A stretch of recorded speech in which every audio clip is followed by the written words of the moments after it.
Hello. Hi. How we doing?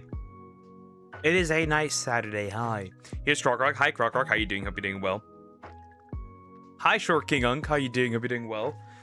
Hello, guys. We're live. We're here. Real quick.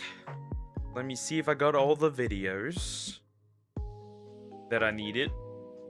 Hopefully. Let's see. Right. Let's do that first. First things first, let's collect all the stuff that I need for this real quick. And then we can start as usual we start with the Croc video. Makes sense.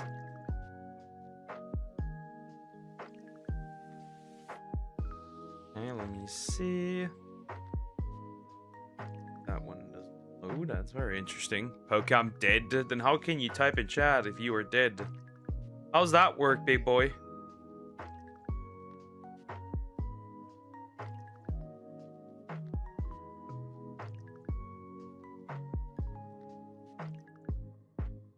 How does that work? Okay, that's also edit. Perfect. Alrighty, not bad, not bad, not bad. They got offended. He took them to... Wait, what? What? Huh? What? Anyways, the Croc is dead. It was nice knowing him, but he is supposedly dead. I did. I'm dad. At this point, can somebody take this old man into the retirement home? I think he broke out. Anyways. Life is interesting. Hi, chatto. Told. Bro is just like yapping at this point, I think. Anyways. The cat boy is a bit talkative today. He might be audible in the background. He's very talkative for some odd reason. Like, he yaps. He wants to yap today. I don't know what's going on. Right? He's just been running around all day and being, like, meowing. He's been meowing all day. Been at it for quite some bit now. Right? Poke is old. He trending on Twitter. Who's trending on Twitter? Who? Bro, he's not giving me any names.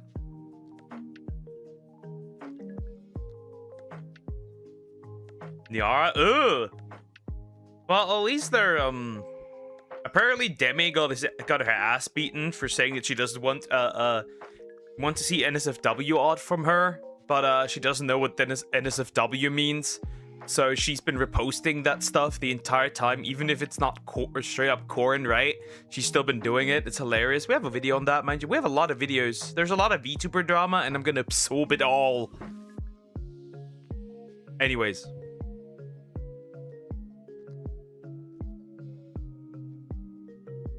Right, I'm gonna absorb this all. Sylvie, you. Did I actually add that one? Because, there's been some stuff going on. Have I added all the VTuber drama? No, I've not. The Kirsche thing I've not added. The Miyatsu thing, that I want to watch.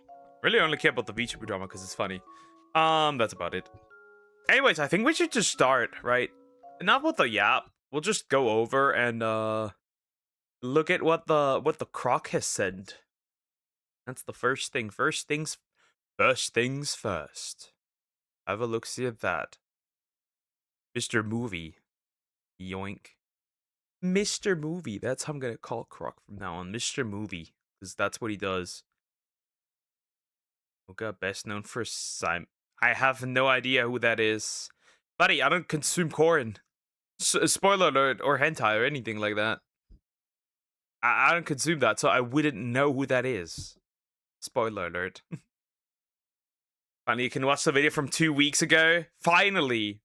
Look at how happy the Croc is, anyways. Water. I had something very salty, and that's definitely a problem, because, I need to drink a lot. Doing a kebab is a struggle. 2 of those. Small ones. So there's that. Anyways, I think we'll go in.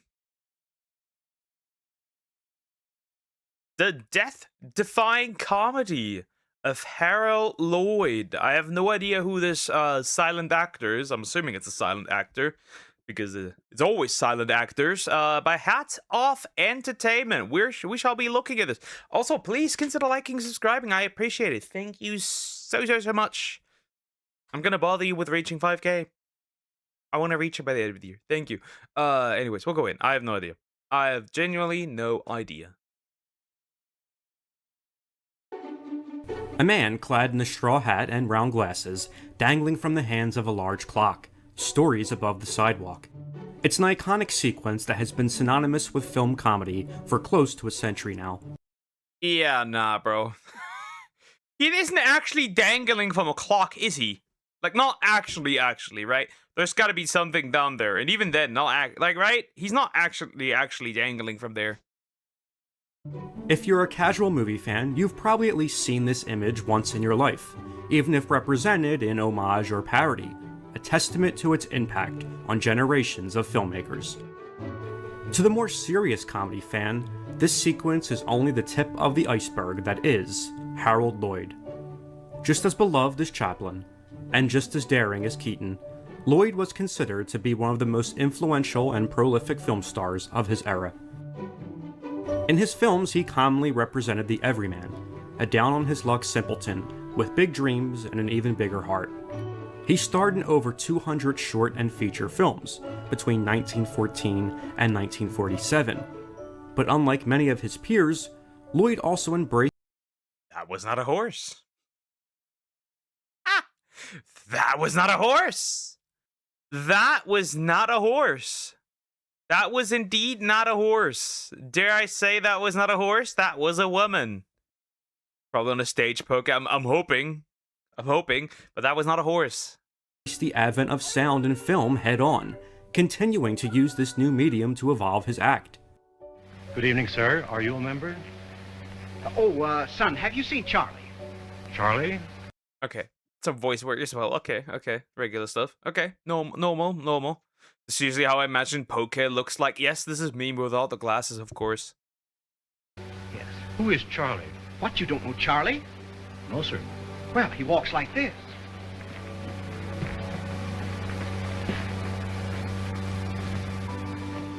His work is often overlooked today, a result of him keeping tight control on the copyright of his films after he retired. While the movies of Keaton and Chaplin were being rediscovered by new movie fans through TV and syndication, Lloyd— Wait, he made sure that his movies are, like, safe? Oh no, hopefully I don't get bugged for this. That would be unfortunate now, wouldn't this? The moment I hear copyright is the moment I'm like... The alert sound goes off. was charging $300,000 per movie for TV airings, a request that was often unmet by the networks. Well, That's kind of greedy, isn't that? That's kind of greedy. This man's greedy.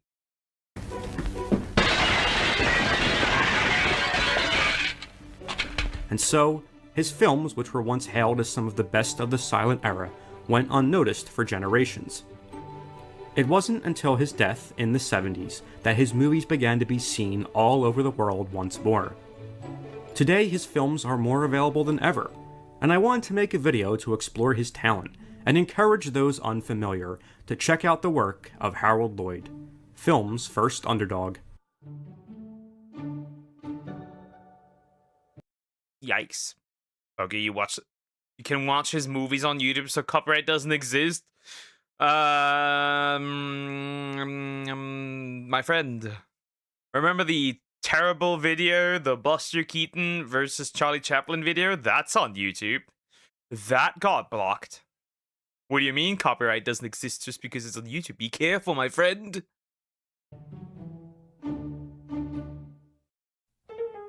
Unlike many of the great silent comedians of the era, Lloyd did not come into show business through years of training in vaudeville and on the stage. Instead, his interests always lie directly with the film industry, falling in love with movies after working at a movie theater at a young age. He yearned to be a serious dramatic actor, So much so that at age 20 he moved to Los Angeles to pursue a career in acting, starting out as an extra in silent film comedies.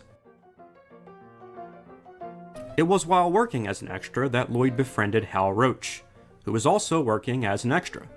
Roach, who would later come to be known for producing Little Rascals shorts and Laurel and Hardy comedies, came into an inheritance in 1915 and decided to start his own studio. Harold Lloyd was one of the first performers he recruited for this new venture. While Harold had no prior training in comedy, he was a natural in the genre, mainly due to the fact that he was such a huge fan of comedy movies himself. Roach and Lloyd developed a character called Lonesome Luke, a character inspired by Chaplin's The Tramp, who Lloyd grew. Interesting.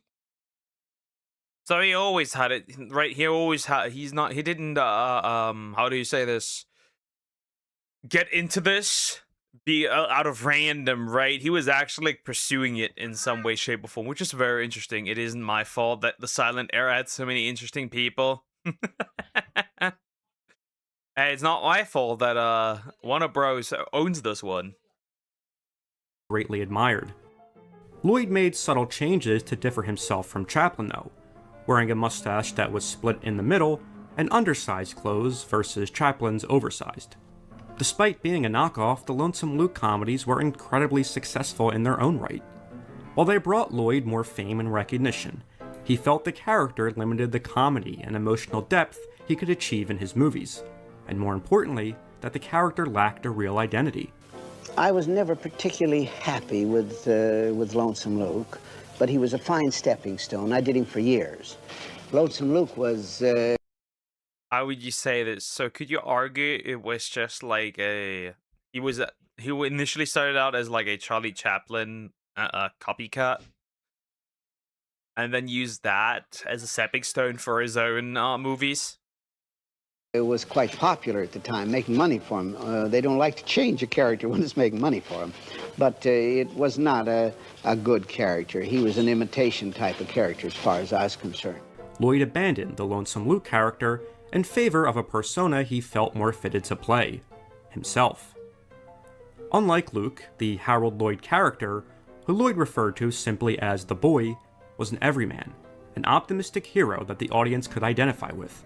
The addition of a pair of horn-rimmed glasses not only set the character apart from other comics of the era, but also gave him a more human identity that would become his trademark for the rest of his career.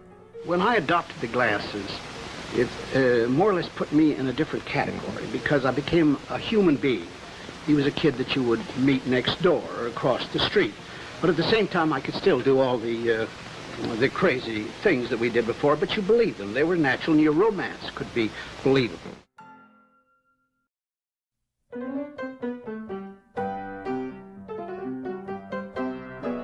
In his films, he was often just a boy next door, a dreamer who strived to make it big in life and win the heart of a beautiful woman in the process. Did this man just fall over multiple times because he had a sponge on his shoe? That is interesting. You know, Jim Carrey movie Dumb and Dumber, who has two main characters are named Harold and Lloyd. Hey, that's a funny tribute, I guess.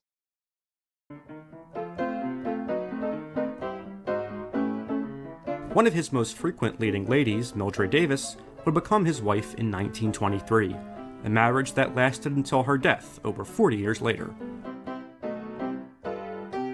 As the boy, Lloyd...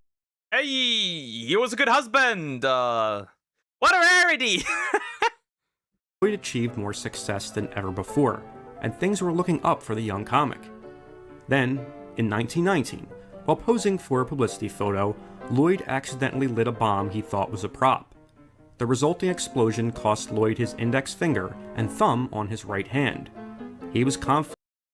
Oh.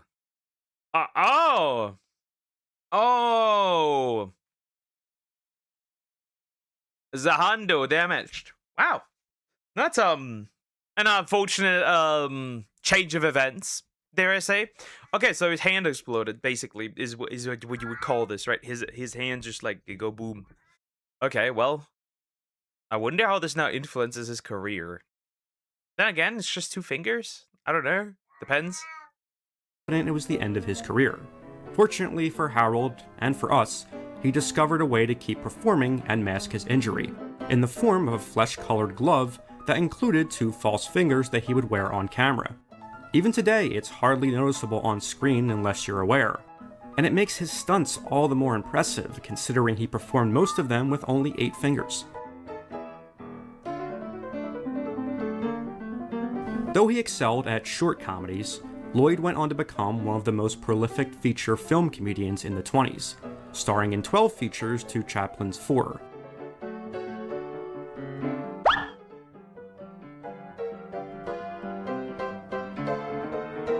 When he overshot... Is that a dude in the dress? I thought that was a dude in the dress. That looked like a dude in the dress. Anyways, meow. Yeah, he's very talkative today. He is very talkative today. He also looked at me a lot. Like, he's very talkative. He's talking to me.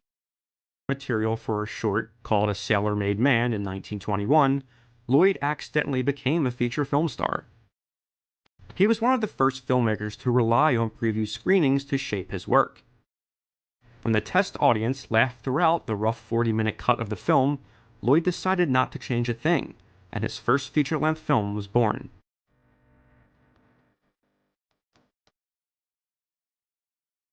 As was also the case with his next feature, Grandma's Boy, in 1922, which tested poorly as a dramatic short, so Hal Roach and Harold went back and shot new comedy scenes over a few months to pad out the story.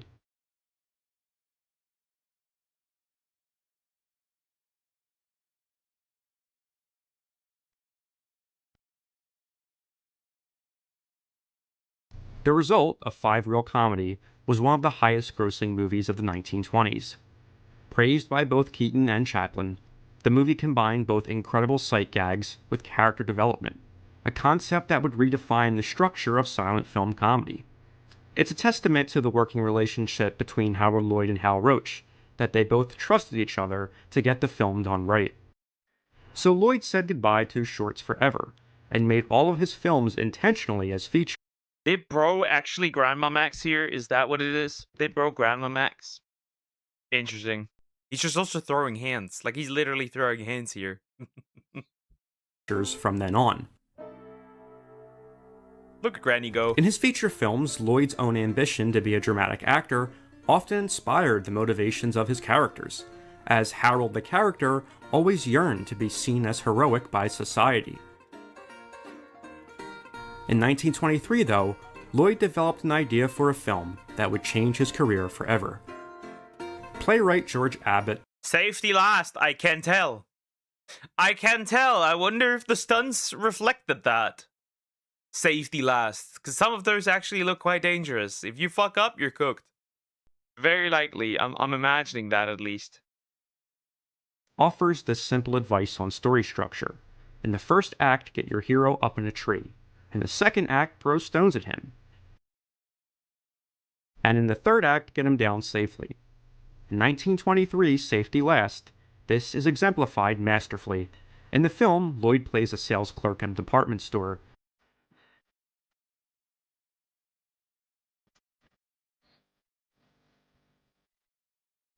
Who has recruited a friend, Bill, to scale the 12-story building to drum up business and win the approval of Harold's boss. The only problem is Bill gets detained by a police officer, so Harold must climb to the first floor, then switch places with Bill on the second. Only Bill gets held up on the second floor.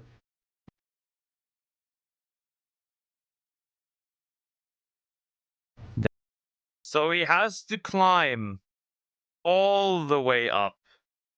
Right? So he has to climb all the way up. Nah, that's just crazy.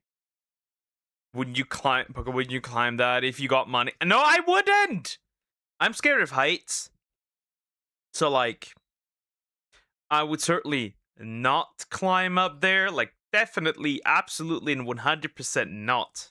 Like, I'm scared of heights. I'm not doing that. Right? Then the third. Then the fourth, and so on. All the while, every imaginable obstacle is thrown Harold's way.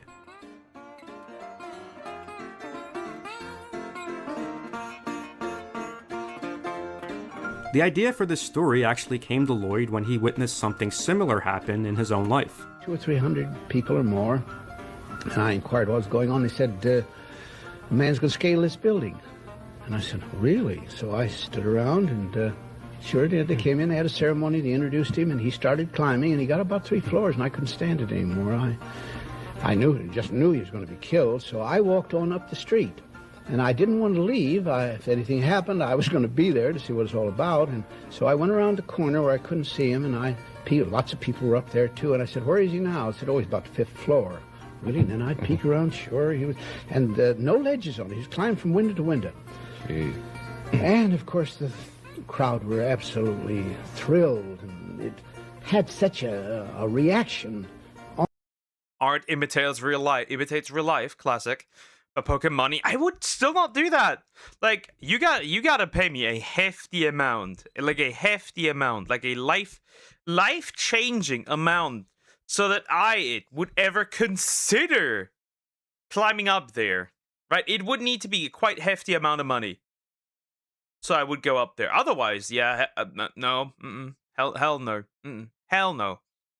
On this group of people and on myself, that I said, well, now, if it can have that, and you do it properly on the screen, it should have the same results. Most of the ideas for Lloyd's films came about that way. He and his gag men would take a simple premise and then film the story in chronological order, coming up with new gags and ideas as the filming progressed. Even unplanned incidents could be worked into the story this way. For instance, in 1928's Speedy, which ends in a death-defying trolley car chase sequence, the stunt driver accidentally hit this post mid-take. Lloyd had the film crew then film him being thrown from the car for use as a close-up shot, and the crash became part of the story. Lloyd became known for these types of thrilling climax set pieces that gave his characters a chance. What about the guy that sat in there? What about the dude that sat in there? What about the dude that was in there? Hold up, wait a minute. Is that guy alright? He's dead. A small price for a successful movie, I guess. To prove themselves.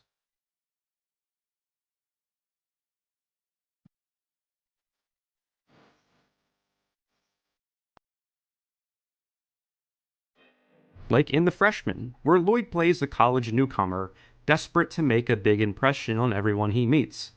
He eventually becomes the water boy of the football team, and in the film's final act, he must take the field as the only replacement player available. Or in The Kid Brother, where Lloyd plays the feeble son of the town sheriff, who is called into action at the climax of the film. It was these stories involving the everyman becoming the hero that inspired audiences. In turn, Lloyd trusted and relied on the feedback of his audience to set his work apart. Such was the case when audiences began to embrace sound films. Lloyd, unlike some comedians of the era, fully embraced talkies, ending his silent career in 1928 with Speedy. But this time you just stand right here and don't you make a sound. I'll be as quiet as a mouse. Okay. Step over here, dear. I think we can see better. Your rose, senorita. Oh, gracias, senor. May I keep it? If it pleases you. Do you think the event of sound actually changed? That was very quiet. He was not loud at all. He wasn't, guys. He wasn't loud at all. Why was it even tied to there? Anyways, is this man's name Lon Norris? Anyways. Comedy? Oh, changed everything in the motion picture industry, and very much so comedy. It didn't necessarily do what a lot of them thought it thought it killed the silent comedy picture. Well, that was not true. It supplemented it. At first they just had to get used to blending the two. Lloyd vowed to use sound not just to enhance his stories, but also as a way to tell new types of jokes.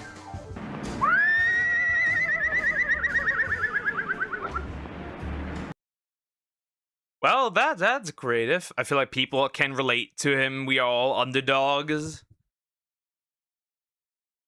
Kinda.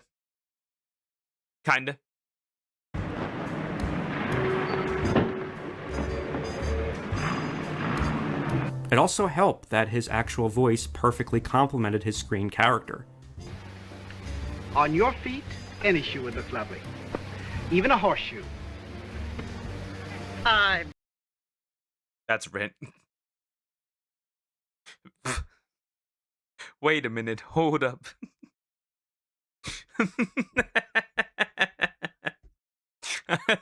Even the horseshoe's good one. That's a good one. Beg your pardon. As the 30s went on, he continually perfected new sight gags that would inspire comedians for decades. Why do we see him with so many old women? That's interesting. Control yourself, man. I know you like him. Does he like him old? Decades to come.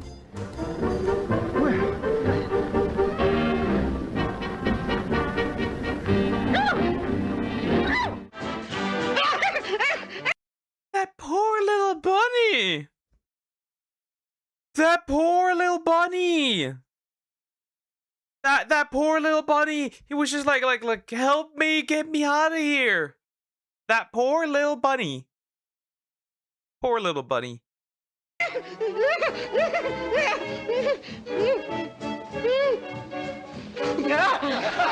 Lloyd also used sound to enhance some of his older material. Oh, look out! Such as this sequence in Feet First, which was inspired by the end of Safety Last. Only Lloyd adds a lot of new gags here. Help me! Hey! Hey! Hey!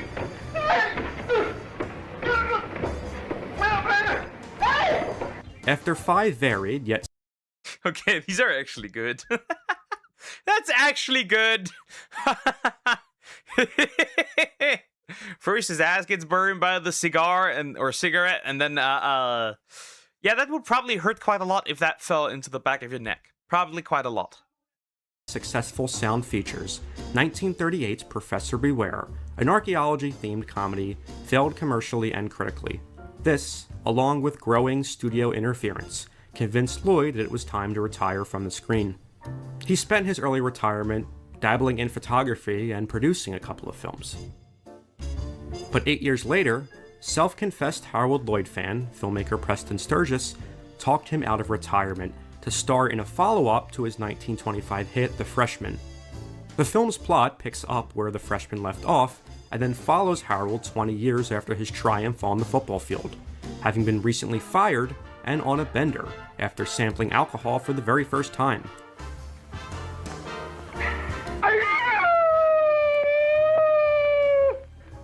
Lovely.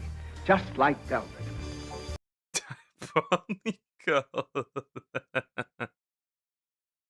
That is hilarious. Okay. Bro discovered, yeah, tons of silent actors period died because of sound. Because their voices didn't match. Interesting. Well, he got lucky in this case, and his voice does in fact match, which is good. What was that yelling? Did you hear something just then? To innocence. Despite reinventing some of his earlier gags, Lloyd and Sturges disagreed on the direction of the movie, which resulted in an uneven final product. It was released in 1947 as The Sin of Harold Diddlebach. The mixed reviews upon its release prompted producer Howard Hughes to recut the movie, believing that having sin in the title affected its potential success. It was recut and renamed Mad Wednesday and released 3 years later, still receiving mixed critical reception. The experience left Lloyd with a permanent distaste for the new Hollywood system, and he retreated back into retirement. In 1962, he oversaw and produced a compilation of his earlier films titled Harold Lloyd's World of Comedy, containing footage that had not been seen publicly for decades. The type of picture we're doing, World of Comedy, will be a good introductory one because it'll show a certain gamut of the type of comedy that we did. This film helped renew interest in his career, with Lloyd often attending screenings of his work. While Lloyd's full ownership of his films allowed them never to be exploited or re-edited, it only hurt his legacy in the long run, as he rarely allowed them to play on television.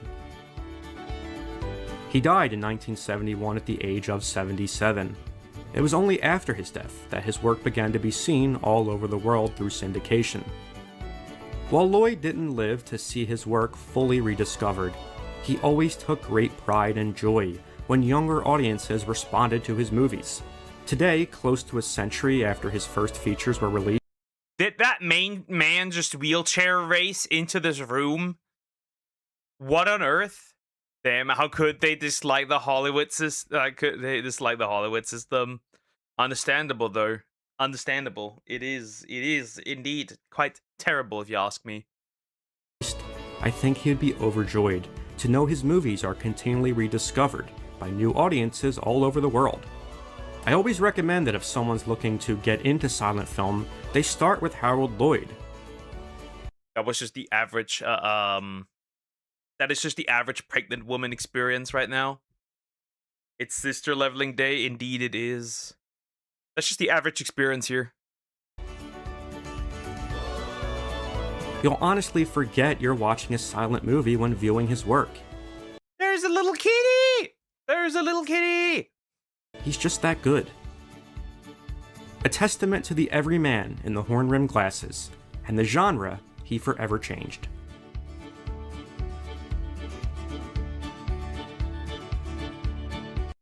Well, that's the end of the video here. Interesting. Well, yeah, all three of them died in the 1970s. Charlie, Buster, and Harold. Yep, so it would seem. Interesting. Well, I guess he also got lucky because his voice fits the characters, right? It fits him. It fits like right? Fits what he does. That's the lucky part. And yeah, not bad, not bad. Really sad that however, right, that he kept his movies essentially, my love. That he kept his movies essentially a little bit, how do you say this? Behind bars. That's very unfortunate, right? Because I wonder. Nah, it's just unfortunate, really. It is just unfortunate. Your love, that's crazy. Gay. Anyways. Alright. Alrighty, hold up. Alright, so I think we should do the first thing. So the first thing, then we can I'm gonna work myself through everything, but now we shall look at something that I've seen on Twitter. It's a short ref video, but it is a ref video I want to watch. Right, I want to work through all the mist drama that I had. Yes, the mist drama. Buster Keaton had a gruff voice, not what you would imagine. Hi, Julian. How you doing? Hope you're doing well. Hello.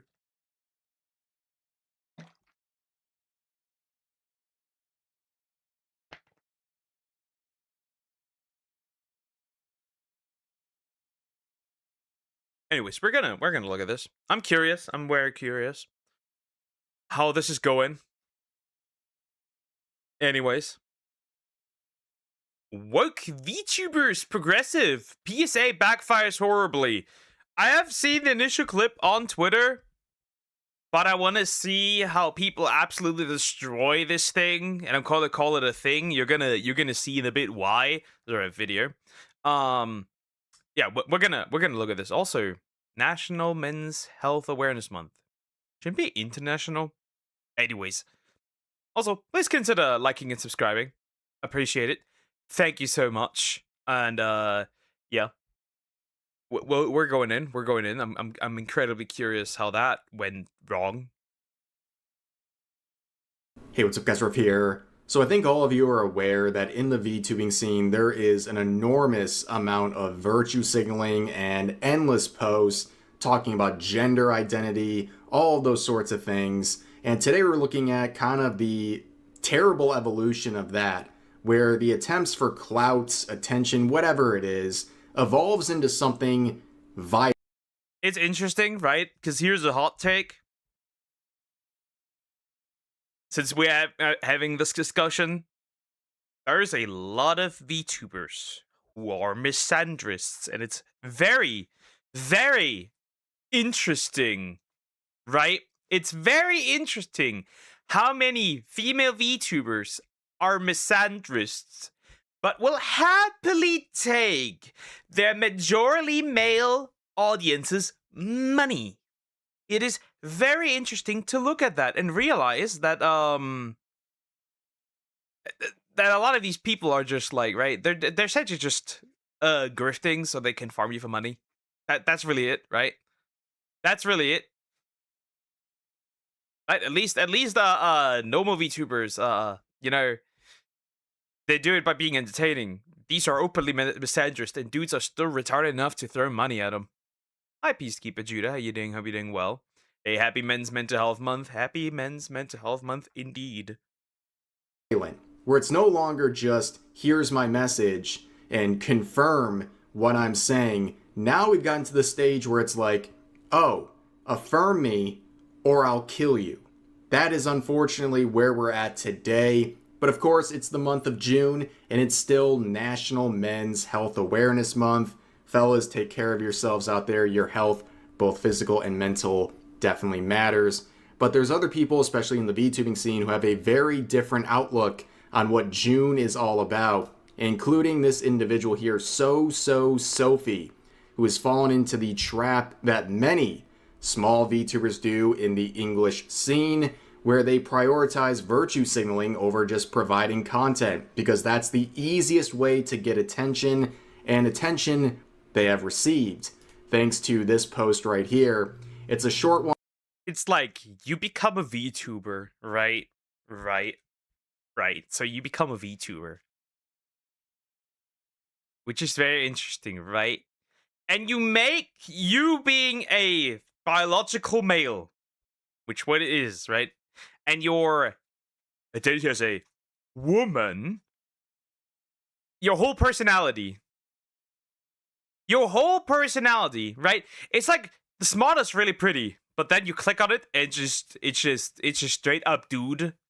Like, bro is not even trying to sound like a woman. That's what I'm saying, right? That's what I'm saying. A lot of these people, they slap the "I'm a woman now" on their forehead, but they don't actually do anything to at least fit in. They don't do the surgery. Sometimes they don't even take hormones. They don't dress feminine. They don't do voice training, so they just sound like a regular dude. And then you're out there, yo, that's a man. How could you call me a man? Yeah, you don't pass. Spoiler alert, you don't pass, so people will think you're a dude. Anyways. We're going to listen to it together, but this is their important PSA for trans rights and Pride Month. Remember, darlings, always respect trans rights. Because if you don't... no trans rights. What do you want as trans privileges? You want specific privileges for your to support your own delusions. That is what it is. There are no trans rights. Because are you implying that trans people aren't human? Because all the rights that I have and all the rights that all women have, right? They apply to you. Except technically abortion, because, you know, no womb. It never will have womb. Spoiler alert. Ain't happening. Anyways. Spoiler alert. You don't have less rights than anybody else. I don't know where they get this idea. Unless you mean stuffing minors full with hormones, then we have a problem though. Respect trans rights, there isn't going to be much trans left of you. That is a threat of violence. That is a threat of violence. This person is essentially saying, affirm my delusions, or I will take your life. Though chances are that they will, you know, take the easy way out first, right? According to those statistics. Anyways, This person reminds me of the influencer acts like a school teacher teaching children about Oh God, you mean Lilitino? Because that's Lilitino. Yeah. The dude who films himself in a women's bathroom or women's restroom. So basically, their very quick message is, you either affirm my identity or I will kill you. That's not a very progressive message. It sounds a lot like fascism, quite frankly, and these people seem to be very against that, which is not only hypocritical. No. When we normal people do it, it's fascism. When they do it, it's progressive and what do you call it? Strong and empowering, right? But just that's right. They can call you a Nazi, and after they call you a Nazi, anything goes, right? Anything goes. Deranged, quite frankly, and the replies are going just as you would expect. Getting their ass beat. Tech down. Let us groom children or we'll kill you. The trans community affirm me or die. What a loving and tolerant sentiment. I like Lark. Emerald Apple as well. People are not really buying into the narrative, and they are just tired of this. I think a lot of people have fatigue of not only the virtue signaling, but the violent rhetoric that is so normalized on social media. But of course, they're doing it for the right thing, right? They have the good message, therefore, means to an end, right? They can say whatever they want, and here's the product of that mentality. Now, this post, we get a lot of attention, getting 1,000 likes, nearly 300. Holy fuck, that is an ass beating. That is an ass whooping. That is literally obliteration. That's absolute obliteration, okay? 290k views, almost, let's say 300k views, right? 1k likes. Probably a large portion, at least 200 quotes. One of those is mine. And 621 replies. Yeah, that backfired hard. That is damn. 100,000 views, but the comment section, as you saw, not going the way they anticipated. This blew up in all the wrong ways, and well, they're responding to some of the comments where someone says, "Seek help, y'all need it," with 3,000 likes, and the original poster, the VTuber, replies saying, "Pretty sure therapists would not reach the conclusion you wish they would with LGBTQ plus folk." Now, here's the thing. You can completely ignore all of the LGBTQ plus stuff. Just completely ignore it, because no therapist would support you, or at least a good one would support you sharing violent rhetoric about your identity, where the message is affirm me or die. Okay? No therapist would support this sort of mentality. And, well, after getting absolutely blasted in the replies, they gave the haters what they wanted, I guess, where in this clip they perish themselves. I can speak for myself. I don't want you to perish or anything like that. I just want you to not wish others to have that happen to you if they don't affirm your identity. But with VTubers like this, you know... That is... the jokes write them... Anyways, the jokes write themselves. Anyways, no, I don't want that to happen to this person. But the jokes do write themselves here. They write... Self-awareness? I guess? Oh, they're on Blue Sky, okay? You knew it. You knew they had a Blue Sky account. And the posts on here are, well, just the way you expect them. A lot of virtue signaling. And it really just kind of shows a slow descent into more and more aggressive and violent rhetoric. So, of course, we have to look at the dual post here, right? They posted this same message on Blue Sky. What was the reception of this on Blue Sky? The insane... I have a question. What is the purpose of posting this on Blue Sky? Like, people will agree with you on Blue Sky because Blue Sky bans anything that is just slightly opposing Marxism. Like, what is this? Nuh-uh, this isn't working. Asylum that is known as Blue Sky. Well, a lot less traction because nobody uses Blue Sky except for the absolutely most terminally online. Delightful. Delightful. Yes, murder is delightful. Amazing situation. Individuals, but the replies are completely different, saying, reminder that this sweet dolly can be intimidating. Yes, shiver me timbers. It's not even that anyone is particularly terrified of this individual. It's more that this sort of... Call him a man IRL and he'll have a meltdown. He'll be too weak to even touch you. Right? He'll just curl up in a ball and cry. Because these people are so sensitive. Life's tough, get a helmet. Violent rhetoric has been normalized to the point where they feel comfortable sharing it to everyone. But here's another reply saying, not where I thought this was going. Delightful! Well, I'm sure Blue Sky loves violent rhetoric directed towards those who think or feel differently than them online.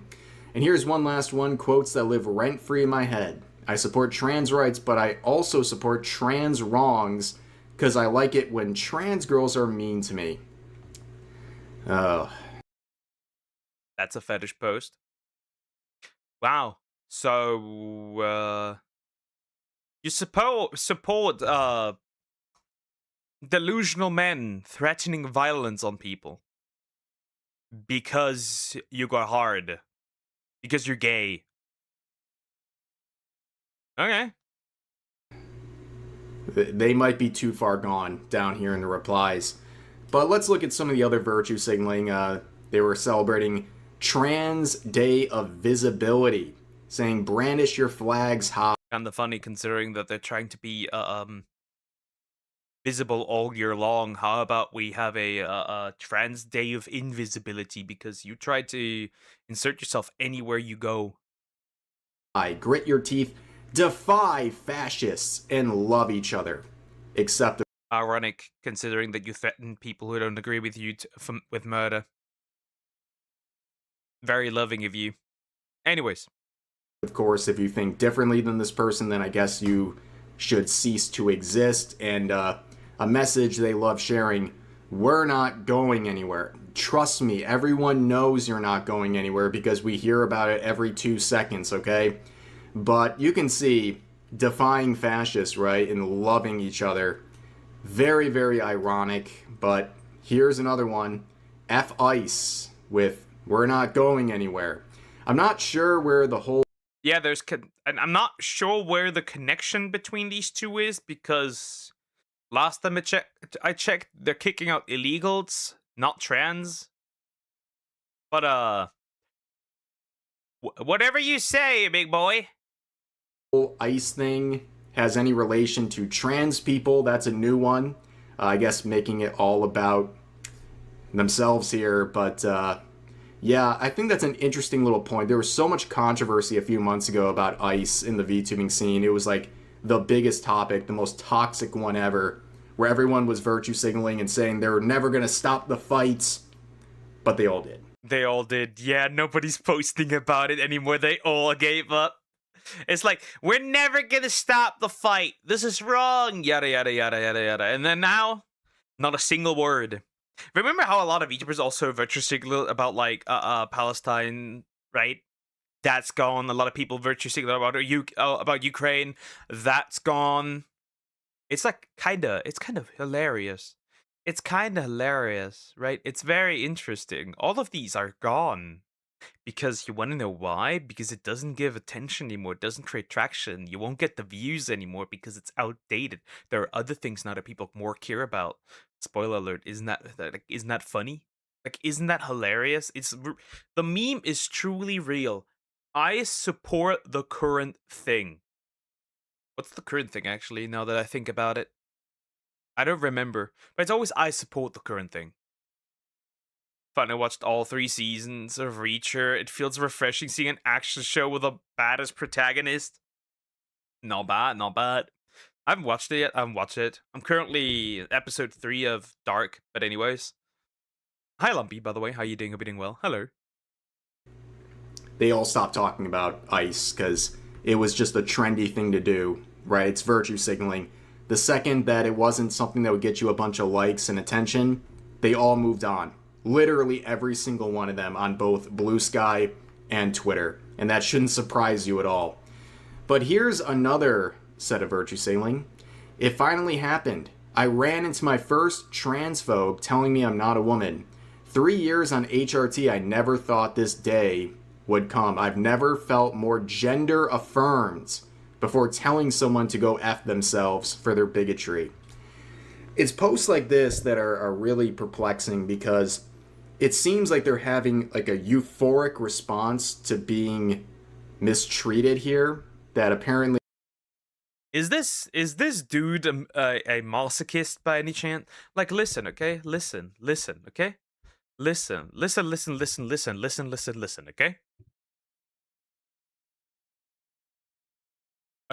Okay, listen. This dude is out here being called not a woman as an insult, and essentially he gets a boner. I don't know if that's literally, but essentially that's the same. He gets euphoric, he gets jumpy, happy, whatever, right? Which is so interesting, okay? That's a masochist, in my opinion. Being insulted and getting, like, euphoric about it, that is definitely some masochistic tendencies out here. It's also like 3 years on HRT. Your voice still sounds like you're the man, like a man. Wonderful. Great. Yeah, I can bet probably you can clearly tell that this is a dude. Just nobody has pointed it out yet for 3 years. And that's that. That's really that. Anyways. I honestly feel the world would be better if everyone had to go through basic military training. It would make people more resistant to insults at the very least. That is very true, but at the same time, they're essentially just training you to be cannon fodder for war. So I don't know how useful that would be. Like they're doing it here in Germany, right? They want to force military conscription so they can send you into war against Russia eventually. Definitely the plan out here. Interesting. Being misgendered is affirming to them, which kind of goes against the whole narrative of you're with us and affirm us or you die. But also it's like a victim mentality. It's almost like they were elated to have this happen, which is very strange and very sad as well. But of course, I saw this one, kind of unrelated to everything, but this is really the modern audience, ladies and gentlemen. They also said, oh golly, who could have seen this coming? F yourself, Sony. With High Guard shutting down. I guess they're upset that Sony pulled the plug on. See, the thing is, like, High Guard did fail because they made horrible decisions in the initial release. Not only that, right? And also the game was fucking dog shit. The game was dog shit. It can't compete. Like, High Guard wasn't able to compete with anything that is currently already out. That's why it was shut down. This was not just a, like, the bigots ruined this game. And it's like, no. This game was actual, genuine, just mid. Nobody needed another game like this. There's plenty out there for you to play that are way more successful than whatever this is. Anyways. How's the Invincible question going? I've continued. High Guard? I mean, what? Of course they would pull the plug. This was an absolute disaster. And this game is shut down. It's no longer active, but I love to see the 4 in-game players. Just with Concord, where there was a similar message on Steam charts here, I'd like to imagine that the 4 people in-game are some of the devs who are being punished for the fail. Nope. The devs don't play this game. Devs don't play their game. There's a stream out there, I think, of Diablo 4 of a Diablo 4 dev playing Diablo 4. This man hasn't played his own game that he was responsible for developing. We live in a time where game devs don't play their own game. It is outrageous. It is crazy. Failure of this game and the hundreds of millions of dollars that were wasted. Like, this is their sort of purgatory they're stuck in for a very long time to repent for all of the money that they wasted from Sony. But again, of course this game shut down. Look at this. This might actually be the hardest flatline of all time. I know it's like, it's done now, right? It's shut down. But the flatline hasn't evolved at all over the course of time. This game was just completely dead on arrival, so of course it would shut down, but this is the modern audience. Please do not pander to them because they have horrible choices and horrible preferences when it comes to games. But this discussion raises something that is very interesting in both the realm of virtue signaling during the month of June and also the gaming industry, because something has happened that is very interesting. Gaming studios have stopped putting pride flags on their avatars, and here's a list of gaming companies that have not done it this year. And I really couldn't believe it, but we'll watch this quick Asmongold clip where he's going. They've actually done it? That's so interesting. That is so interesting. That is so interesting, right? That is so interesting. I'm curious. Wait a minute. No shit. Ubisoft did not put it in there. That is so interesting. Bo, you care about the Ocarina of Time remake? Yes, I do. I think this will probably be the greatest Zelda game of all time. I don't think that they 40th anniversary of The Legend of Zelda, right? Apparently a budget out there that's according to leaks, a budget that's gonna put anything that Nintendo's put out in years to shame. Probably what the creator of Zelda truly wanted to do with Ocarina of Time, because as far as I remember, Ocarina of Time wasn't even fully what he wanted to do. Now he might be able to do it. This is going to be very interesting, right? Because remember, arguably, Ocarina of Time is the best rated game of all time and the most influential game of all time. I do, however, want a mostly faithful remake, right? I don't want the Breath of the Wild slop, thank you. Through this, and it's pretty amazing. You know, you think there's a lot of virtue signaling, but some has actually been cut down in the gaming industry. So anyway, what the fuck are you wearing? Nothing, bro. Like, I love rainbows. I like fancy colors, and I like rainbows. Why? Is there something you don't like about it?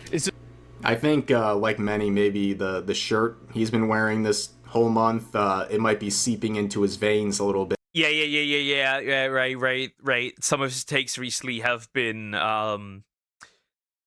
not typically Asmongold. I don't know what's going on here. This man's becoming gay and retarded because of the shirt. You know, that's why we have the recent Eevee takes that were so controversial, but that's just the theory. Just a game theory. Is this cultural appropriation? Yeah, it is. So gaming studios have stopped putting pride flags on their avatars. Let's look at all of the gaming studios, and we're going to find out if they've done it or not. No gay. No gay. Bungie. No gay. Zero gay. Blizzard. No gay. It's over, guys. Ubisoft, gay is over. All right, Twitch is gay. Not because of Pride Month, but they've just been gay for like 10 years. EA, okay. No gay. No gay. Nothing's about gay. Apple, no gay. Google, I think that's just the normal rainbow. That's not the gay rainbow. Riot Games, no gay. World of Warcraft, no gay. No gay. Zero Not gay. even Blizzard. No gay. No more gay. Destiny, let's try Destiny. Destiny, no gay. No gay. Well, Sony? I mean, that's why their numbers are exploding with the SummerSlam event, but anyways. Oh, gay. No, that's an gay. exaggeration. Gay is over for Sony. Halo? Is it Halo or Galo? It's Galo. Aha! It's Galo. That's perfect. Yep. Yep. Yep. Well, they don't have it in the profile though, I'm pretty sure, right? In the right. Usually they make that profile rainbow, but anyways, I guess they're not too scared to do it because of the backlash. You can also right. So you can also tell that they're too scared to actually do anything because the replies are turned off. The replies, limited replies. Isn't that a fun thing? The shirts are making the frogs gay.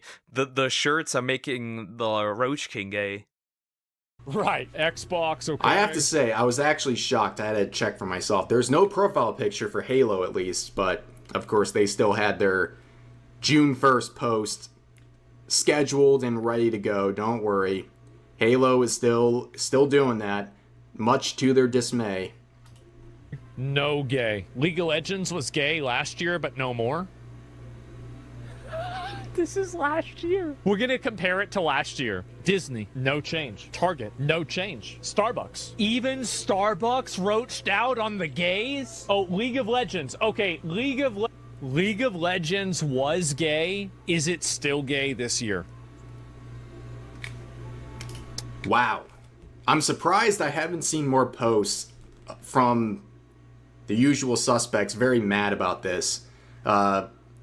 They complain about just about anything, but these big corporations that they oddly worship and always want validation from, they have definitely changed their tune, and it has fallen on a lot of silence. A lot of the people who are activists and complain about everything, they haven't said anything about this, which I find very interesting, to say the least. But overall, I mean, we went on a bit of a tangent there, but this all goes back to a very unhinged post where we've reached kind of the final stage of this activism where it's affirm me or die. And that is a very concerning and just ridiculous notion to be carrying. This is not blue sky. I think people on Twitter are fed up with this stuff, especially when it takes a violent turn like this. Everything has been ungayed. All of it is ungayed now. But yeah, that is the situation, and I guess this person is finding out that people are tired of this. But anyways, that's going to do it for this video. If you guys enjoyed, consider giving the video a like, consider subscribing, and turning on notifications for daily uploads. Yeah, that's the end of the video. So, in other words, the things are no longer gay. Well, we're still threatened with violence if we disagree. Anyways. Wonderful. Amazing. Amazing. Well, we know for sure that this VTuber will never be relevant in any way, shape, or form, right? Which is very good and makes me very happy at least, so that's a W. But still, we cannot threat people with violence or kill people because they don't affirm your existence.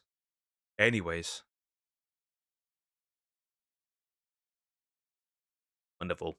Amazing. All right, we got that one done as well. Wait, I can remove that internet celebrity iceberg real quick.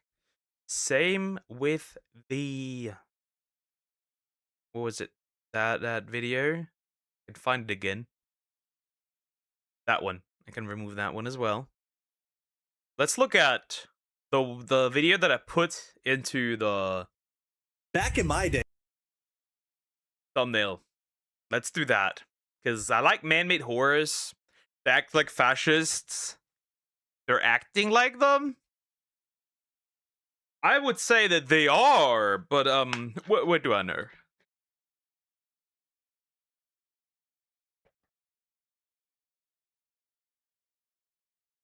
We're gonna see man-made horrors beyond our comprehension, so please get ready.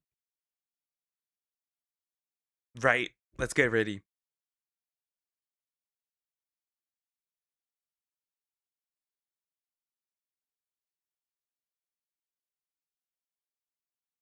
Hold up. Hold up.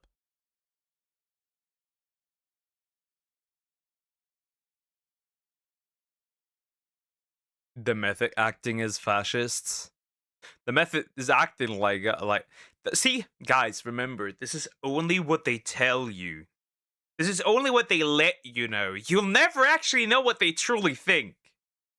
Because if they're comfortable saying this, what are they not comfortable saying? It must be much worse. Is what I'm assuming. Gonna watch the stuff I send in DM. I do not know. I act on the whim and what I currently am in the mood for, and that's how I'm gonna pursue it from now on. It's that simple. I said this before. That's how I'm gonna move on from now on. Move. Anyways. Boomers are out freaking Gen Z. That is actually not surprising. Just but please, David. So yeah, get ready for absolute chaos and mayhem and just shocking content. They are usually these posts are usually pretty horrible. So if you're eating right now, you better stop. Anyways, also please consider liking, subscribing. I want to reach 5K this year, so thank you so much. Thank you. And yeah, we'll go in.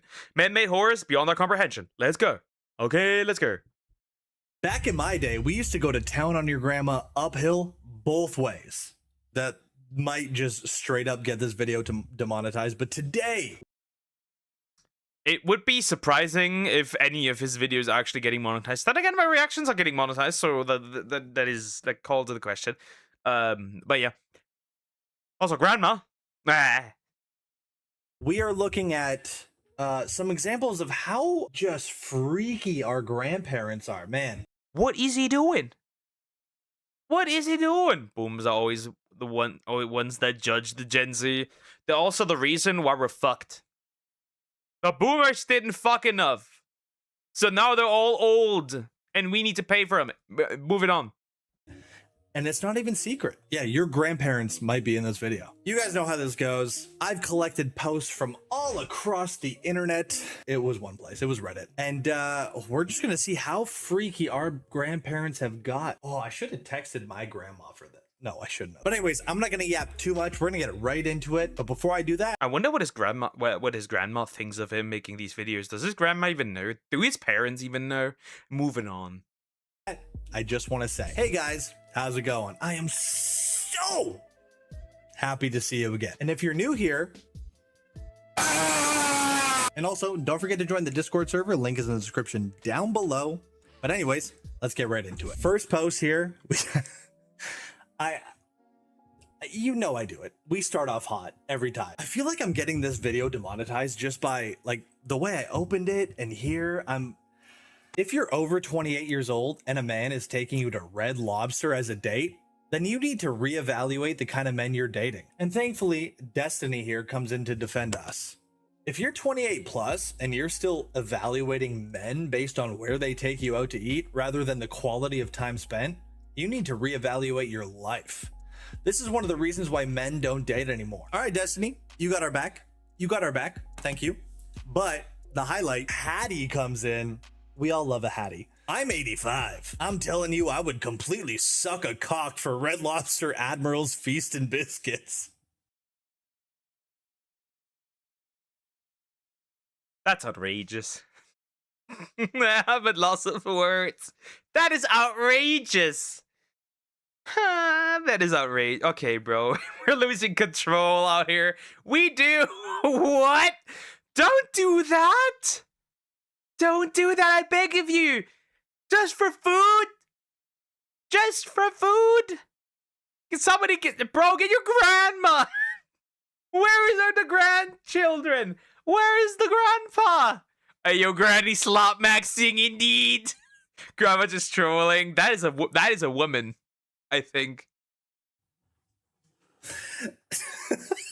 And honestly, Hattie, the only thing stopping me is a large dick too. An Admiral's Feast and Biscuits at Red Lobster? Oh my God.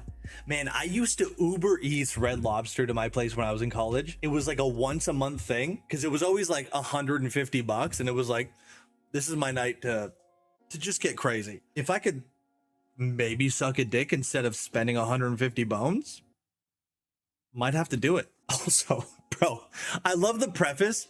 I'm 85. Thanks. You could have sucked a dick for Red Lobster even if you weren't 85. All right. Also, if you guys haven't noticed, the lighting is a little bit different in this video. That's because I'm deciding to record in the evening. I'm pre-recording a bunch of videos right now, so recording at a different time, but it also means I get to I'm having a drink. Hey, I'm having a drink with my video. Anyways, we got an Uber Eats review from Mike. Or is it an Uber Eats review? Anyways, review from Mike. I love how they just blurred his eyes. I know what the guy looks like. I don't care about his eyes. 1 star. A trip to Hooters used to mean more than just chicken wings. Used to get lady wings too, bro. It also meant a little scenery, if you catch my drift. I'd tell my wife I was going for the lunch specials, but we both knew I was there for the ambiance.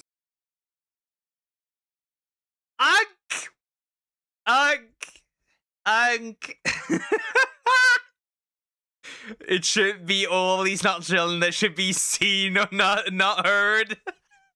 Let me put my teeth in the glass, Sonny. That's gonna be one of the teethless, right? That's gonna be one of the sloppiest slop ones that you could imagine.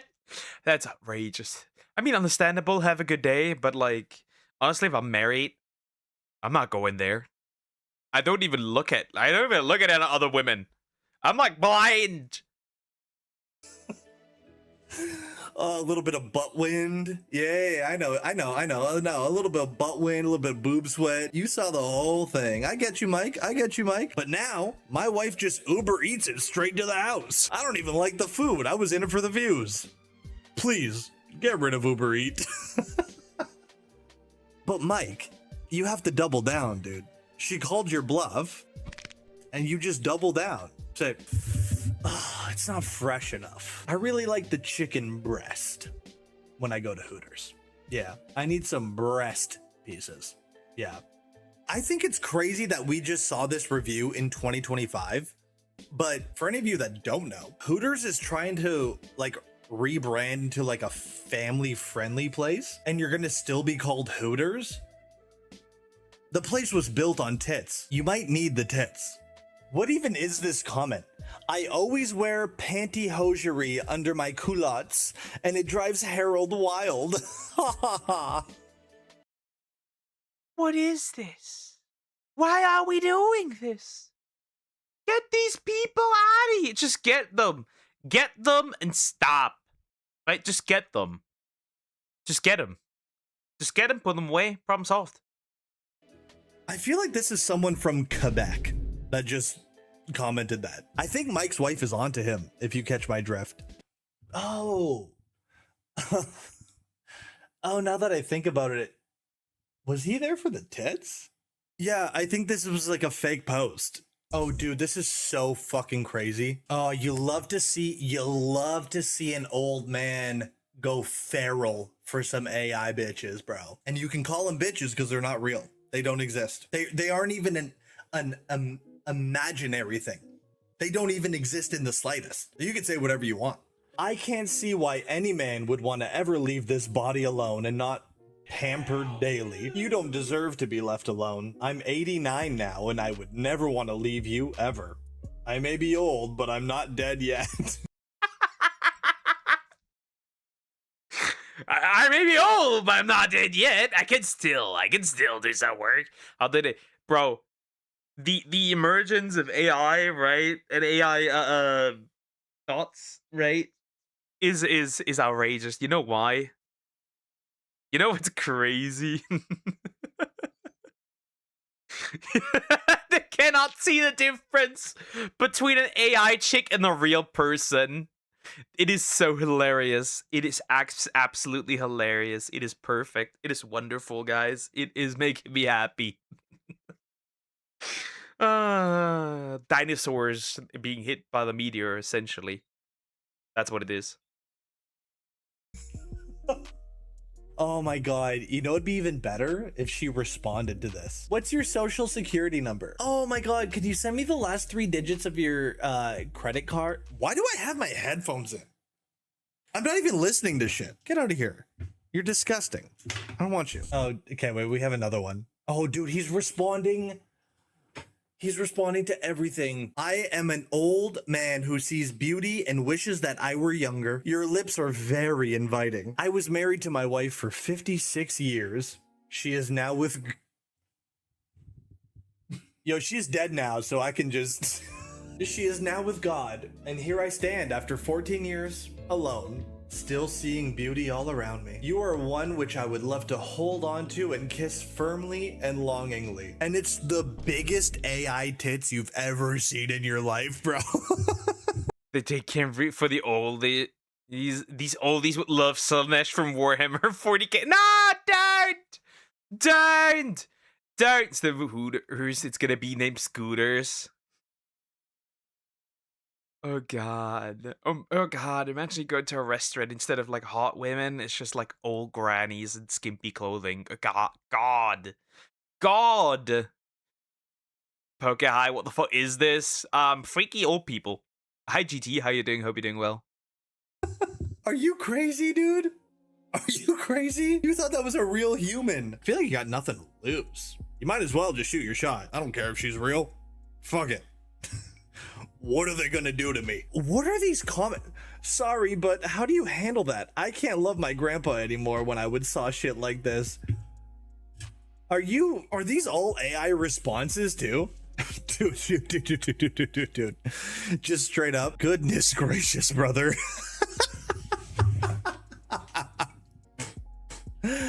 Oh god, love them. You gotta love them. Oh my god, is it more AI bots, dude? Oh, sorry, I just read it. I just actually fully read it without reading it out loud, and I'm pissed. So, very clearly an AI woman. I've already sent you several messages, and you don't reply. I really like you, but it... And then it's the rest of the post. To which Grandpa replies, sorry, never received your message. Bro, I wish they knew. I wish they knew anything. I'm so glad I don't. They wouldn't. They're old. Not dead though. Hi Chris Claudia, how you doing? Hope you're doing well. That is just they're at least not dead yet. Oh, this is gonna sound bad. I'm so glad I don't check in on what my grandparents are doing ever on social media. Cause like I know I'd see some shit like this. And it's just, I don't think I could stomach it. Oh, there's more. Oh, fuck off. From Diandra Almakafira? Sorry, I had to burp the rest of that one out. Old man, I love you. I am Marion Gillies from Canada. Are you using a fake ID? Who's Diandra Almakavira then? What part of Canada? Oh my god. Yeah, no, what part of Canada? I'm gonna fly you out right now. Canada's horrible. Did you know they have snow there? I wish I knew at least this guy's first name, bro, but they're blocking it out. Oh my god, he's from Canada. Another post from the same account. You've got class, old man. My name is Oceana. Your name is not Oceana. Well, first of all, you don't exist, but also nobody's name is Oceana. I'm from Canada. Oh my god.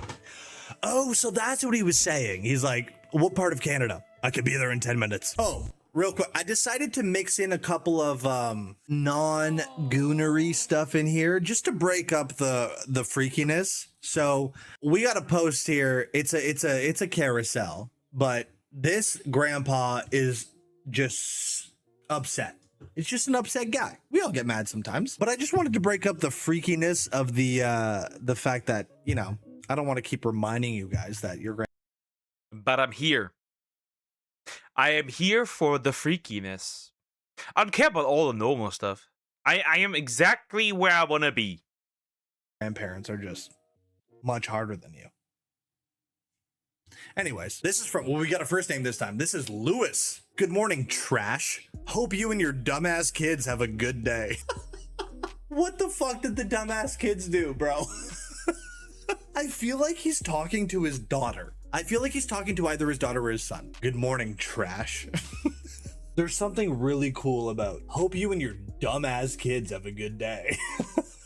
Because he's wishing them well. But like, there's still some dumbass kids. Yo, wait. Oh my god. Are you joking? It's from Lewis again. Also, he's liking his own posts. I just want you to know that. He's liking his own posts. I find it funny that people point this out, but let's be real. Haven't you, right? I bet this man is Twitter and definitely has liked his own post at one point. We all don't want to admit it, but we are all liking our posts sometimes, just to win an argument, just to get that ratio. Anyways, welfare checks will become done every week now. I will make sure my brother is taken care of. Lewis, I need a lore video right now. I need a 40-minute lore video right now. Yo, just wondering, what do you have next? Got into it with a trans. I mean, if you're gonna be a lady, then eat like one. Okay, shut up. This is so stupid. I hate the thumbs up, bro. Lewis, you're not a real guy. Lewis, you don't exist. Lewis, you might be fake. Can't you let a motherfucker just eat? Bro, I'll eat how I want to eat. What? I love how family tried fib come for ire. This sounds like you're playing some sort of game. And this is Facebook humor to the max. This is just Facebook humor to the max. It is. This is just Facebook humor. It is. I'm sorry, but it is. That is Facebook humor. Clearly.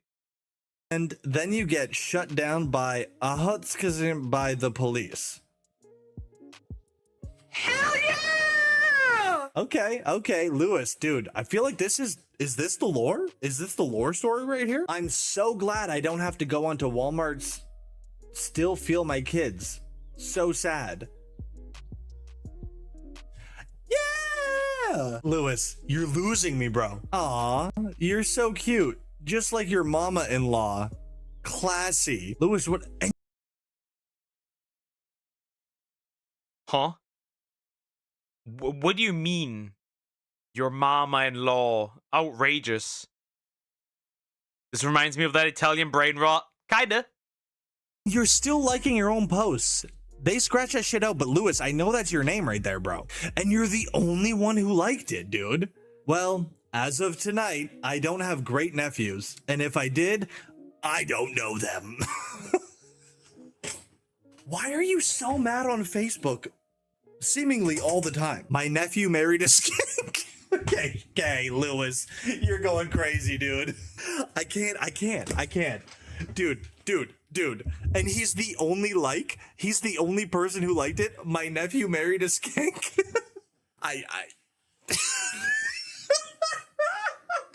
Did you not like? It's so weird. You must not talk to people in real life, you know? You must just like not be talking to people in real life. Lewis, that was top tier content. I fucking love you, bro. Oh, what a classic. What a classic. I feel like I've seen this before. Imagine if you were the one being stuffed for Thanksgiving dinner.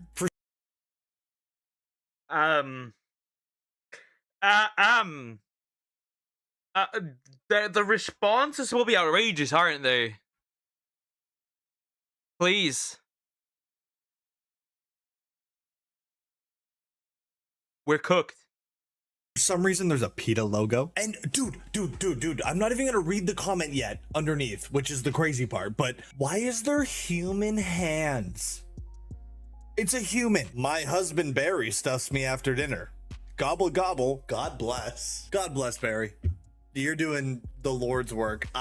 This is scaring me, freaking me out, genuinely making me afraid to go to sleep tonight. Oh shit. We're about to have some horny old ladies on Twitter, and I don't like that. I don't think I like that much. I'm not big on that. I'll be honest. First of all, the Twitter user is Mary blank. God bless America. This is my son, Max. He's in the military right now, serving for our beautiful country, America. I love him so much. The movie #Top Gun, plain emoji, reminds me of him, and I can't wait to see it and listen to the amazing song, #Hold My Hand. And then picture of handsome military guy. Tell him I need my pussy ate. That's uncalled for. And they say, right? And they say that women don't post weird comments. Sure, buddy. Sure. Here we have the proof. Here we have the proof that women do that too. That's just crazy. That's just crazy. And she's probably old. She's probably old. How dare you? Dude, honestly, Max, I think I might need my pussy ate. Okay. Stop. Pause. What do you mean by this? What do you mean by that? Trans David is real? He can't hurt us? Hold up. Okay, I think we've reached a point. Well, at least we've been recording for 27 minutes, so at least we're late enough in the video at this point where this isn't going to be a problem. We'll still probably have to censor this, but okay, just give me a second. First of all, look at who. I want you guys to see who posted this first. See this picture? That's who posted this. Hot Asian women gaping asshole fetish. No, not a search bar. That is not a search bar. That is not a search bar.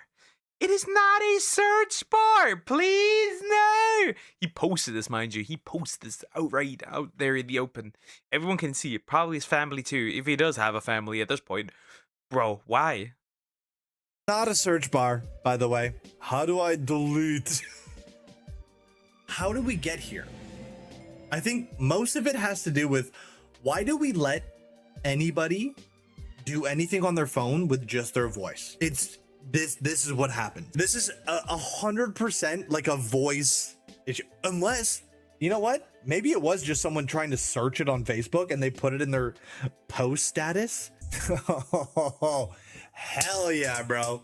Hell yeah. All right, this is a tweet about someone's grandpa. Believe it or not, my 86-year-old grandpa just got his first cell phone ever in 2025. I don't know how you made it this long, bro. I don't even care if you're 86 years old. How the fuck did you make it here? I set it up, showed him how to text and use Google, and it's going well. Dude, it's so wholesome. It's so wholesome. Great seeing you today. Please call me or text if you need any help. Google boobs. Google karate.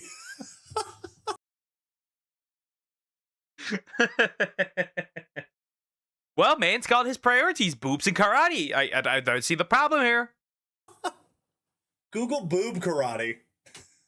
I want to see someone punch some tits. Hey Google, how do I kick tits? Hey Google, you know karate chops? Hey Google, put them on tits. Hey Google, vagina. Hey Google, karate chop vagina. So stupid. Oh God, I love it. I love it. I love it. I love it. I love it. I love it. I love everything about it. Bro, okay, dude. Okay, dude. Well, I guess we'll try this one out and see if it is allowed to get posted. So it's a Facebook status. Don't know who it is, but they're feeling okay. Advice, please. From anyone who had that one. No, who that had one. After vasectomy, will I still squirt? Or is it all gone and disconnected? I do not know. As far as I'm aware, that's still piss. Anyways. Rose searching for the... how do I... He's a monster for the pie that's made of cream. This dude's common. This dude's shooting ropes. Or at least he wants to still. He was. He definitely was. And he's going to be so mad if he can't. Bro, I love how angry this sounds or worried this post sounds, but he's feeling okay. Hey guys, just to let you know, I'm good, but can I still blow total rope?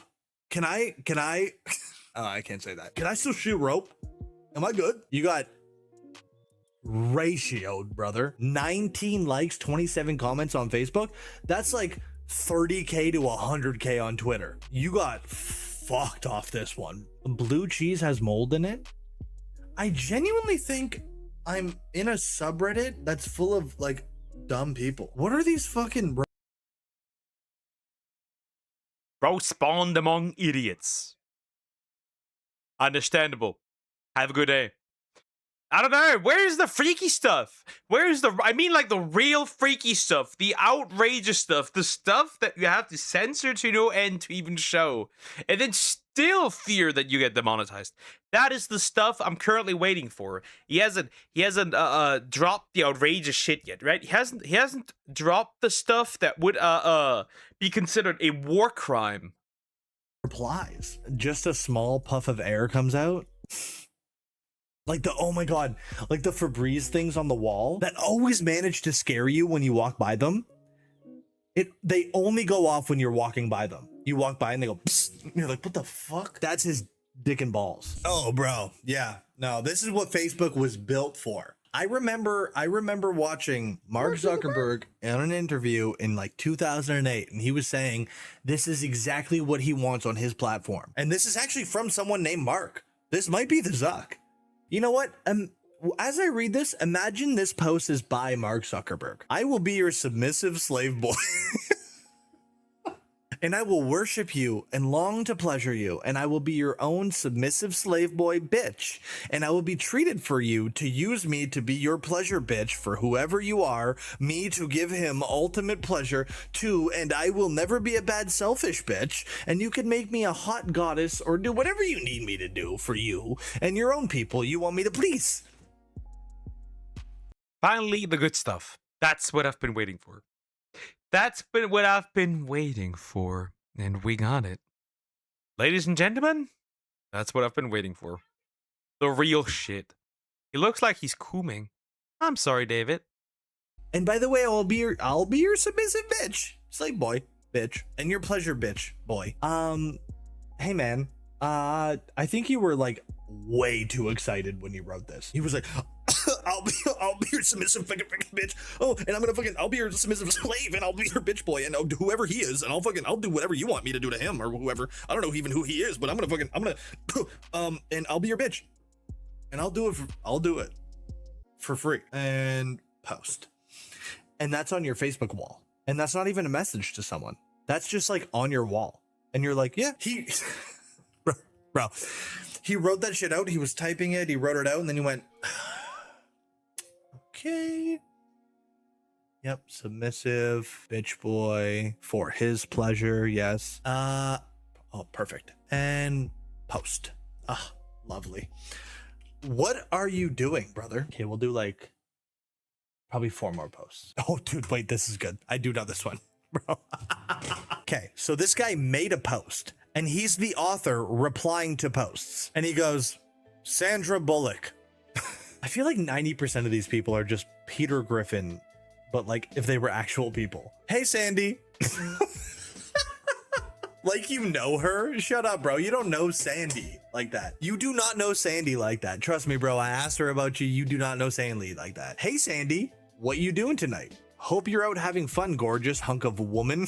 No, but okay, bro. Nobody's a hunk of woman. You don't say that. That sounds like... Maybe they're just all bots. Maybe they're just all bots. Maybe there are no old people on the internet. They're all just bots. Could that be the case? Could we be that delusional to believe that they're all bots? Because this is outrageous. Why are we seeing this? I think the only person who's a hunk of woman is like Fiona. That's a hunk of woman. I just saw your other post about the other place to get hold of you.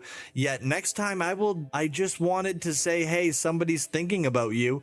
Oh, wait, somebody's thinking about Sandra Bullock? Oh, thank you for reminding her. Amazed that you text. Hey, somebody's thinking about you. Amazed that you text.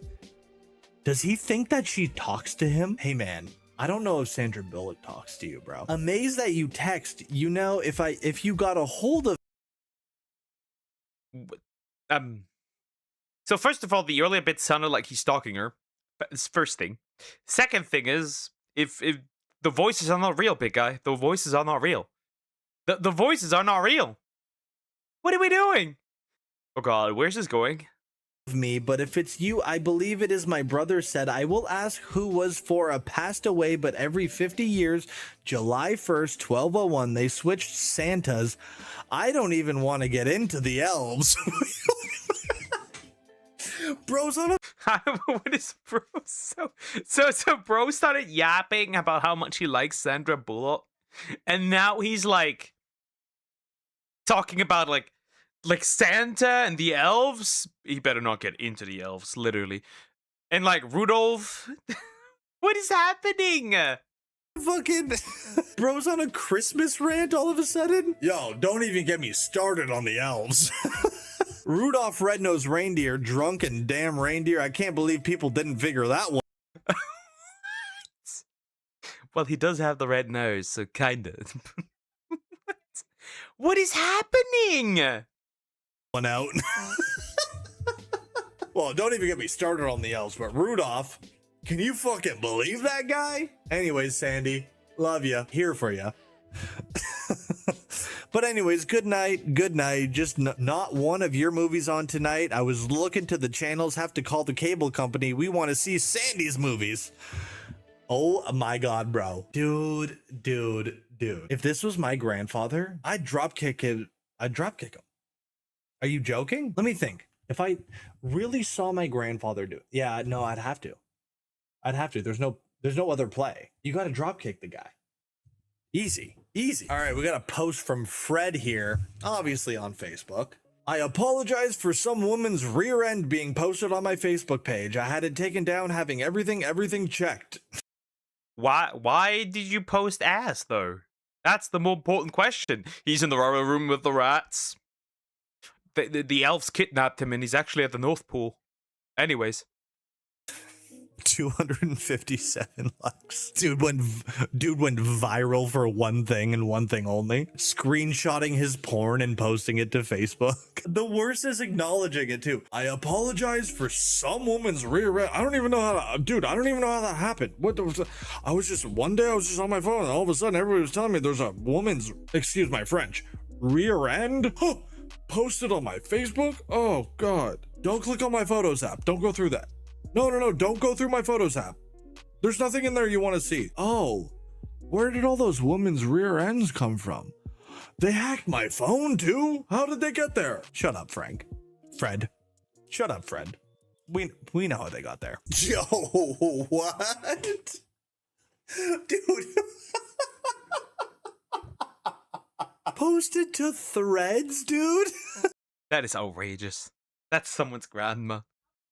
That's someone's grandma. Remember, they've all been they've always been hoes. This isn't just a new This isn't just a new That's outrageous.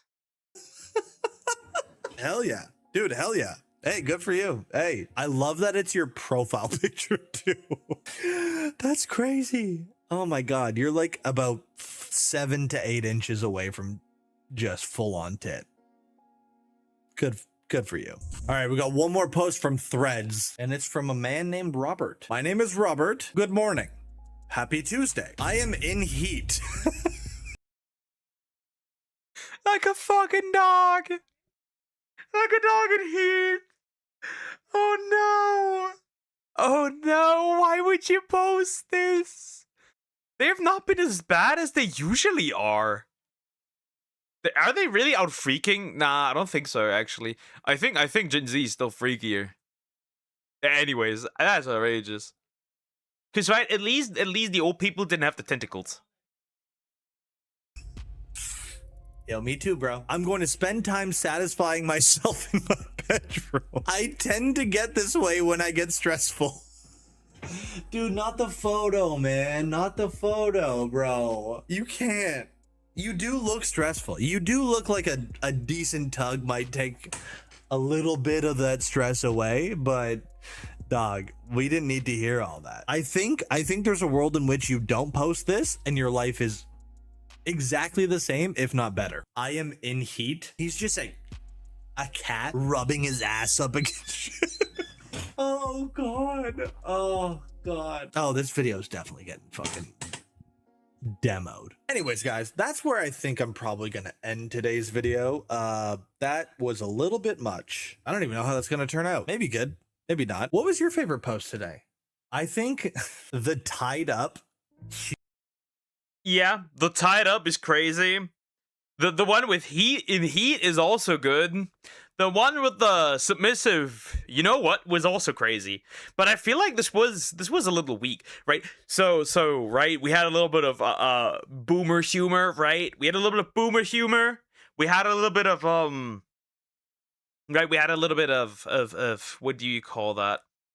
We had a little bit of freaky stuff initially, but it wasn't as freaky as I expected it to be, right? We're not on the right. We're not even in the deepest gooner depths of old people. I feel like this could have been much worse, actually, right? We haven't been in the deep holes of Goon City. Human turkey? That's gotta be my favorite. Yeah, that's the one, but I think actually that is because this is made by PETA, right? Nobody actually made this. This isn't boomers being a freaky, right?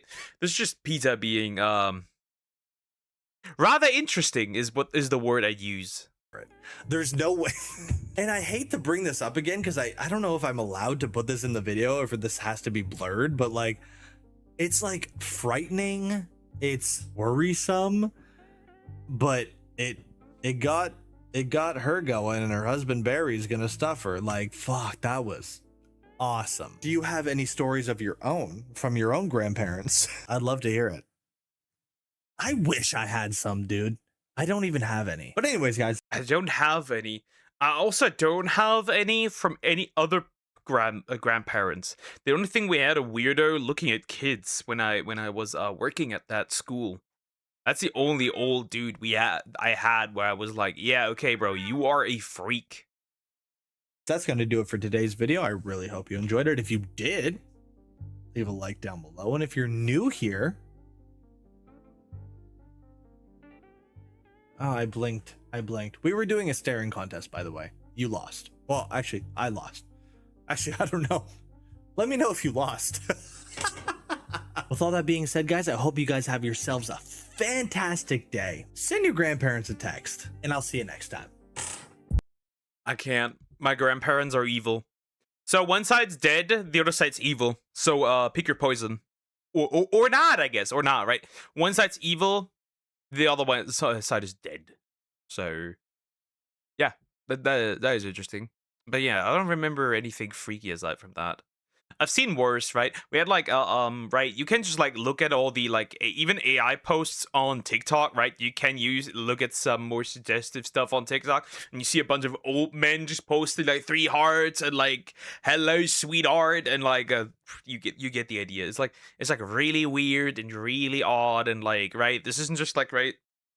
And this is just like Reddit and Facebook, but like if you go deep down into the dark depths of degeneracy, it becomes outrageous, right? It gets really crazy, especially under like posts by gay men. That is also really crazy. You have like all these old gay dudes being like almost drooling and shit is crazy. That word might get demonetized actually. Wow, cool. Anyways, anyway, this is that was something. That wasn't the worst. That wasn't the worst, honestly. That wasn't the worst. I expected much worse from this. I expected much worse. Guys, I will take a quick break, feed the kitties, and then I'll be right back. So don't run away. Don't run away.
I am back.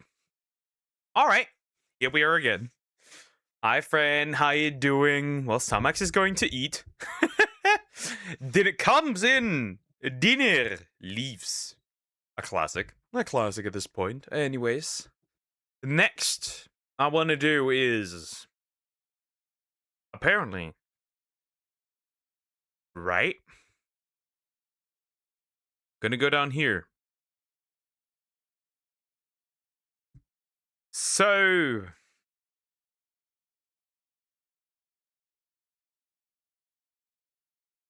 So apparently Bearing, I don't know how.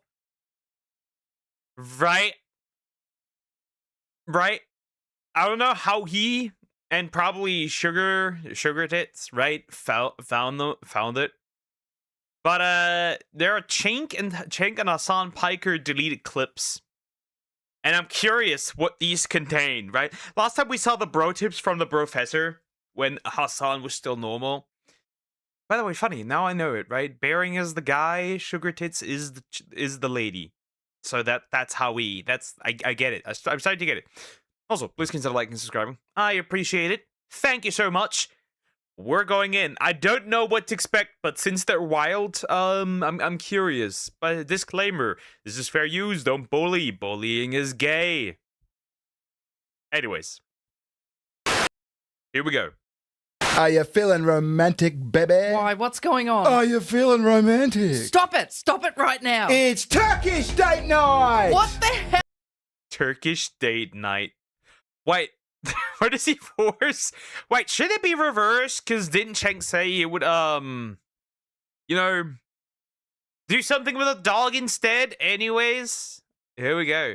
Hans. But the Hans is boobs. That's odd. Hell is that? Is that Kaya with a wig? Well, it's a general mastiff, and yes, that's a horse. How come Chunk got the horse? Well, you're about to find out. Oh, no. So today, we're doing a little bit of internet archiving work.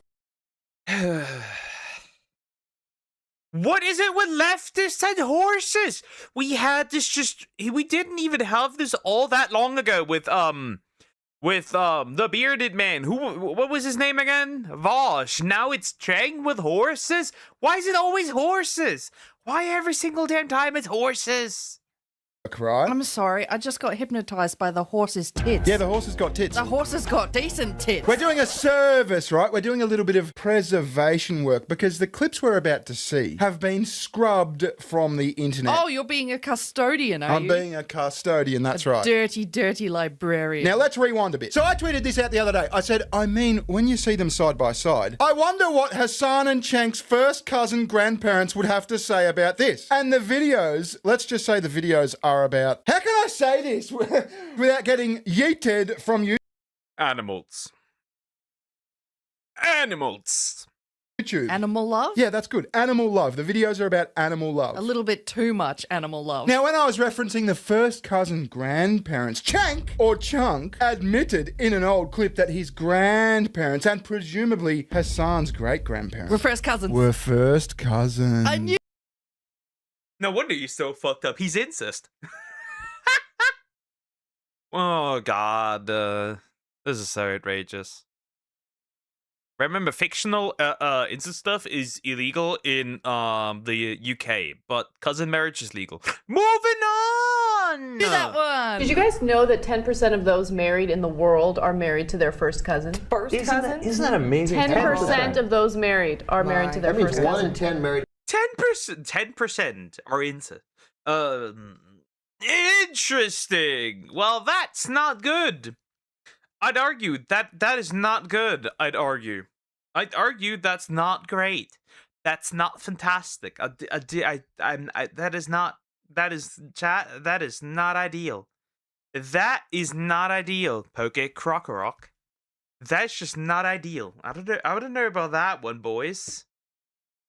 Couples you know. are married to their first cousins. In the world, yeah. So in the United States, it's frowned upon, right? Now, did you catch that? Chunk goes, no, by the way, guys. He's got his shoulders all stiff together like he's got a secret. Well, my take is that his co-hosts are like, let's talk over him. We don't want him putting his foot in it. Shut up, Chunk. We're saving you from yourself. Yeah. I do want to say it has been recent scientific evidence indicating that the likelihood of a child being born with certain disabilities because of incest is much smaller than we thought. By the way, you think you don't know anyone who... Is she just advocating for the... Is she just advocating, because the chance is much smaller that it's not an issue? Does she know the statistics of Pakistanis in the UK? Moving on. You know, in America, you were joking around that 1 in 10, etc. My grandparents are first cousins. Really? Yeah. Might explain a lot. It does. It does explain a lot, Chunk. It does explain a lot. It indeed does. It indeed does. It does explain quite a bit. If you ask me, that certainly does explain things. Kissing cousins, indeed. He's wrong. He ain't wrong. That is explaining things. Now, my other theory, right? See how he said that, and the producer immediately cut to the Young Turks graphic? Oh, I thought it was a commercial. Cut to commercial. Cut to commercial. Well, that's what I'm saying. That's what I reckon it was. The producer's like, shut the fuck up, Chunk. You're never going to live this down. Wait, was this live? Didn't they have the opportunity to edit? Well, I think most of their videos are recorded kind of on the fly. They don't do much editing. They're like Jeremy. Yeah, but if there was something you would... Don't mention the quartering. He will strike you down. Literally. Sweet home Middle East. Sweet home Middle East. Anyways, it's just crazy. It's just crazy. How can you sit there and admit this out in the open, mind you, right? Just like out in the open. He's really sitting there out in the open and admitting this.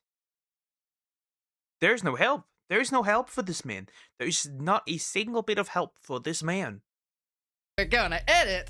Yeah, that's right. Well, he probably thought he was being funny, which he is, but we're laughing at him, not with him. It explains a lot. It explains a lot, Chunk. Retardation. So remember a few years ago, I think it was like 2020, maybe 2021, Chunky yogurt ran for Congress in LA. He did too. Or in California. What a spectacular fail that was. Yeah, and Bernie Sanders endorsed him. But then he found some resurfaced blog posts and clips from Chunk, and he had to unendorse him. Was it the animals thing? It was the animals thing. It was. Bernie Sanders was like, hell nah, bro. Chink loving that conspiracy. But can they not like as far as I'm aware, can they not like marry the like not stepmom, but like there was something, I forgot what it was. Satellite Cricket isn't here. He can explain it better. Anyways, less than 12%. Outrageous. Like some old stuff about women and how misogynistic he used to be. But we're here to have a look at the animal stuff, because the animal stuff is fucked up and it's being scrubbed from the internet. So I've got a bunch of old clips we're going to watch, and I've tried my best to clean them up. I've tried my best to clean up the audio, make them audible, that sort of thing. But we got to work with what we got. You want to have a look? Yes, but before we get into that, what the fuck ever happened to his book? Oh, I don't know. Fuck. Didn't he ask for money to do that book? Yeah, and he released it. I'm not sure what happened. I mean, who's going to read fucking Chunk Yogurt's book? Oh, he did release it. He did release it, yeah. Wow, that was a blip in time. Yeah, so let's have a look. Let's go! So this is the main offender. This is the law starter about Chunk and his animal habits. I have decided what that Boing Boing chick was doing. She was doing a jaywalking of bestiality. Like, yeah, it might technically be a crime, but let's not waste the court's time on jaywalking. Okay. You Yeah. see what I'm saying? Yeah, fair enough. But here comes the controversial part, the part I shouldn't say. No, you probably shouldn't say this, Chuck. What they're talking about, right, as far as I can gather, because this is like from 2013, they're talking about some bill in Missouri, I think, or Louisiana. And it was like a cruelty to animals bill, and they've tied it into some story about bestiality and some chick who did things with a horse. And he's saying, look, as far as horse loving is concerned, I don't think she committed that much of a crime. Let's go easy on it. Chunk, that's victim blaming. Did the horse get aroused? Then the horse enjoyed it. You've got no idea how close you are to reality. Why are you why do you have to put it down like that? Why do you have to say it that way? There was no reason to say it that way. Please. Okay, let's hear it. Get the fuck out. I believe that if I were the benevolent dictator of the world, I would legalize bestiality where you are giving, where you are pleasuring the animal. Stop! Stop, Junk! For the love of God! Remember that God destroyed the city? Sodom. And he has still not destroyed us. Which means whatever they did there is worse than whatever this man's advocating for. Or whatever this man would make legal. Please, for the love of God, never get this man anywhere, ever. And I mean anywhere, ever, into a political position. He will legalize shit that is man-made horrors beyond the comprehension. Stop! My jaw, it's on the floor. Oh my God. If he was the benevolent dictator of the world. It's benevolence. But only where you're pleasuring, was it you're pleasuring the animal? Yes. You have to be the pleasurer, not the pleasuree. Right, I don't even want to go into that. You see what I'm saying? Okay. Now why? Why did that happen? It's the dumbest thing I've said. It really is the dumbest thing you said. No, I'll tell you why. Look at Anna. Did you see how she looked down? It's like, oh, fuck me, fuck my life. This is going to be a clip on the internet. Why am I anchoring forever? Look at her face! It went from like happy and smiling to instant regret, right? Right?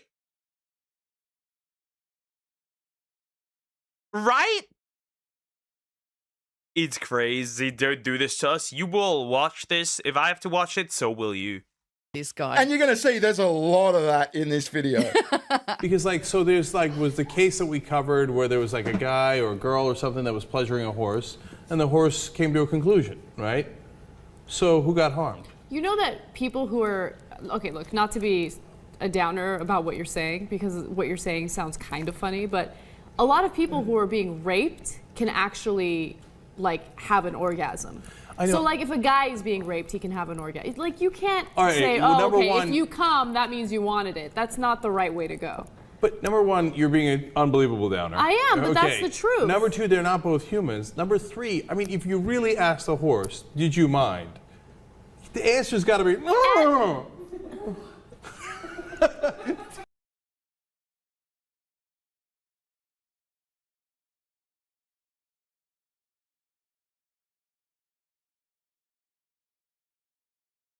You see what I'm saying? No. This is such an awkward conversation. It is. All right, I'm going to leave it be, okay? Yeah, you leave it be, Chunk. Yeah. Oh, Jesus.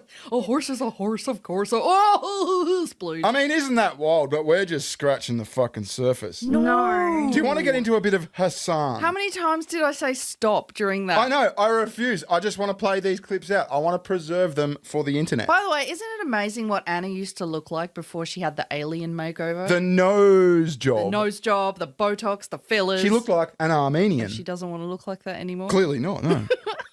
Let's do Hassan. Guys, I love sex, okay? I fucking love sex, dude. And I think it's one of the best things you can do on this planet. And I love to do it with humans, dude. Nothing substitutes, dude. Okay. That's a really weird thing to add on. I especially...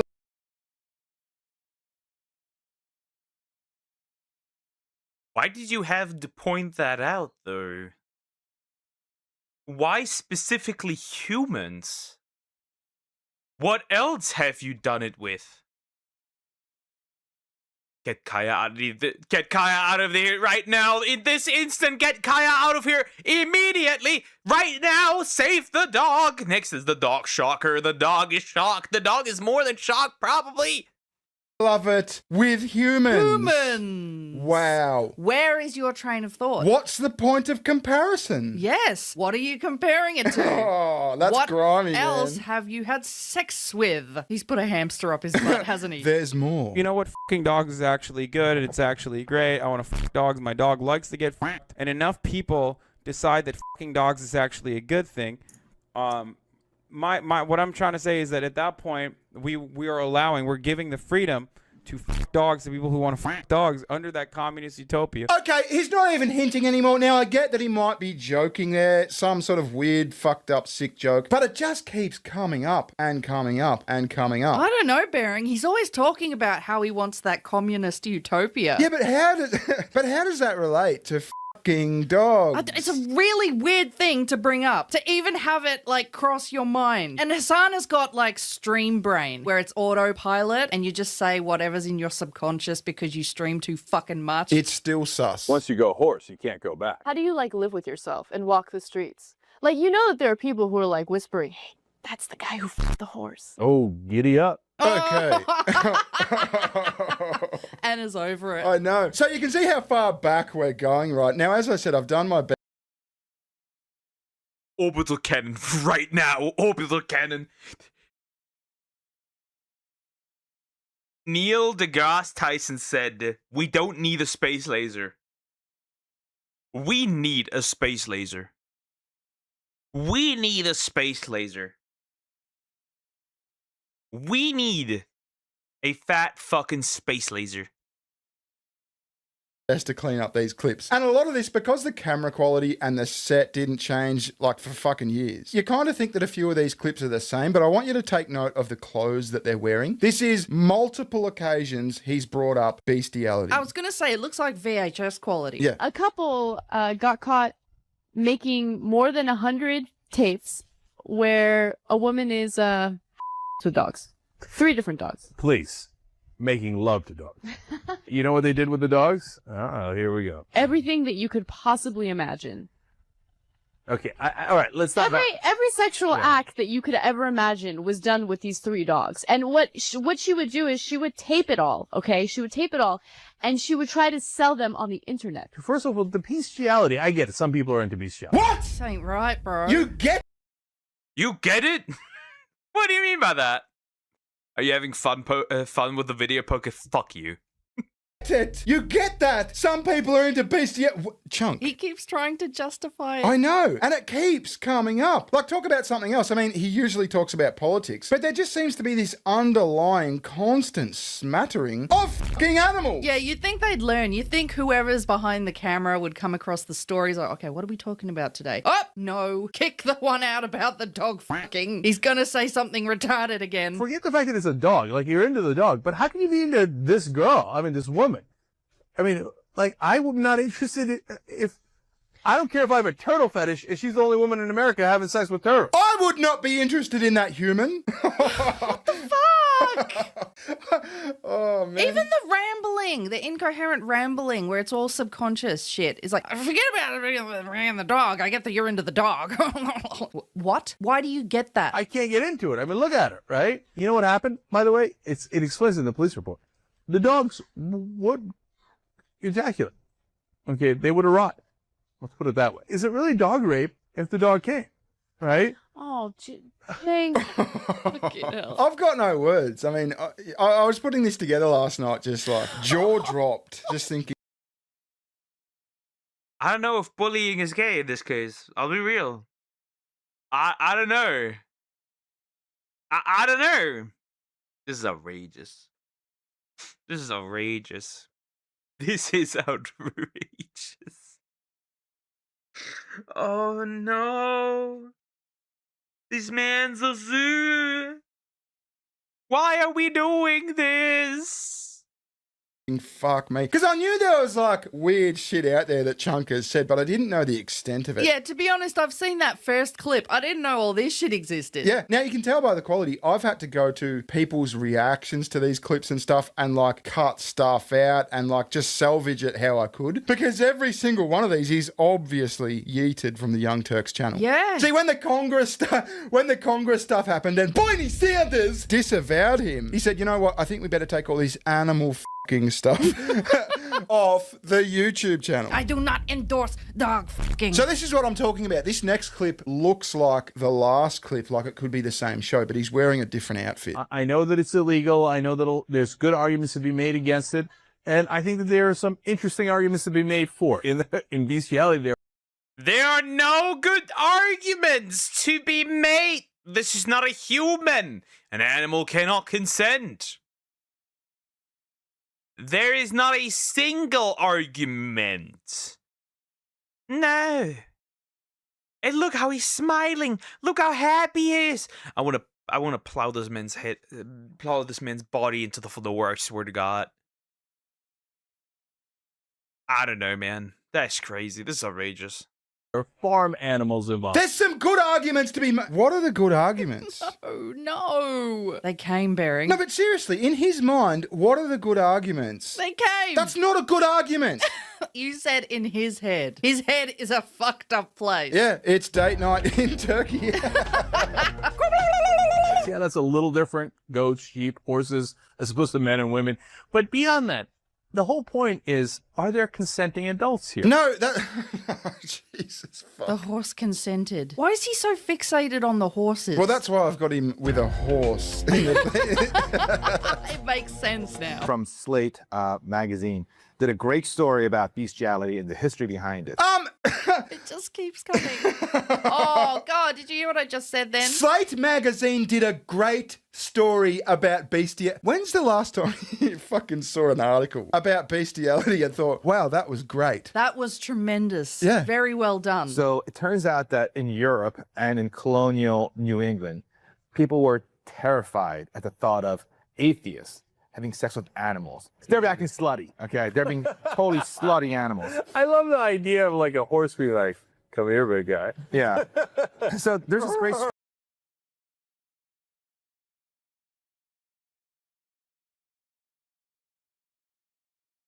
What is wrong with... here's a... This actually does explain a lot. The cousin thing does explain a lot. Remember, both zoo stuff and kid diddling are in some way, shape, or form connected to brain damage. The brain damage in this case might have been caused by the cousin marriage. Actually, it makes sense. There's logic behind it. There's a way to explain this. Okay. Oh, sorry. What the fuck are you putting That's me going to be through? burnt into your memory, just chunk going. Yeah, just the zoom in of his face too as well. You see what I mean, though? He can't stop bringing it up. It's No. fucking sus. No. It's really fucking sus. It's awful. A serial goat rapist on the loose in Florida. Of course! Where else would this story be? In Carlinville, Florida, Sharon Cruz Pacina is worried about her goats because she knows that the same guy is coming around and apparently taking advantage of them. And so she's called the cops several times, and she's worried that the cops aren't taking this seriously. Why the smile? I don't know. He's just so happy. He's not really helping the stereotype, is he? Goat fucker. I'm really happy to be presenting this to you. It's like all. this goat fucker's getting away with it. Go goat fucker. Yeah, go goat fucker. Get that goat. You see what I'm saying, though? He just can't stop talking about it. And it's really fucking weird. So the last thing I'll show you is Anna getting all fucking precious about Chunk being called an animal fucker. To go out of your way to smear him like this, to take videos where he's obviously making a joke. Like, they're trying to paint him as someone who's like pro-bestiality. I mean, the most egregious, ridiculous... Let me guess, if Donald Trump made the exact same joke, you'd call him an animal fucker. You wouldn't take it as a joke. So why are you doing it? Ah, yes, rules for thee and not for me. Calm down, big girl. Calm down, big girl. He's not interested in you. He's not gonna frick you. Don't worry. He's not going to. He likes them of the four-legged type. Of the Huns type. Okay, Croc. Pathetic smears you can imagine. They're just printing and they're taking it at face value from a Twitter troll. From a Twitter troll? A Twitter troll. This is all just from a Twitter troll. Yeah, nothing came from him. Yeah, like there's no video, I was going to say in 4K, but like 180p. You know what I mean? This is documented history, Anna. You can't escape it, I'm sorry. It's just been brought up way too much. It has, hasn't it? It's clearly a thought that is living underneath the surface about animal loving. It's deeply ingrained into his chunky skull. Yeah. So that's Turkish date night. Did you have fun? I didn't. No, I didn't. Visit Sugar Tit. She has a channel. Yes, I do. Thanks for watching. We'll catch you later. Ta-ta. Bye-bye. See ya. Yeah, that was Main Man Horse beyond my comprehension and animals. That is a lot about animals here. There was too much about animals. Yeah, I think I'm good. Anyways, like, comment, and subscribe. And I think I'm gonna go for a walk. After stream, I'm gonna go for a walk. Don't lie, Pokey, you loved it. It's like a car accident, right? It's horrible, but you can't stop looking. It's the exact same thing, bro. It's the exact same thing. This was featured on Powder's channel. I'm not surprised, am I? I'm not surprised. Why are all these leftists so weird? Why is it always animals? I mean, he's Middle Eastern, so I'm not surprised, but like, Wow. Let me click on something so we can, When Jin's this next one, which is by Croc, the Croc wanted me to look at this, so we'll look at it. Bruh, that is outrageous. Anyways, we're gonna continue, I guess. We're gonna continue. I need water.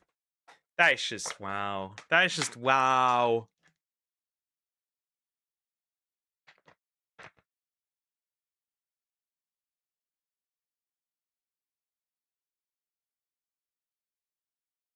I am shocked. Anyways. The YouTube drama Iceberg Explained by Fox Akimbo. We're gonna look at this, as usual, right? We did react to the, Influencer Iceberg? Something like that? Now we're gonna look at the YouTube drama Iceberg. Let's see what YouTube drama is actually on here. I'm curious. Also, please consider liking, subscribing. I want to reach 5K this year, so, yeah, you can help me with that. Thank you so much. And, yeah, we'll go in.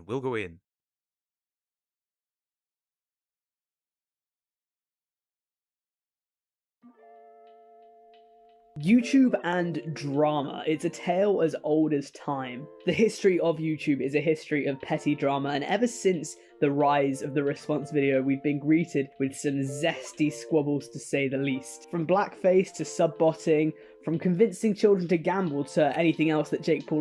I find it hilarious how subbotting back then was a big deal, but now everyone on Twitch, everyone their grandma on Twitch is viewbotting. I don't know how the viewbotting situation is on YouTube, but right, everyone and their grandma does it on Twitch, and it's like very interesting to see. So much so that Twitch, right, fucks with the view counts, and actual viewers are no longer even counted, really. It's like interesting how that has evolved.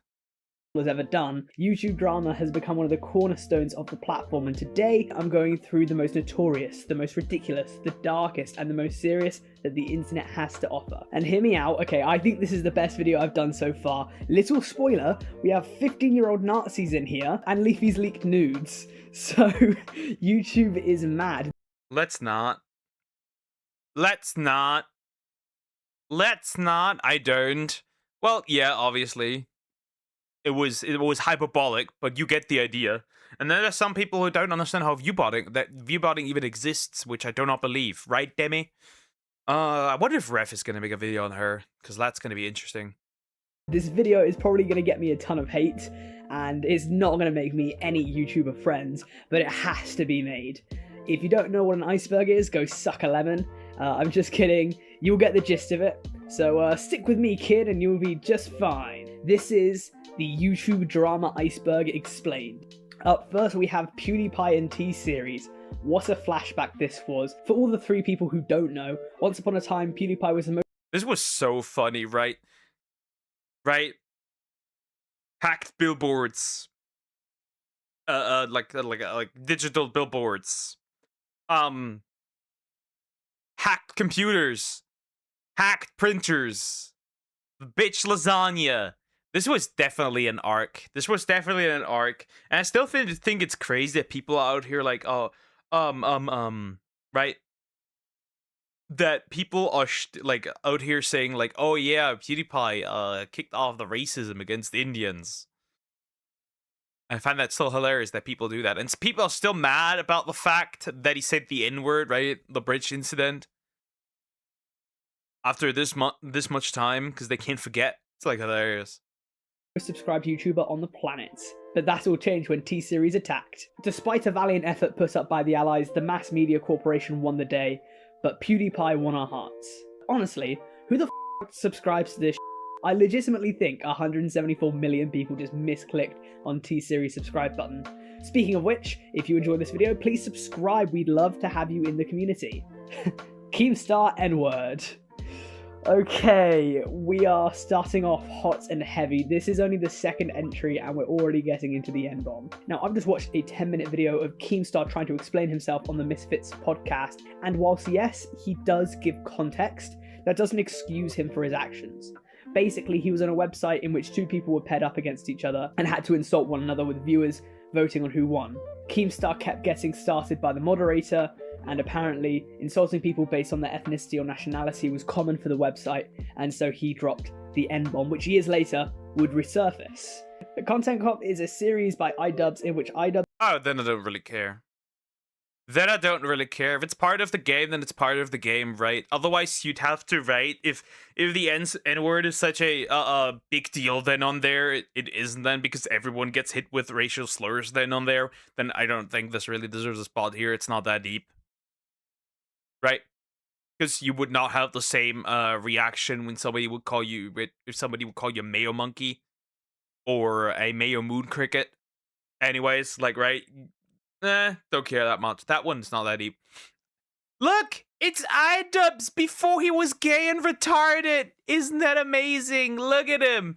Look at him! When he was still likable. When he didn't sell out his own community. When he didn't, shit on the community that he created. That made him big. That he has everything, that he owns everything to, right? An actual proper grifter, if you want to call it that. Goes hard in on a content creator. He just completely dismantling some they've been up to, tearing them apart and taking the piss out of them. These content cops are seen by millions and are known to have devastating effects on a channel, although this is sometimes disputed. The worst impacted, it has to be said, was Leafy is here, or in this case Leafy was here, because he is now done for. Recent pictures have surfaced of this man. This man has gotten fat and bald. It's crazy. We're like fat and balding. It's very interesting, right? It's very, very interesting. Many people kind of think that it was the iDubbbz Leafy content cop that was the catalyst of his fall from YouTube. You know, he completely just destroyed him in that video. And yeah, that is the content cop. 2016 was a fun time for YouTube drama. It was definitely in the mainstream, especially when Leafy and Grade A Under A betrayed Keemstar, I guess. The 3 were friends for a bit. There's an iconic picture in which Leafy is flying in a helicopter with Keemstar. They were friends, you know, especially as they were reaching new heights in popularity. However, when iDubbbz made the content cop on Keem, according to Keemstar, the 2 threw him under the bus and tried to ride the wave up, disassociating themselves with Keemstar. At the time, he lost about 200,000 subscribers, but he says that it was that drama that kind of propelled him to... Or was backstabbed by Keem. items use the have power of content comp, like roast, rice gum, leafies here, and they both lost subs when he content comp on H33. It backfired. Now the power content comp is gone. It will also backfire on anyone else he does a content comp on, because his reputation is completely tarnished because of his wife, right? And the fact that she wants to peg him openly the entire time. It's actually outrageous, right? Like, he's like, it's crazy, right? Like, it's crazy. It is insane, right? He's out there like right, they're out there like, yeah, you get the idea. Be where his channel is today, so maybe it wasn't so bad if you're a fan of Keemstar. Lion Maker. Like, we're on entry number 5 and we're already on Lion Maker. So if you don't know, he was a Minecraft YouTuber back in the early to mid 2010s. Oh god, let me guess. Let me guess. Target audience was the target audience was young Minecraft players. Let me guess. Okay? Now, as with all Minecraft YouTubers of that era, he was accused of nonce crimes. The man had 800,000 subscribers at his peak before the accusations came out, and swiftly began losing subscribers, eventually getting arrested before finally getting his account terminated. He wasn't the first Minecrafter of that time to have these kind of allegations, but out of all of them, his was probably the worst, like the most serious, because the dude went to prison. But yeah, he is off YouTube now, he is off the platform, can't find him anymore, and good. Pyro grooming allegations. Okay, so a couple months back, Pyro... Oh, no, I don't remember these, actually. I don't remember these. That's interesting. I've never heard of these. How have you never heard of this guy? What the fuck? I don't know who he... I do not know who that is. Yeah, I genuinely did not know who that is, but crazy. Then again, I'm not really in the Minecraft thing, so like I get it, right? I'm not really in there, so like I'm not, right? It makes sense that I would not know who this is. Cynical was accused of grooming a teenager when he was 15 on Discord. The teenager's name is Ivory. And I'm going to get back to this later on in the video because there is... Pyro kind of comes up a few times, but his response is out if you want to watch it and kind of get his side. But we will get to this later down the road. John Swan lied. This is referring to the time John Swan, I don't know, impersonated the biggest Minecraft YouTuber on the planet, Dream. But yeah, John Swan was a commentary channel, I guess still is, that apparently when he was a lot smaller, impersonated Dream, sending inappropriate messages to his fans. My question is, right, what is the deal with snarky British commentary channels getting into You'll have one British commentary channel that f***ed up. You'll have a smaller one that sees this as an opportunity, makes a video on it, it gets really popular, the person the video is on gets cancelled, the person that made the video just gets popular because of that, and then 5 months down the line, they f*** up, someone else comes along and makes a video on them taking them down. It's just a vicious cycle. And with John Swan being a commentary channel, it just completely delegitimizes you. So he can get in the bin, to be honest. Just Destiny strikes LT Cobra. I wasn't aware of this drama before now, and what's funny is that I actually watched a John Swan video to find out what this was about. Essentially, LT Cobra is yet another British commentary channel that a few years back made a video taking down Just Destiny for exploiting pictures of teenagers in his... Outrageous. I love this guy was trashing on the series. What the fuck? Wait, what the fuck? His thumbnails, basically calling him a nonce. Just Destiny got a bit triggered by this and actually gave LT Cobra a copyright strike. A false legal battle ensued, and long story short, Just Destiny was accusing LT Cobra of defamation of character and slander. The only problem with this is that defamation and slander is not copyright, and therefore Just Destiny had no grounds to take down LT Cobra's video. He just did it because he couldn't take criticism. I don't know if the bloke is a nonce, I don't know him, but just by looking at the thumbnails, I have to call him out because this dude exploits pedophilia on his thumbnails. Like, he's 13. Like, dude, you're profiting from people clicking off this video. Perhaps it's not illegal, but I have to argue that it's morally dubious. Get your shit together. The get your shit together, 99% likes. Isn't that the percentage, right? That should be the percentage, right? I think it is. T-Series, yeah, okay. Shouldn't that be the case, right? I think that should be, right? I think that should be. I could be wrong, but I think that's the case. Right? I think that's the case. Anyways. Morgs Fest. What are we doing? Morgs Fest. Morgs Fest was an event thrown by the YouTuber Morgs, as if it was going to be thrown by anyone else. It was like some sort of inflatable obstacle course designed to redirect money from children's parents' bank accounts to Morgs' wallet. Morgs must have seen TanaCon and went, yeah, that went well, and decided to do his own.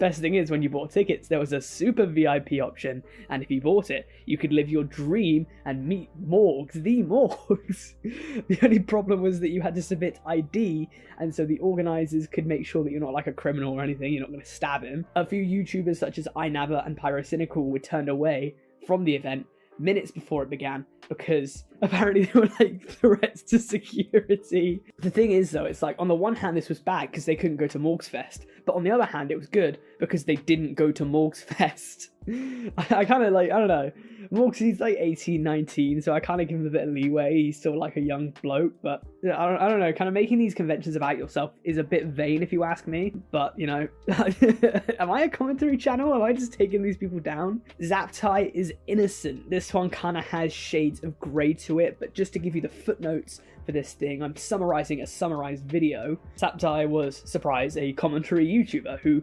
surprise, got into drama when he was chatting up a 16-year-old when he was 20 at the time. Which, I mean, that is just the story. Every single YouTuber ever has just done that now. There must be some sort of adult YouTuber messing their teen fans bingo, because I swear to God, you could definitely make a game out. Interesting. Now the huge problem is, right, where did this happen and when? Because laws are different everywhere. That's the problem. However, if this was in the US, then that's illegal activity. And then that's jail time. Of it now. I have to have bingo there. His friend and fellow content creator I'm Alex also revealed on his podcast that the man was a sociopath. He revealed that to the world. And that is the end of that. However, no it's not, because the girl was actually 13 at the time, which I'm Alex relayed to the rest of the world. And that was the end of that. Except, no it wasn't, because Zaptai didn't actually know she was 13. She lied to him, claiming that she was 16 or 17. Additionally, Zaptai was never diagnosed as a sociopath. He was just depressed and had mental problems, and he told I'm Alex this in confidence, and then he just spouted it out to the world. This obviously made it worse. No nudes were sent, and no physical contact was initiated. Technically, no laws were broken, but Zaptai quit YouTube because of it. And I'm Alex, in, you know, fairness, kind of stabbed him in the back, at least with the mental stuff. He blew things out of proportion, and he hasn't apologized since. Regardless, Zaptai's time on YouTube is done. That's him. He's finished. I saw LT Corbis on this, and I was like, you know, I recognize the name. Flashback to 2016, and you had Keemstar, Pyro, and Leafy all kind of doing their thing, making videos promoting this 12-year-old YouTuber, LT Corbis. She gained over 100,000 subscribers, and yeah, she's a Nazi. Like, interesting. She's an alt-right racist, and boy does she hate Muslims. Like, this girl is like 15 these days, and understandable. Have a good day. Understandable. A good day. Anyways, I get it. Nazi, I'd have to look at this because this video. Oh yeah, Nazi, I'd have to look at this because right, we'd have to look at this because if she's actually not from German descent, she cannot be a Nazi. She's done it all. She's hit 100,000 subscribers. She got discovered by Keemstar. She sent death threats to Susan Wojcicki. She's been banned from YouTube. Get her off the platform. She has really lived a full life. Legitimately, I don't know if all of her alt-right kind of views and stuff are just some ultra meta satire, but it doesn't seem so, and I almost do feel sorry for her because she was kind of thrust into YouTube fame at 11 years old, and having 100,000 followers can be very damaging for anyone, let alone a preteen. Even so, I hope she drops the hate because there's just too much of that in the world. Like, she's only 15 or 16 now, so it's not like her formative years are quite over yet, and it's not too late, so even still, it is an interesting turn of events. Like that, you know, life is wild. Quentin reviews. I'm not 100% sure with this one. I think it's getting at the fact that a little while back, Quentin had basically gone around calling everyone a racist and just being a pain in the ass. This Reddit comment, I think, narrates his supposed controversy quite well. The start of the controversy likely started when Quentin made a dig at Trump. He refers to Trump as a racist and criticizes him for about a minute. Several videos later, Quentin referred to JonTron as a racist because of the comments JonTron made on a debate over immigration. He also criticized PewDiePie for having right-leaning commentator Ben Shapiro on his channel. People were angry over this, either disagreeing with Quentin's politics or feeling that he was inserting politics into his reviews. Again, I don't know him, but from an unbiased source, he seems vindictive. Secondly, I think his political views are ass. Criticize Trump all you want, but leave Pewds alone, man. Leave Pewds alone. Turkey Tom racism. Okay, here's my problem with commentary channels, right? So if I remember correctly, Turkey Tom recently has had another thing going on where chicks tried to like lie about him, and then he brought the receipts. If I'm not wrong, I think that was the case. I could be wrong. Oh, Quentin Tarantino. I know you don't like this man. Anyways. And I said this before, but they make their videos and takedowns on various YouTubers pointing out their flaws. Here's the problem though. To be human is to be flawed. Apparently Turkey Tom outed Pyrocynical for being some sort of sexual deviant, hopping on the allegations that he groomed a 15-year-old when he was 19. Based on the performance of this video, I think it's fair to say that either Pyro's fans just came in and flooded him with hate, or he's chatting. Also, he's racist. Yep. I mean, back in 2018, he sent a bunch of racist messages, dropping the N-bomb and being all-round xenophobic. These commentary channels just keep making videos trying to take each other down. It's the Wild West out there. Everyone's just hopping on each other just for some clicks. The harsher the allegations, the more views, the more money. Then they get taken down for being flawed humans, rinse and repeat. A new one rises, they fuck up, they get taken down, rinse and repeat. It's so petty. Before I get cancelled, I'm going to take the time in the video to reveal my biggest flaws. I think that I'm quite selfish. I am a real slob. I'm very messy. I'm prone to temptation. I don't always think before I say stuff. I look back at my past and I can acknowledge that much of the time I crossed the line. I said awful things, I was rude, and I changed a lot about myself. If you're a commentary channel watching this video, please give people the benefit of the doubt. We're all flawed characters. And if you want to call people out, make sure first of all that you have... See, I'm a bit of an interesting guy. I say outrageous shit and I own that outrageous shit because I actually genuinely mean it. When I criticize certain people or say certain things about certain people, you can't stop me. And people could make videos on me and I won't even respond. Like, I won't care.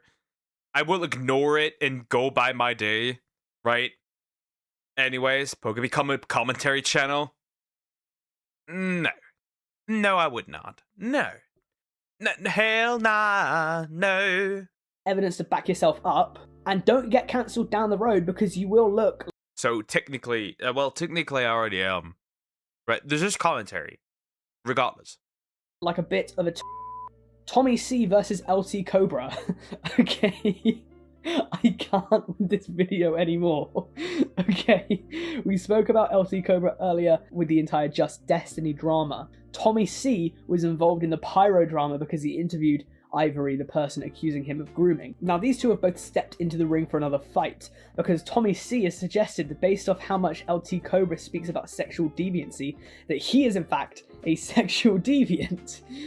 I mean, I have to admit that this situation is quite hilarious, because it's not every day that you see a bloke in his 40s saying that he thinks a 16-year-old might be a nonce. I don't know what you think, but isn't it usually like the other way around? Legitimately, why has half of this video just been random sex accusations? Like, it's kind of mad how a simple platform that was designed for people to share cute cat videos to each other has evolved into the landscape that we... Actually, fun fact, YouTube was actually never meant to be actually just a website where you upload videos. YouTube was initially a video dating platform, as far as I'm aware, right? I watched the history of YouTube video, and that's where that was said. And now we're here, but you call me out stuff without evidence. Croc, you are gay. I cannot prove it, but you are. We see today with like 15-year-old Nazis and grown men calling teenagers pedophiles. Like, it's quite crazy. Deji sues Kavos. I can't. I legitimately just can't. Add YouTubers suing each other to the Nazis and paedophile list because there's a rumor that Deji was suing Kavos because Kavos made a video calling Deji out for sub-botting just to get him over 10 million subscribers. He said on Twitter that due to a legal complaint, he's temporarily privated all of his videos. With YouTube, we've seen intense battles of pure strength and skill inside the squared circle, so it only really makes sense that we can kind of see the first intense legal battle of YouTube, not between companies, but creators. I mean, imagine a judge or jury having to deal with this. Imagine going to university, studying every day of your life, entering the world of work in one of the most prestigious jobs in the world, just to have to settle a playground debate between Deji and Kavos. What the f? Behind the Meme was a YouTube channel dedicated to trying to explain memes from back in the day, like kind of 2015, 2016, 2017. He got really big, amassing hundreds of thousands of subscribers, nearing 1 million. He might have even gotten like 1 million, but probably around there. It should be known that I was one of them. I was like, 14, 15 at the time. It was a very dark time in my life. But basically the premise of the channel was that he just kind of went onto Know Your Meme, copy, paste, and upload. However, when he covered the art of the YouTube poop, that was the day that he went too far. If you don't know YouTube poop, you're probably too young for this channel. But basically it was the purest form of abstract shitposting popularized in the late 2000s. We call this today brain rot, right? We call this today brain rot. That's what it is. It is brain rot. That's what it is. It's brain rot. And now we're here. That's what it is. That was what it was. The old brain rot. And trust me, I watched a lot of YouTube poops, especially, right? German ones were bangers. Like, I was dying of laughter when I was actually like right? When I was actually like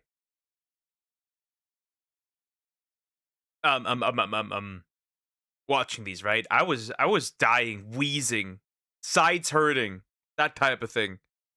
Its popularity was in decline by the mid-2010s, and when given an opportunity to legitimize the art of the YouTube poop to his subscribers, he instead just gave it the usual treatment of copy and paste. Billy Big Bollocks Emp Lemon, who I love by the way, saw this video and made a response taking him down. More and more people kind of caught on to the fact that his videos were just ill-researched and his channel began to die. Before he died though, he posted on his channel, "Rip Behind the Meme." I think he kind of like faked his death or something. And I don't really want to go too hard in on him because my videos are like fully researched too.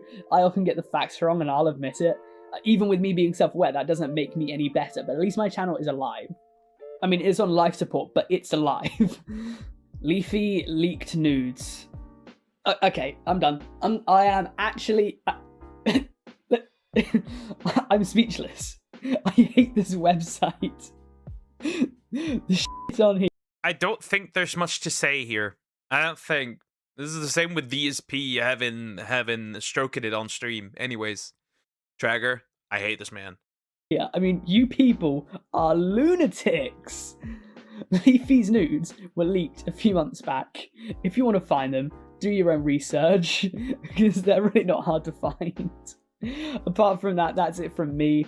Depending on how this video does, I might do a part 2 because this video is just mental, man. I've really only scratched the surface, and this was Pieman's iceberg, by the way. And there were so many entries in it I just couldn't get to. I really wanted to upload a video this weekend, so that's what I'm doing. If you like this video, please interact with it. I like, subscribe, comment, all that kind of good stuff. I have a Discord now. The link will be in the description, as well as my Twitter and email. So if you want to send me messages or suggestions, yeah, that's the end of the video pretty much. Yeah, some of these I obviously do know, and some of these I obviously didn't. I didn't know the Minecraft stuff, right, as usual. Right, I'm not in that scene. The pyrocynical allegations I did not know. The previous, what was the guy again? I forgot his name. Some of these I did not know, right?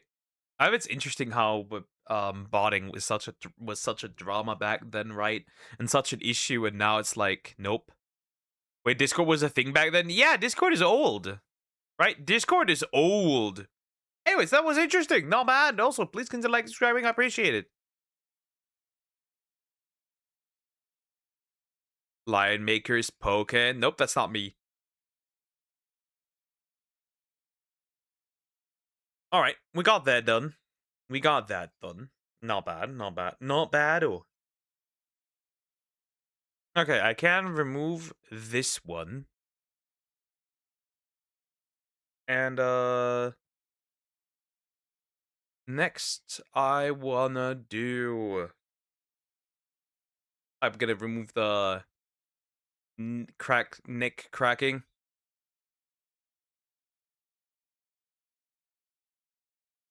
Now this one is interesting. Let's watch that. Let's watch that. That's a face. Let's watch that. I'm curious what that was about. I got this recommended, but like I don't know who it was, and I'm curious what that is. Cause right? You get rarely, right?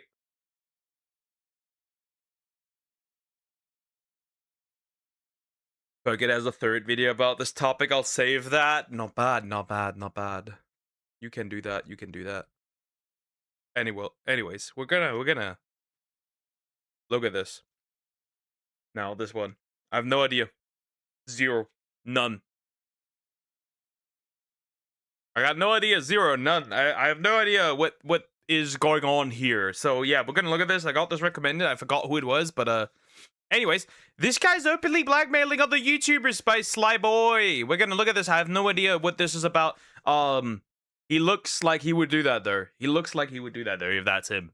That is. And if not, then I'm very sorry. Anyways. Also, please consider liking and subscribing. I appreciate it. Thank you so much. So yeah, hit that like button, and yeah, we're going in. We're going in. I have no idea. Let's hear it. That's a face that is about to say something absolutely devious. Look at those eyes. Look at that. Look at that little grin sneaking up his face. Wow. I keep a running roster of YouTubers I find generally incredibly entertaining, but only when they are actively destroying their own lives. Is that right? I don't know. What is this, Sunday school? This person uploaded a video titled, "I'm frustrated with commentary YouTubers," about 24 hours ago, and he took it down very fast. Now, I saw clips circulating around the internet, and I knew immediately that this would be exactly the type of content I would enjoy. Unfortunately, I wasn't fast enough to get to it, and I was not able to find the original video until just now when I saw that Rob's Media re-uploaded it. Hello everyone, today is going to be a little bit of a different video because I am frustrated with a lot of your favorite creators. I've been wanting to make this kind of video for quite a long time. I've been very nervous to do it because I didn't want to burn bridges, but at this point, who gives a fuck? 2 to 3 years ago, I started a nonprofit, Never Stop. I have sunk thousands and thousands of dollars into Never Stop. At first, it was not successful at all, and I was paying money out of pocket to cover the donations that we were making. We just received our first grant. We have 7 volunteers, 1 part-time employee, a treasurer on board. Like, this is a fucking real operation here. Okay, I'm gonna slim down the intro to this video. Jake Doolittle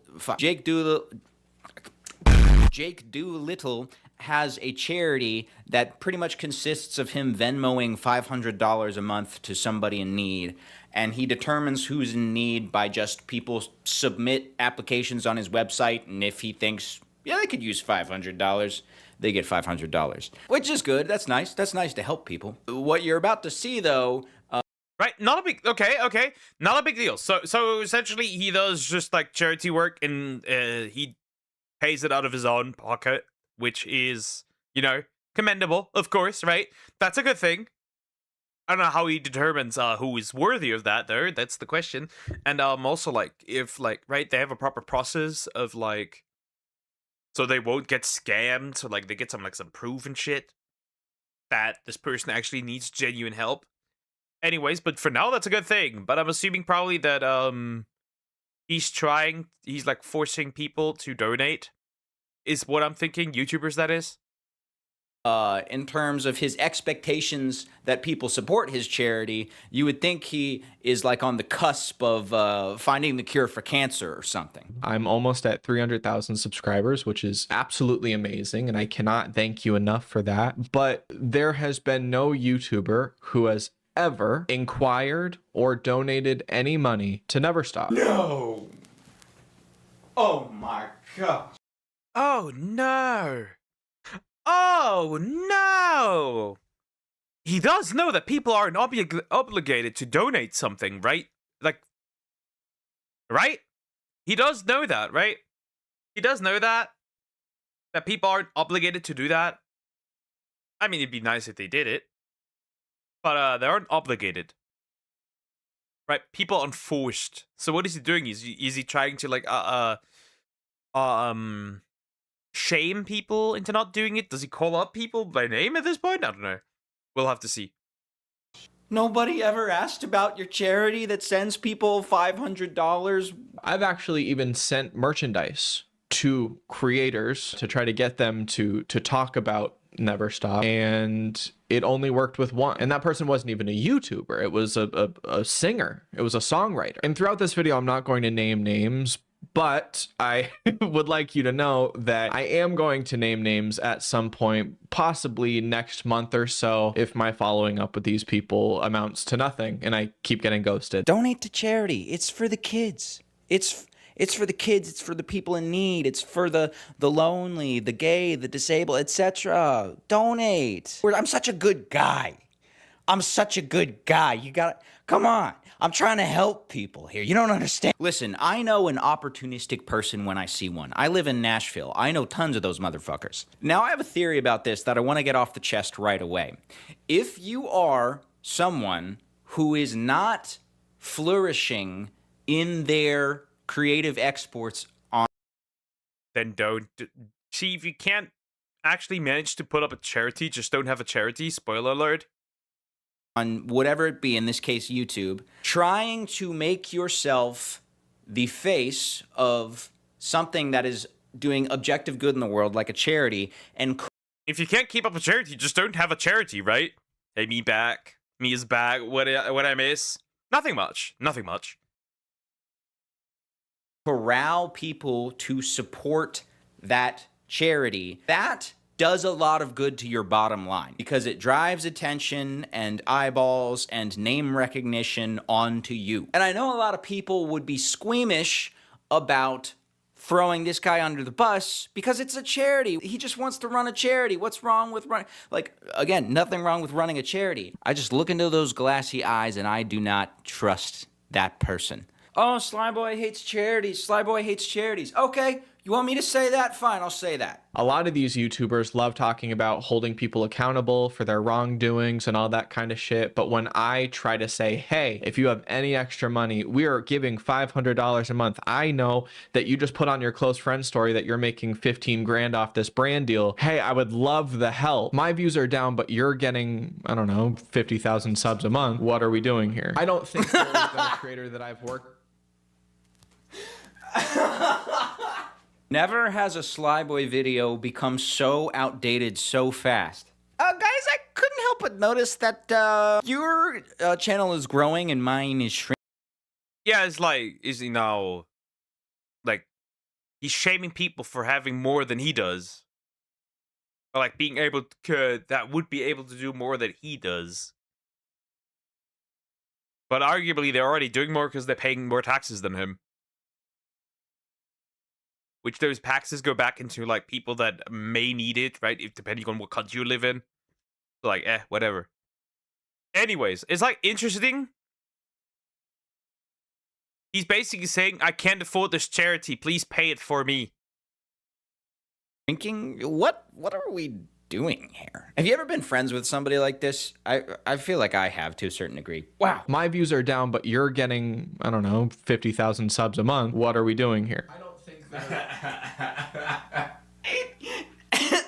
He did the little zoom in for emphasis. What are we doing here? I'm surprised he didn't do zoom out and reverb. Hey, buddy, I saw you got that new promotion. That's awesome. However, did you know that I'm unemployed? What are we doing here? Congrats on the marriage, my guy. The wedding was absolutely beautiful. Just a gorgeous ceremony. I don't know if you know this, but I'm actually still single. What are we doing here? Because if anybody deserves all those things, it's me. You know, I give $500 a month to a random person who submits a Google sheet on my website. As of today, we have given around $12,000 to people in need over the last 2 to 3 years. This is all over $12,000? $12,000 is a lot of money, don't get me wrong, but like for like like a charity that you said, would you say there was like 7 people working at this thing? What are those 7 people doing? Counting the dollars? If you just took all of your time that you've sunk into this and all of those people's time and just worked at a fast food restaurant for that exact number of hours, you probably could have gotten more money to Venmo to people who shoot you a message on your website. I want someone to tell me why US senators and representatives are more likely to work with me than other influencers in the commentary space who I have talked to within the last 6 months. How come other nonprofits that are doing between $10 and $30 million a year in donations are willing to talk to me, but these fucking YouTubers cannot give $500 in a one-time payment out of their, I don't know, 50 grand that they're making a month? I've dealt with people like you before, okay? So I know you just lied there. I know you just lied when you said, okay, so fucking Drew Gooden makes $50,000 on his last video, but he couldn't make a one-time payment to me for my charity. It's never one time, especially with the charity. If you ever give to a charity, you get emails, you get calls. And by the way, all of this you can write off on your taxes. I don't know how many times I have to say this. These are people who are getting a shit ton of money and will not know what to do at tax time, but I guess there's no knowledge there. These people don't understand. All these successful YouTubers are just too stupid to know what a good tax write-off I am. I don't think this person understands that it takes a lot of growing and building yourself within the industry and building your reputation to be considered trustworthy as the person to be managing funds like these. If I started a nonprofit, I would not, right? Especially now, right? Making this video, I'm glad I'm not the person that posted this, right? If someone made this video, I would certainly not trust them with my money. I would not. See, if you are handling large sums, this isn't the first time a charity was misused for something, right? We can look at literally Creator Clash, right? Creator Clash, big event, right? Big event. All the funds have been massively misused, so much so that they stood there eventually with the debt. I'm not going to donate to something that, at this point, I'm not going to donate anywhere that I don't know it's actually going there with literal outright proof that it does. Hell no. Right now, tonight, on my computer, and somehow scrap together like $12,000-ish to start it with, I would pretty much be at the same level as you are. Do you think, I don't know, Moist Critical would respond to my emails? You don't deserve people's attention just because you're doing a good thing. This isn't about supporting me, it's about supporting people who need the support. I'll give a bunch of examples about how YouTubers have ghosted me and not wanted to help with Never Stop. Oh, the way he smiles at the end of that. Oh. Oof. Ugh. This person posted how much money they're making on their public story, okay? And so I swiped up and was like, hey, that's a lot of money, or like, that's a lot of people supporting you, that's insane, congratulations. Then the person responded to me and was like, thanks, you know, it's crazy, I'm trying to do good with my money. And this was just supposed to be an exchange of me saying, hey, congratulations, that's insane. And this person said, hey, I've been trying to do good with my money. So if behind closed doors you're gonna flex to me and say that you're doing good with your money, fucking show up. So I said, hey, if you want to do good with your money, I would love to get on a call and talk with you about Never Stop. And this person unfollowed me and left me on red, which I think is hilarious because you can't post how much you're making. You can't say, hey, I'm trying to do good with my money. And then when I say, hey, if you want to do good with your money, let me know. I would love to talk to you. And then you just fucking leave me on red. Not even a response. Any kind of a response that would be like, hey, you know, I appreciate what you're doing, but I've been giving to different charities that support something that I'm closer to. I'm okay with that. But you can't say that you've been doing good with your money and flexing all this kind of shit and then not give any proof or show any kind of anything. Did you guys not hear? I'm the charity police. It's time for your charity audit. You thought.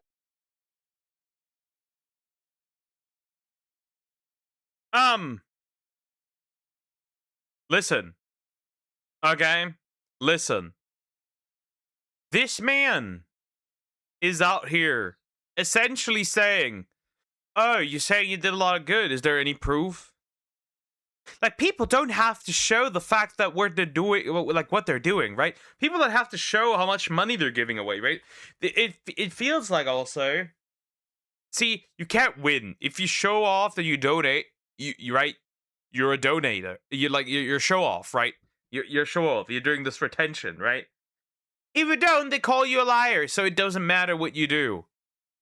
The reason why people who do give away their money, who do charity, don't really say that they're doing charity is because you're gonna have a bunch of people saying you're doing it for attention, and and if you say it and don't show it, they're gonna say that you're lying. So like, what's the point? What's the point? There is no point, right? You'll end up with the same issues regardless. It doesn't make any difference. It doesn't solve the problem, right?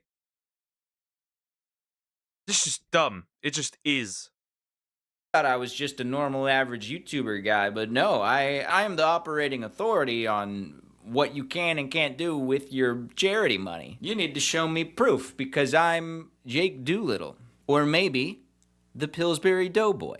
We're still not sure. Because I was frustrated, I asked this person if we could just talk on the phone about how I could get influencers to work with me on my nonprofit. I know you motherfuckers too well now. When I was like 19 or 20, I would stick out a friendship with one of you guys for way too long and it would be miserable. But now I know the little tricks. Because what you do is you say, hey man, I'm looking for advice on like how I could get influencers to help me out. Like, you know the space really well. I was wondering if we could just hop on a call and you could give me some advice on like some best things to do. You get on the call with them, you give your thoughts, blah blah blah, whatever. Next thing you know, bam, you're right there on FaceTime with him and he goes, well, what about you? I don't what I can't say that. This is just like 101 manipulation. I would do so much with 1/100th of that money. If we're giving money directly to people through PayPal, it is changing the days, the weeks, the months, possibly the years of these people. So I got on the phone with this person and I'm like, hey, I've had no support from other influencers and that's really bothered me and I don't quite know how to go about it. So you went to this person and you were like started begging like a dog? Oh, that's definitely gonna help people, like get you to people donate. You're just not entitled to people's attention. You're not entitled to people's money. You're also not entitled to them. You can also not guilt trip them because that's what he's doing, right? He's guilt tripping people. Hi Nimbus, how you doing? Hope you're doing well. Hello, but he's guilt tripping people, right? He is indeed guilt tripping people. And they were very honest, and I call them because they're very honest. And because I made a video that wasn't received well a year ago, people don't want to work with me. How's it going, guys? Editing room Slyboy here. Or, which could be more interesting, they don't believe you are trustworthy, so they will not donate and like give you any of their money. They don't believe you're trustworthy enough.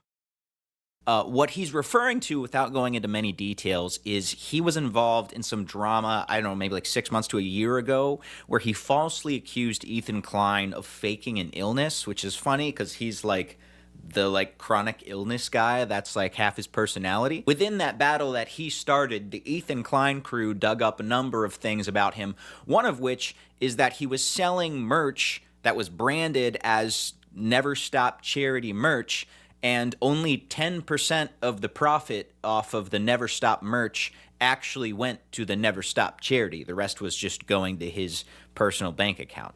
So there's already some seriously tangible reasons to doubt the efficacy of this charity. Now, my understanding is that currently any and all donations to this charity go 100% to the charity. However, as I mentioned before, I still feel as though the growth of this charity ultimately affects his bottom line really positively. So it doesn't really matter to me that particular element of it. Point is, this charity has already appeared extremely sketchy under scrutiny, and we're only at a net $12,000 having passed through it so far. But the problem is, when you're putting out as much fucking content as I am, there's going to be videos that aren't received well. I feel like that's simple math. Just in the last 6 months, I've posted 73 videos. Who else is doing that? A lot of people. And at some point, there are going to be videos that aren't perceived as well as I'd like them to be. Or there's going to be times where allegations turn out to be false and then we have to backtrack. That is the job that we are in.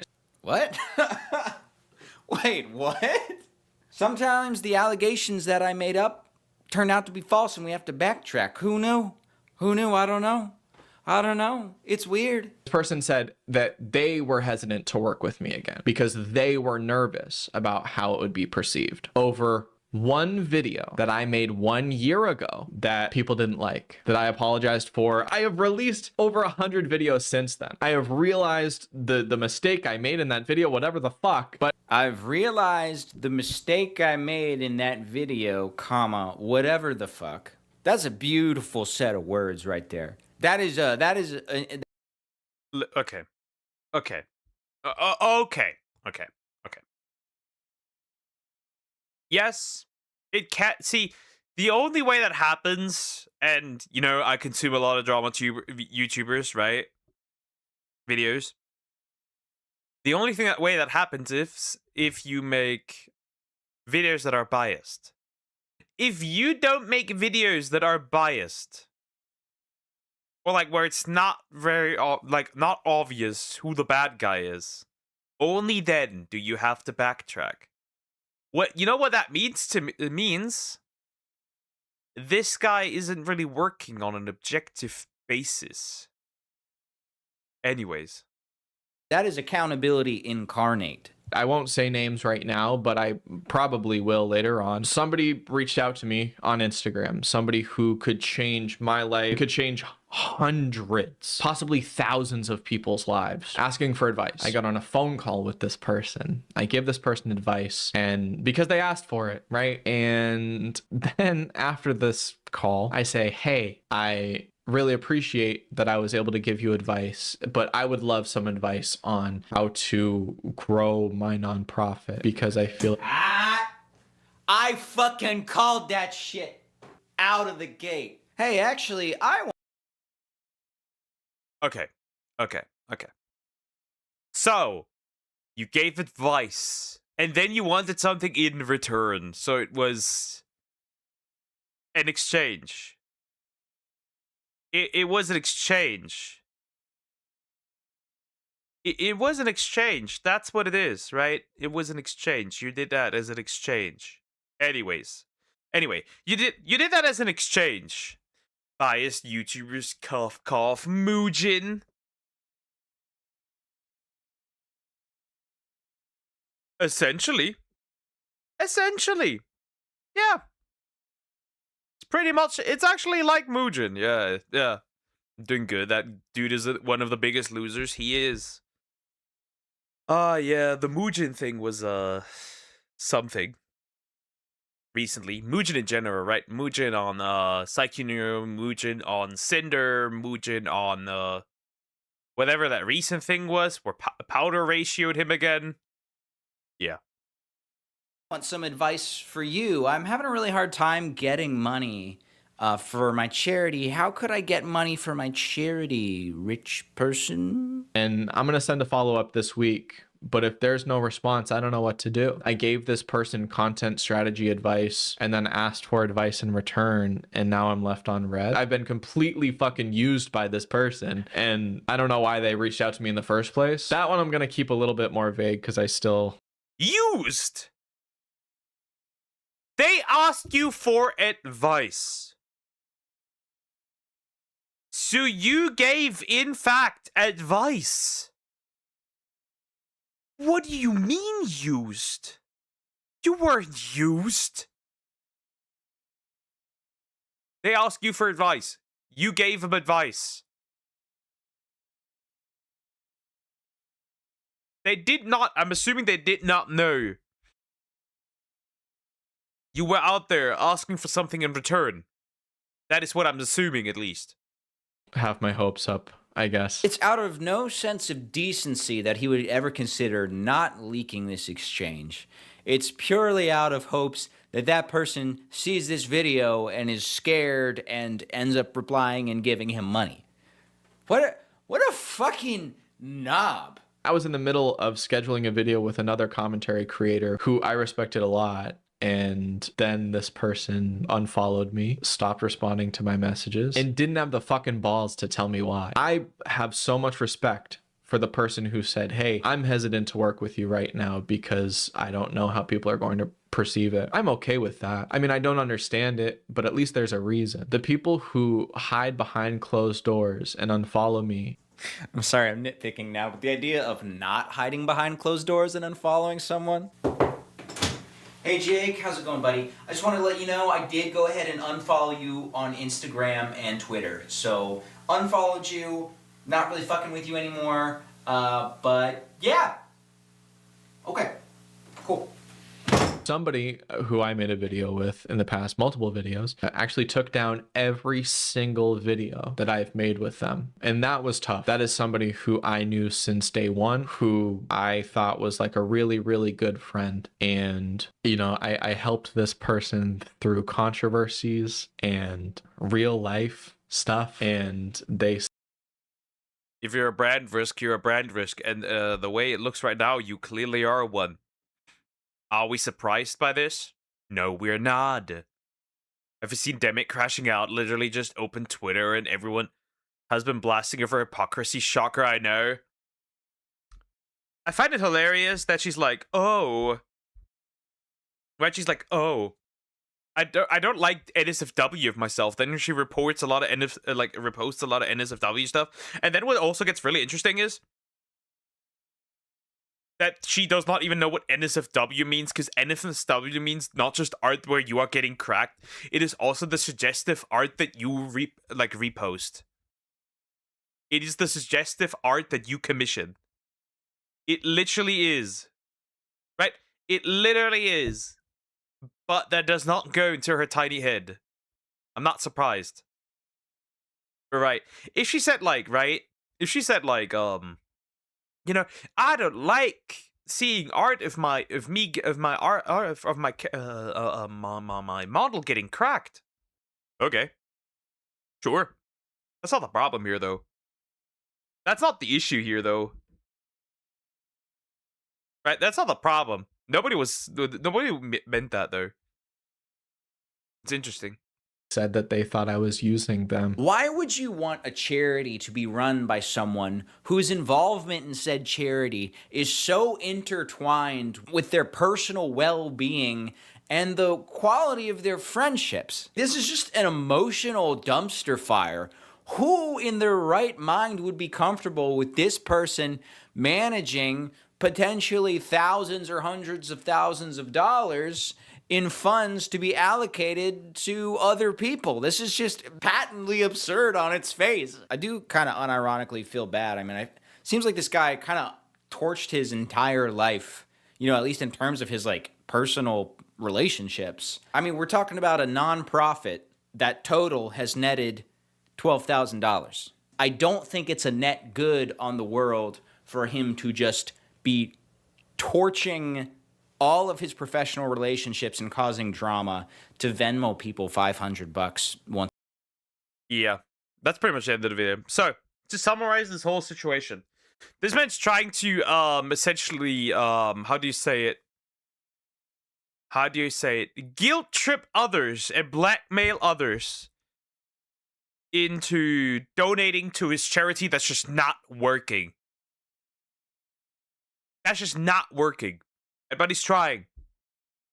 And it's hilarious because, like, right, we can tell it's not working, right? We can clearly see that it's not working. And, yep, I think this man's scum. There's not much to say. This is scummy behavior. This is just... no reasonable person would work with this man. And that's really all there is to it.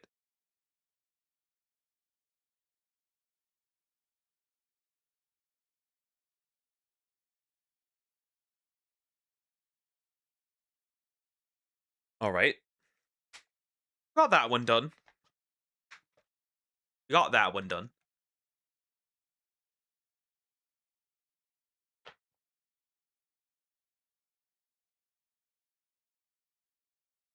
Not bad. So that's neat. Anyways. I have another ref video I want to look at. So let's do that right now. Let's do that right now, so I can get rid of this one.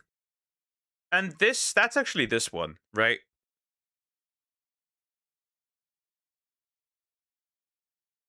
Right, I want to have a look-see at this one as well. I've been saving this all day. I've been wanting this as well, and we can remove this one as well. Yoink. All right, I've been saving this for a little bit because I've seen this go down on Twitter quite a bit. Anyways, I've seen this go down on Twitter. Sega bends the knee to Twitter outrage and fires VTuber over insensitive remarks, quote unquote. Yeah, this is a Ref video.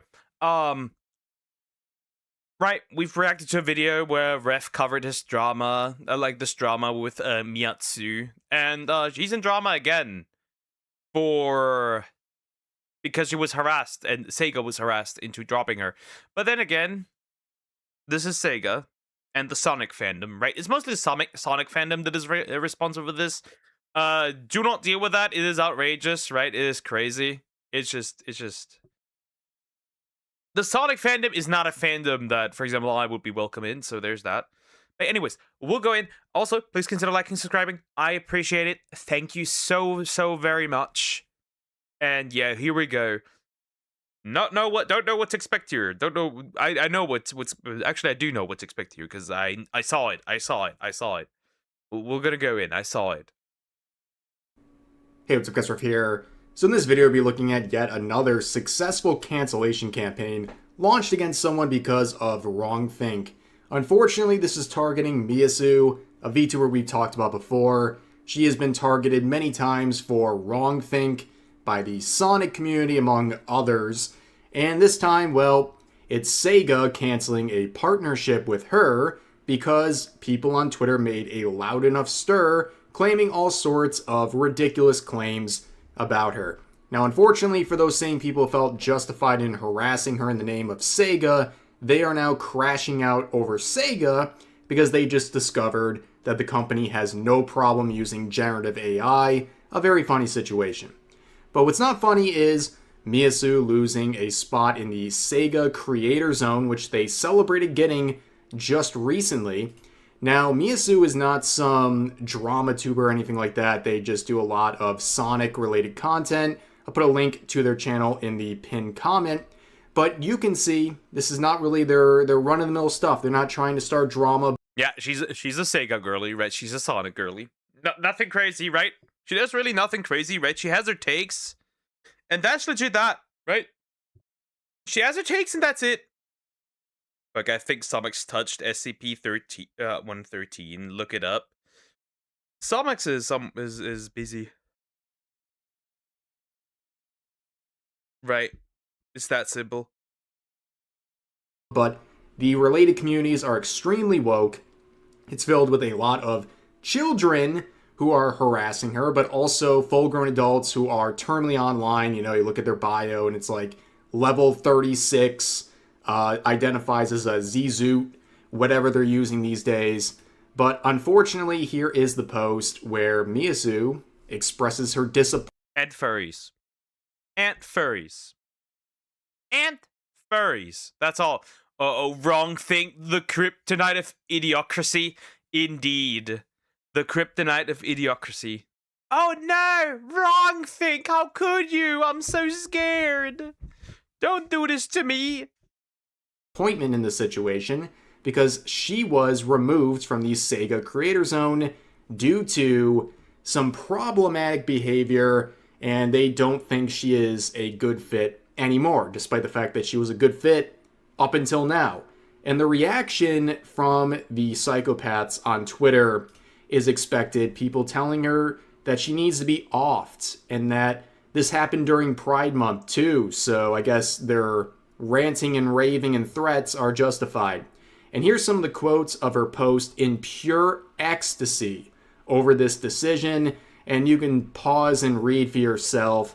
It's a lot of projection, it's a lot of straw manning, but there's viral tweets celebrating her getting removed, and you can see people trying to run a false narrative, saying nobody is harassing her.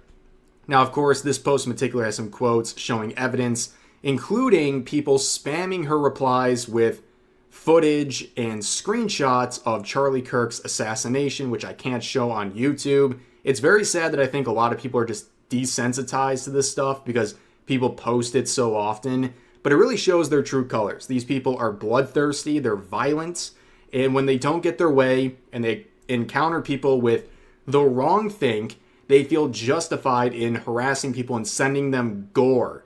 And by the way, what was the big crime that Miyasu has committed? Well, there's a clip of her that we've talked about before where she refuses to basically play into people's identity when they're trans. If they want to identify as a different gender than their birth given gender, she doesn't want to do it. That's it. That's it. And now they have a lifelong... I don't want to do it either. Hot take, I don't want to do it either. If I respect you, if I like you, I will do it. But if you're forcing me to do it, spoiler alert, I will not. I will not do it. I won't. You heard that right. I won't. I won't do that. I will not. I refuse. I refuse to do it. I won't. It's that simple. Crusade launched against her. It's very sad to see someone who is genuinely a very positive person fall into the wrong think and the harassment campaigns. But let's get an idea of the people participating in this stuff. So you have this individual, Jennifer, who tried tagging the sponsors directly, quoting Sonic, because they need fictional characters to reaffirm their virtue signaling. And when that didn't work, they tried again with another post directly tagging Miyasu. Remember, they're not harassing anyone. They're just directly tagging Miyasu and Sega, trying to get her dropped and also dunking on her when it happens. And that same person in a now deleted post said, I'm going to make this clear. I don't want any Sonic fans who are in the LGBTQ community. I'm going to say this. I would never work with Sega. That's another thing. That's another thing I would not do. I would also not work. So Sega would also be on that list where, like, if they ever reach out, I would never try that. I'm not doing anything Sega related. Old Sega is dead, right? Old Sega is dead. The new Sega is shit. So there's that. Anyways. Suffering the pain and attack by those conservative Sonic fans. I too got bullied in school for being gay, and I don't want anyone to go through this. Well, of course, they're basically saying if you're in the wrong think zone, you're going to be harassed, you're going to lose sponsorships, and we're going to exclude you from the community. Now, of course, you can also see responses like this saying the amount of people defending her while she didn't even say I'm sorry is effing crazy. She does not deserve a platform at all, and anyone who follows her is delusional. Yes, it's not enough, right? It's never enough. They're not satisfied with her losing this opportunity. They want her to lose all of her platforms. And a lot of this is based on headcanon, just straight up lies about her, because on Twitter, in situations like this, in the dogpiling, people can say something with zero evidence and all these sycophants immediately jump on it, support it, and accept it. But also, you're angry at her for not saying I'm sorry. She has nothing to say sorry for. She was the victim of another cancellation campaign by people who cannot argue against points being made. Instead, they want you to lose opportunities. They want to financially ruin you. And they also want to deplatform you. But of course, the hypocrisy rolls into this VTuber right here, quoting Miyasu saying, then take accountability for your actions and quit being a VTuber. Oh, now we're policing whether or not she's allowed to be a VTuber. They continue on saying, you're the one who built your platform off of racism, homophobia, transphobia, and AI arts. Interesting point about the AI art at the end there. We'll see more about that in a second. Okay. I'm gonna say it. I will say it. I will say it, okay? This bitch is retarded. Why are you on Twitter? Why are you on Twitter then? By seeing ads on Twitter, you are essentially giving Twitter ad revenue, which means you're indirectly funding AI art. Why are you using Twitter? Why are you using Twitter? See, these people are never consistent, are they? They just aren't.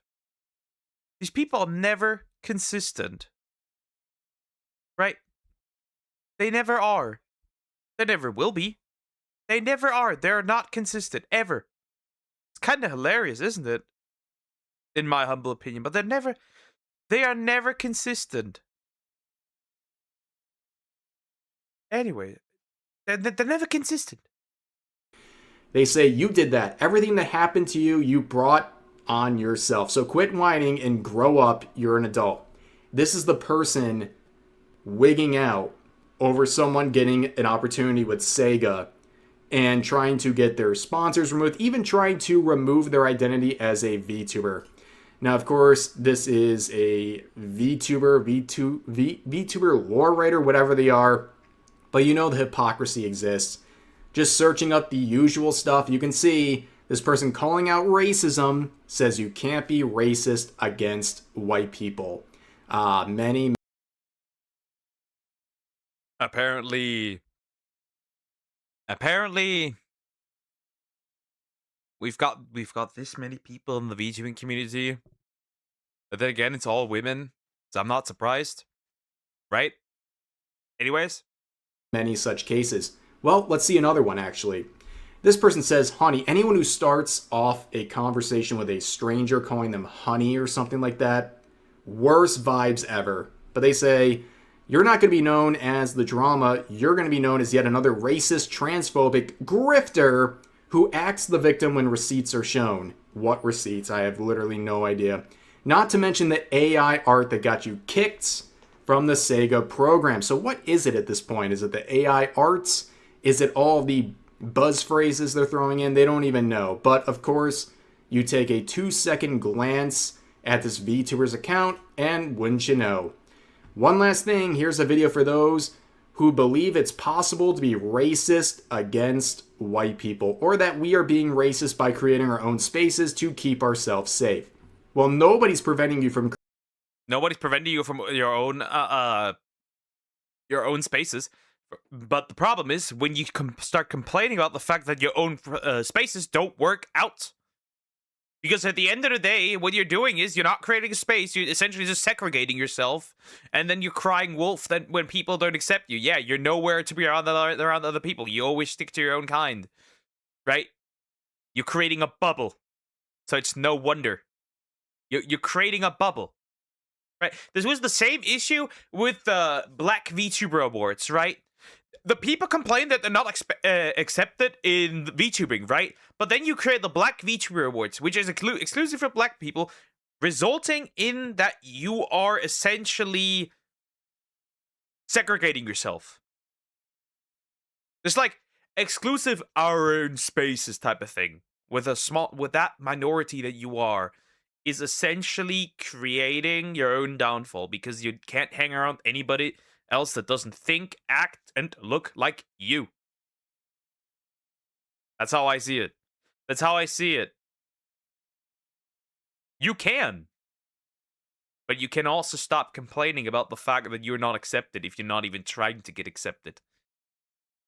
Creating your own space and I guess segregating yourself by your own voluntary efforts. But this part right here is crazy. Yes, you can be racist against a white person. If you are judging someone and harassing them over the color of their skin, you are a racist. And the irony is, too, they have a video with the definition of racism that literally disproves what this person is trying to say. There's absolutely nothing going on. The lights are on, but nobody's home. And the hypocrisy is shining again, but what do you expect? And then we see the headcanon, this person saying, weren't you the one who complained about not being able to say the N-word?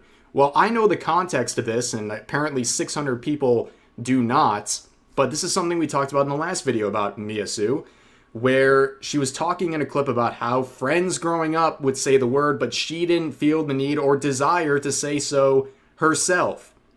That's apparently her complaining about not saying the N-word. What is this person talking about? They don't even... Is this person dumb? Rhetorical question, of course. Right? Rhetorical question. She is. Right? She is. She is dumb. right?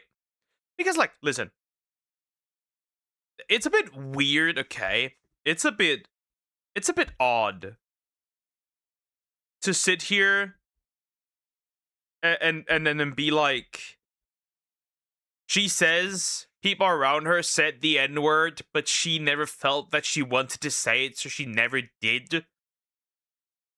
And then you taking that as as her complaining that she wasn't able to say it, so she wasn't allowed to say it, not being able to say it. It's like, no. She grew up around people who said it, but she never wanted to say it because she knew that it wasn't right. That's what is said. But hey, if she says it now and proudly, I'm assuming she does not, hopefully.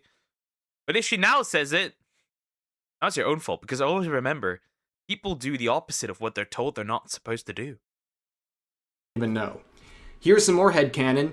I don't hate you, person who blocked artists when they commissioned or they were commissioning upon learning they were trans. Nor will I block you, person who bans you for saying trans lives matter in chat. So this first part is completely made up, by the way. This never happened. Don't expect any receipts that it happened because they're just making it up, right? They're just completely making it up. And then the whole thing about blocking, apparently Miyasu blocked someone in her chat who was spamming trans lives matter. And this happens all the time. People go to the problematic VTubers or someone they're trying to cancel, and they spam stuff like that in their chat, trying to bait a response. Either A, they can just annoy and harass the streamer. It's not about activism. It's about spamming and trying to annoy the person. And also, they try to get you to ban them so they can make posts like this. Now, of course, this person doesn't even show proof that happened, but even if it did, people are allowed to block someone who's detracting from the stream, coming in and just spamming trans rights, not to promote anything, just to annoy people and to detract away from the chats. Yeah, that's something that's going to get you banned in pretty much every single stream. On top of that, we see the deranged actions of people saying that she needs to be offed, and also saying that they want her offed. And of course, you see people like Madam Savvy tagging Sega and saying, what are you going to do about these people? Why are you promoting also some very weird material, which is also something that's going on in this relevant discourse? And it's like, this is the standard you're creating. This is the cesspool you are attracting, and it seems like they're perfectly okay with it. Now, here's the very funny part. As this was all transpiring, Sega is starting to get a lot of criticism for several of their games, but just generally being completely open to using generative AI. And the same people who like... That's hilarious. That's hilarious. So they basically went up there for AI, using AI for their own company. Oh, does it? Hilarious.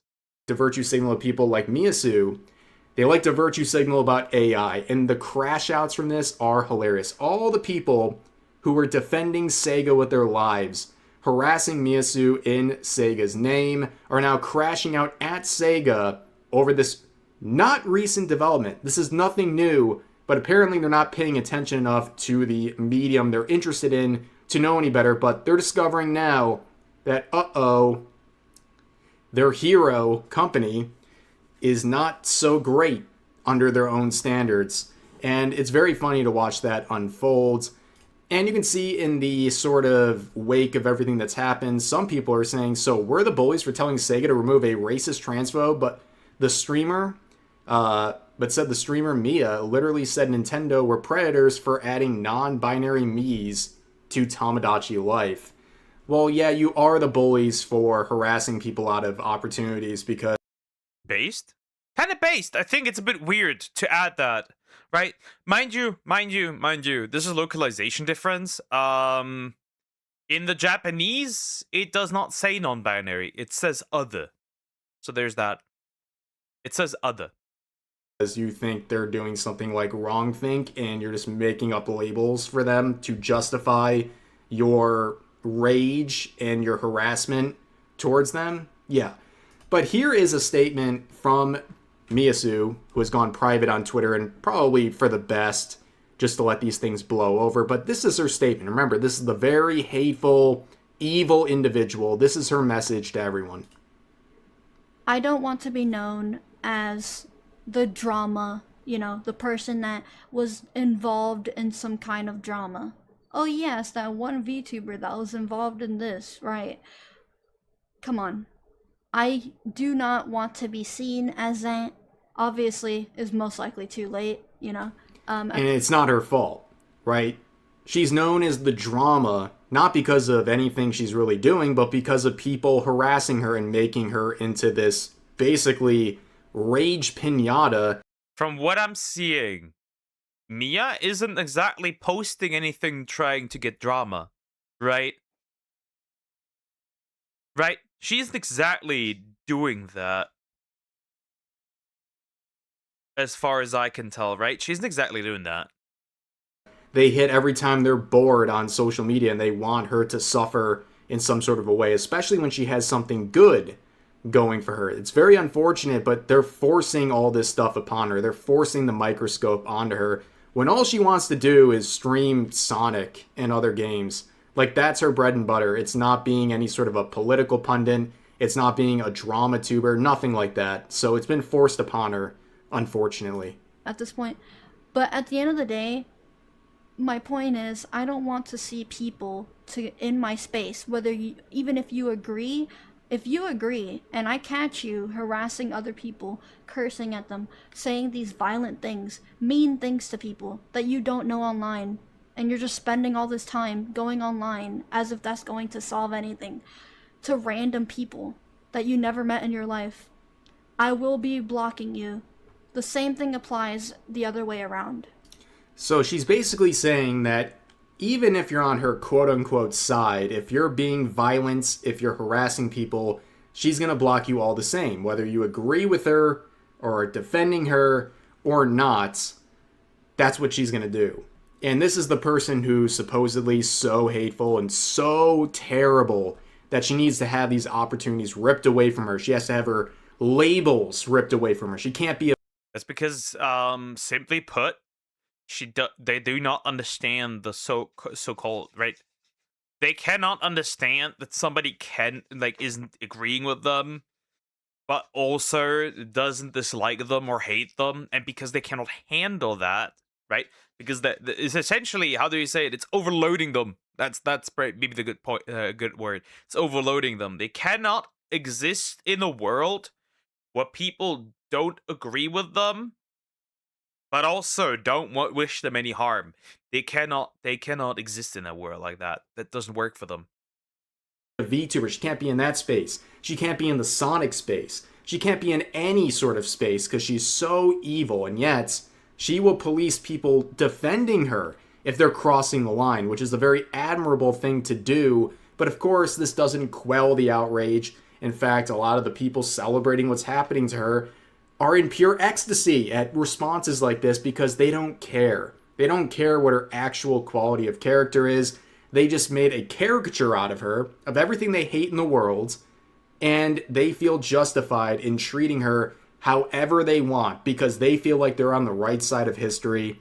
This whole thing is a very unfortunate situation, and one that's not too surprising given the spaces she's in. If you're on the wrong side of history, so to speak, they feel very emboldened to treat you like absolute garbage and feel like the good guys while they're doing it. But anyways, that's going to do it for this video. If you guys enjoyed, please consider giving the video a like, consider subscribing. Yeah, that's the end of the video. So, in other words, they were just harassing her. They were just harassing her. She didn't even say anything crazy. Like, they were just harassing her and that's it. Like, legit, that's just it. That's all. That's all. She didn't do anything. And they harassed her. Into privating, into getting fired, or not fired, but dropped. The only thing I hope is that she never loses her love for Sonic, right? The way Sonic used to be, obviously. Now it's not so much. Now it's just a bunch of interesting people, right? I really hate what they did to Amy in Sonic X Shadow Generations, right? Completely ruining her character, taking away what made her unique. Anyways, very, very interesting. Very interesting. Well, that was a shit show. That was a shit show. That was indeed a shit show. Okay, did I have what else do I want to look at? Oh yeah, right, we have it. Apparently. Right. Considering that Shadow Clubs wanted me to watch this, we are going to. Though this will take a little longer. I think I should take a break first. I'll take a break first, and then we'll jump into this. Right? I'll take a break first. Then we'll jump into this. I want to look at this, right? Since it was recommended. So yeah, I'll be right back. Be right back.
I'm back. All right. Now we have sister leveling. I don't know how many more videos I will do, right? Because since I don't no longer need this many, right? And I still produce similar numbers, which is very interesting. So like it was the right decision, right? It was kind of the right decision. So like this makes me very happy, right?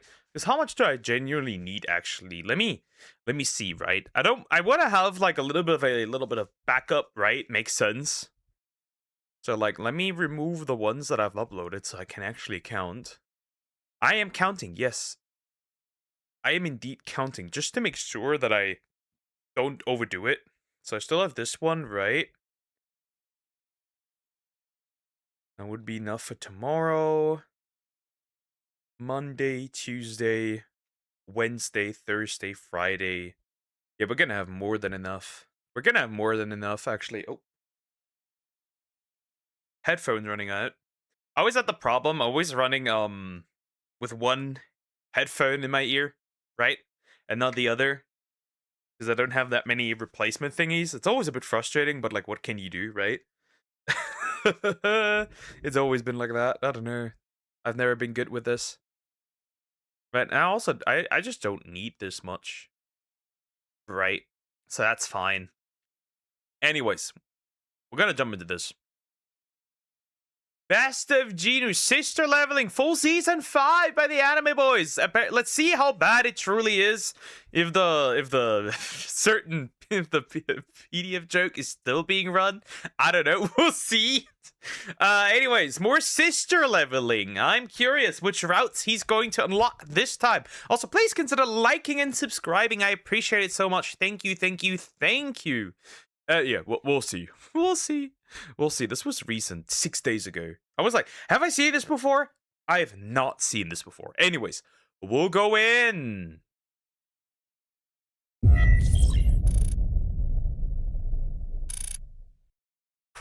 Rehab. What is happening? What is happening? Don't do this. Don't do this. Hey Gino, were you able to get me that dungeon job I asked for? Oh yeah, I got the perfect job for a hunter like you, Genu. Welcome to the Predator Rehabilitation Program. I love lollies. Yeah, I don't care about the lollicons. They can do whatever they want, essentially. By the way, they can do whatever they want. Right, as long as it stays fiction, I kinda don't care. Anyways, moving on. Moving on.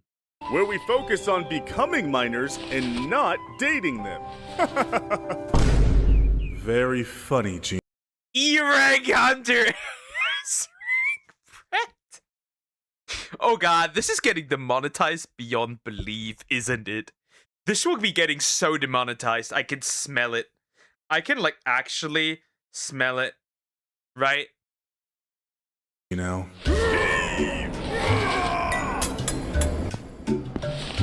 Oh, hey! All this mining really helps you to not think about kids, am I right? I'm not like you. Oh.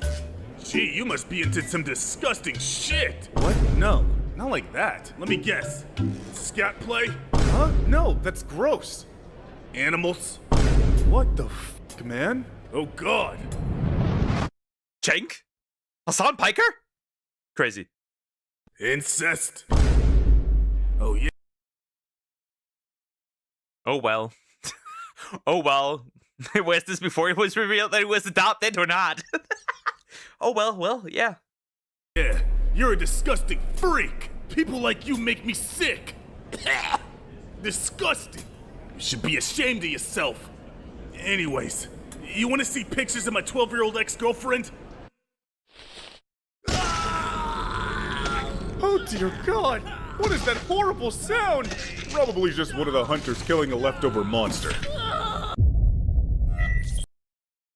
Well, accurate. Yeah. Yeah. That's very clearly what's been happening.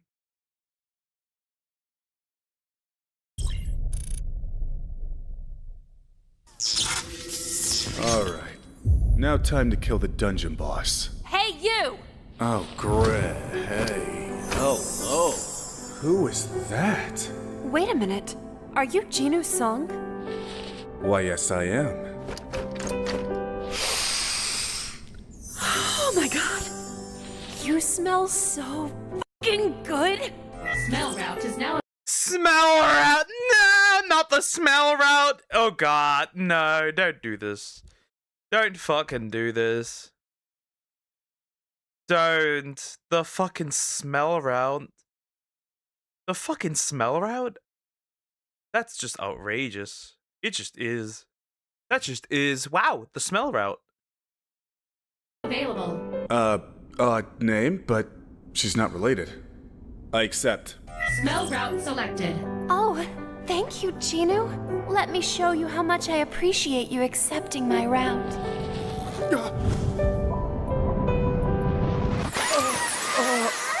Hey, what are you doing making those weird noises over there? Just fantasizing. I mean daydreaming. Give me a sec. Daydreaming, fantasizing. Wait, he was just imagining it. So the smell route's not real? How unfortunate. System, any, new routes I should know about? No. What do you mean, no? There's a super hot, of-age, hopefully not related, girl right in front of me. Hey, who are you talking to? I'm schizophrenic. What's your name again? I'm Cha-Hae-En. I'm an S-rank hunter and the Vice Guildmaster of... Yeah, that's great. System, search Cha-Hae-En route. This route is not yet available. What? Why? You still have 3 routes that are pending completion. Prisoner route, stepmom route, and stepsister route? I thought I completed stepsister route! What else do I have to do, marry her? Marriage would be a viable completion. No!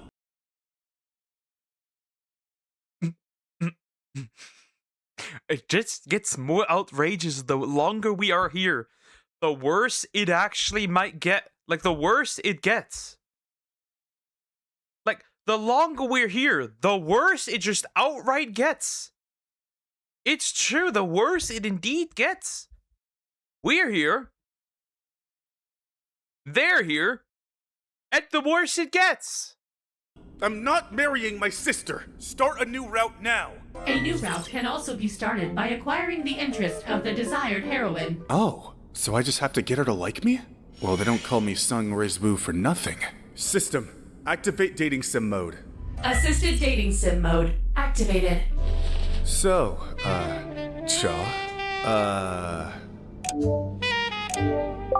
you, come here often? Creepy dungeons that smell of unwashed orc testicles and death? Well, it is my job, so... Target did not like that. -5 aura points. Yeah, that makes sense. So, what are these options? Time expired. Sorry if I'm a bit awkward. My XP is kinda low. What the hell is that even supposed to mean? Target did not like that. -5 aura points. My man does not have any Riz. So it would seem. This man does have negative Riz. My boy's never recovering from this. It's -10. We have minus, how many? 10 points now? Yep. This man's cooked, right? This man's just outright cooked. He's never recovering from this. Why did I even say that? What the fuck? System, are you trying to help me or get me put in prison? Time expired. I f***ed my sister. What? Target really did not like that. -50 aura points. -50. Well, I think my boy's got to stick with his sister then.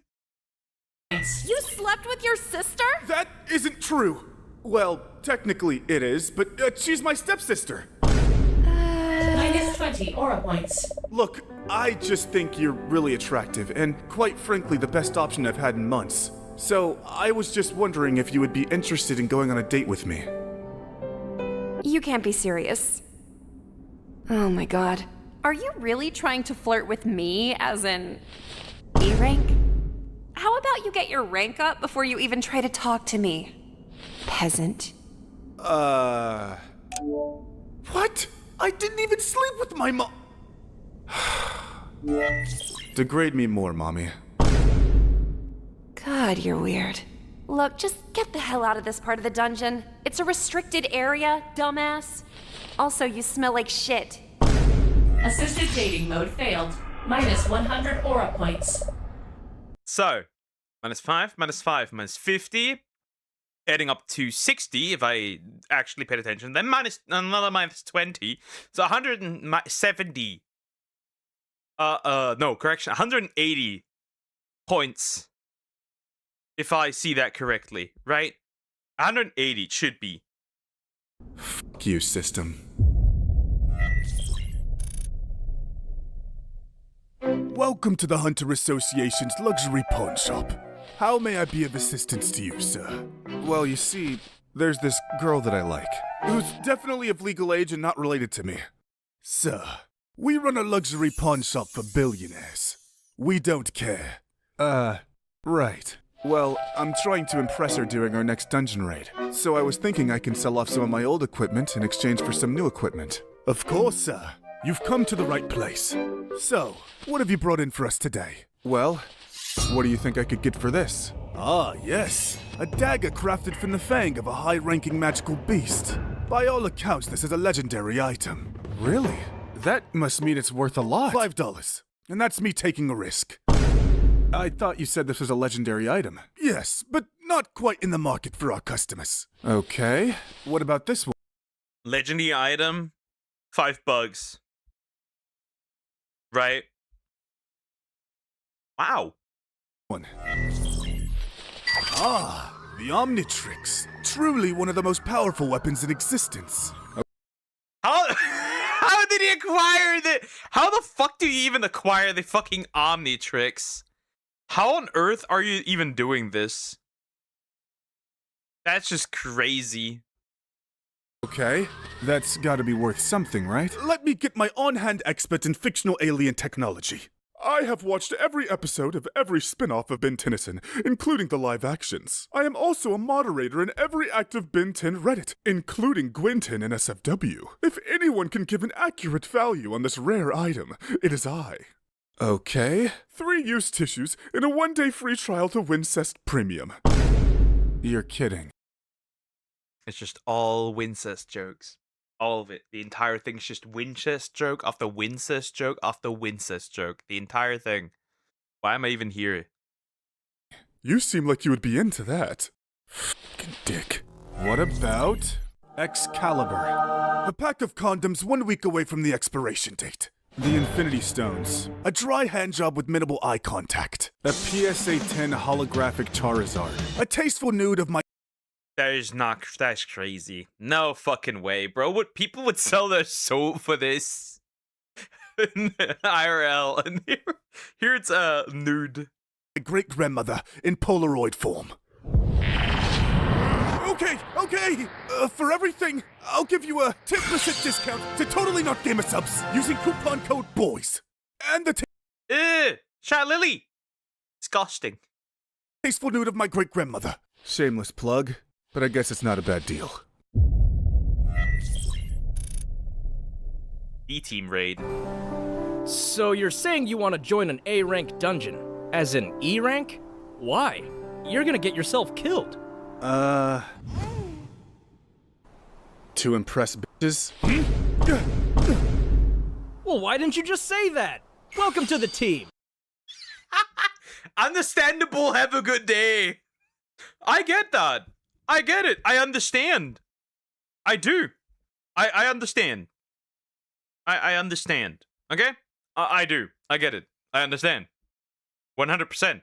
Right? It makes sense. All right, everyone. Let's head in. Yeah! Boss? Those guys are big. One of them's looking at me like he wants me. I think one of them's behind me. All right, listen up, team. There's no need to be scared. They may be big, strong, scary, girthy, seemingly sexually deprived orcs. But we are the Hunter Guild's Junior Varsity Strike Squad. If we work together and put our faith in teamwork, we can take them. Right, guys? Yeah!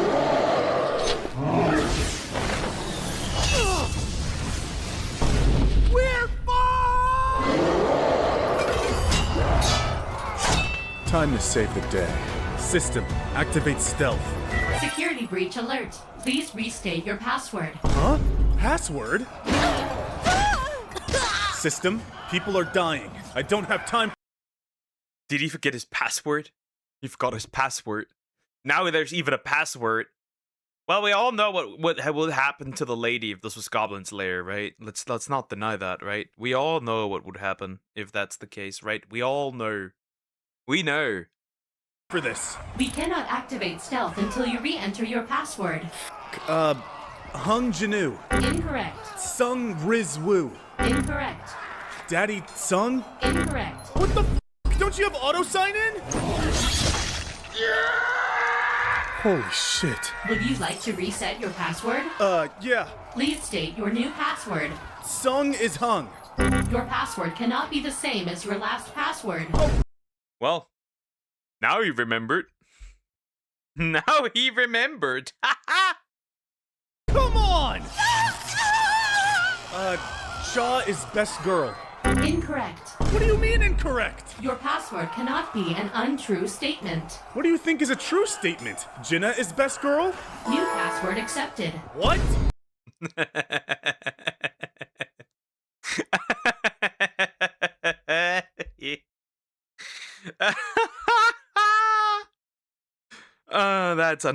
That's just. Anyway, yep.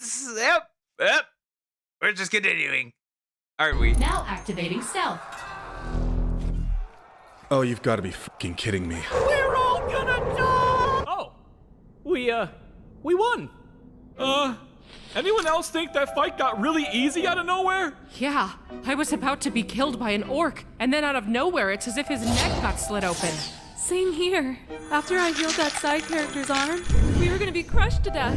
But then, it was as if someone shoved a knife up Thoric's ass and ripped out his entrails.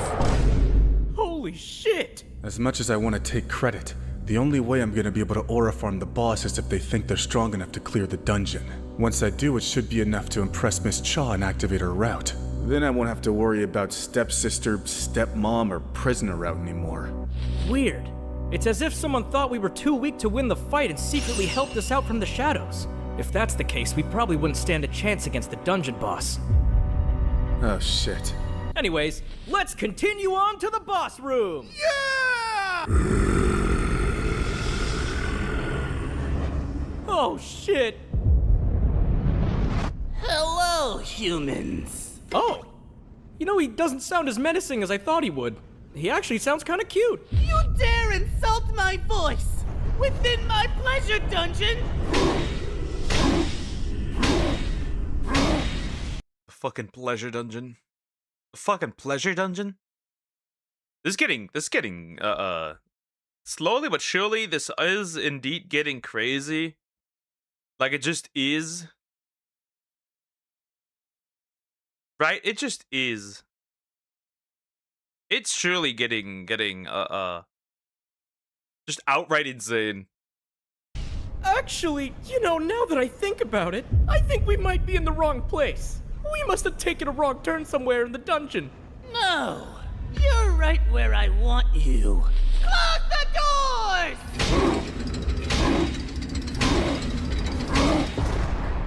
doors! Okay. Now that you have us here, what are you gonna do with us? Have you ever heard of...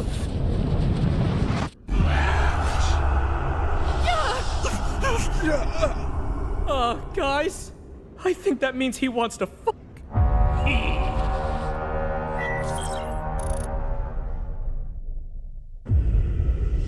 Sir? We've just been standing here for like 2 months. Please tell me you have a plan. No, right.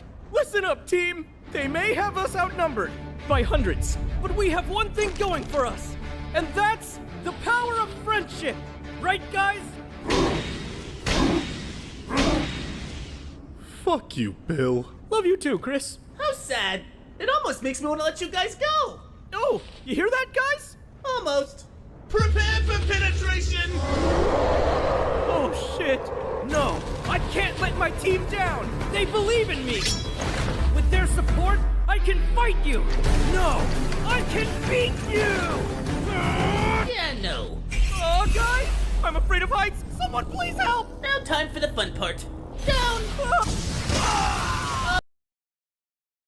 Well, he's cooked. He's cooked indeed. Right? It's over for bro. Let's not deny that. It's over for bro. Down? Meg! Whoops! Down! Stop! Up, down, up, down, up, down, up, down! Oh dear God! Is there anyone out there who can stop this brutality? Huh. I wonder what Miss Chaw is doing right about now. Oh my god, look at this bitch thinking she's the main character or something. I mean, isn't she like the Beyonce of hunters? Oh my god, she's black? What? For some reason, I get the She's black. What? Oh god. Oh god. feeling that I'm missing out on something very important. I'm sure everything's fine. Everything's not fine! Someone please help! Man, this guy is durable. How long have I been torturing him? About 20 minutes. Huh. Well, anyways, time to die. Oh, Dear God! If only Dong Suck were here! Goodbye. Huh? Looks like I jumped in just in time. before he broke all my bones would have been good too. But hey, who's complaining? I know this is technically your guild's dungeon, but do you mind if I kill the dungeon boss? You know, I was actually thinking about giving it a second try. So, no, please, kill this fuck. How dare you interrupt the boss's foreplay ritual? Dong. Full play ritual is crazy also. Like, that's just outright insane that he says that the way it is. That's just crazy.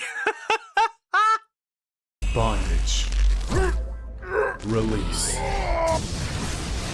I'm gonna kill the dungeon boss now. You do that. I weakened him for you. And who the hell might you be? Oh, I'm just an E-rank hunter who's here to kill strong orcs in Aura Farm. And it looks like I'm all out of strong orcs. Is that so? Shadow soldiers, come forth. Whoa, he summoned a whole army of black soldiers. Oh my. He could do this the whole time. Dick! Yeah, I got my arm cut off back there. I got electrocuted. I got orked. Is that all? A few shadows against my army of orcs. Not quite. System, activate aura upgrade. Activating.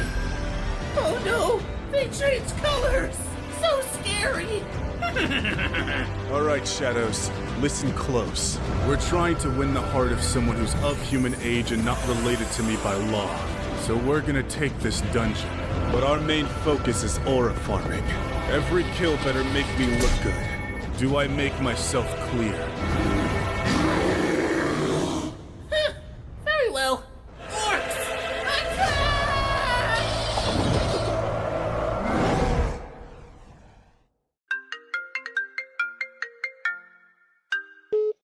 Hello? Hey, Cha. I know it's your day off, but we just got a distress signal from the Hunter Guild's B team.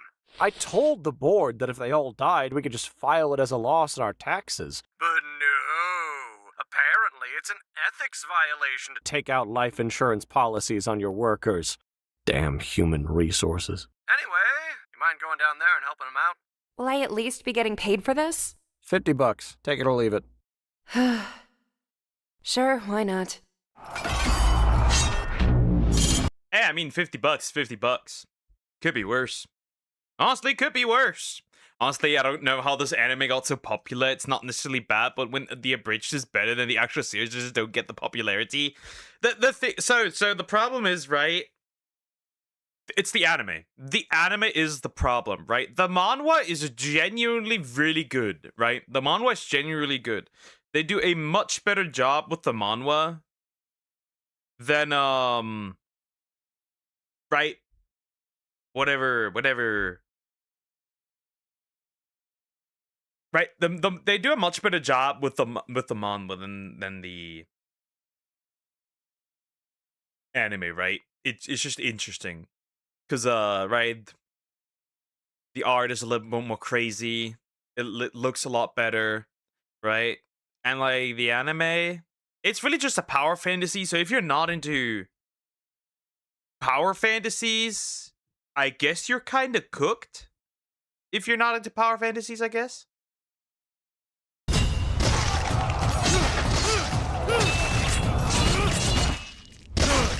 Whoa! This guy's cool! I'd smash. System alert.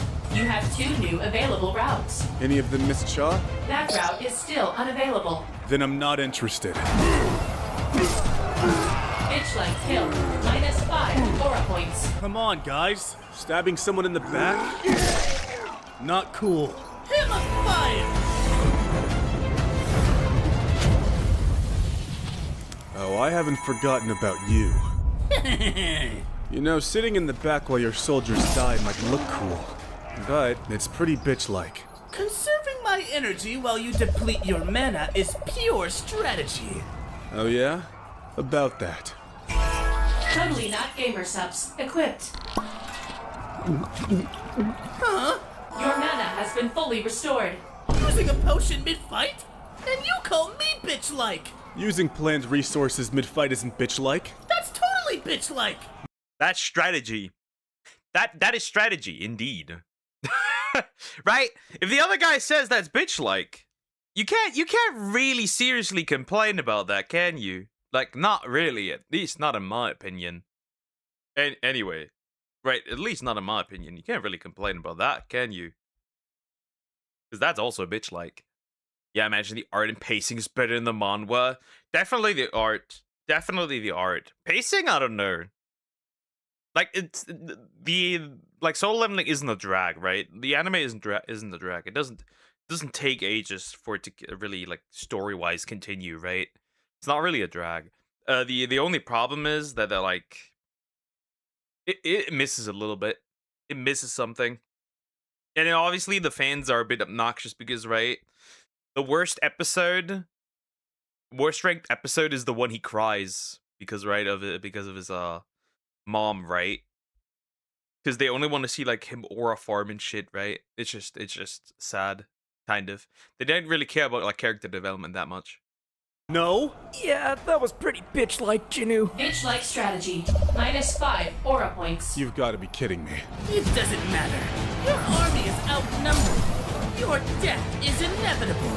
Is that so? Erect. Huh?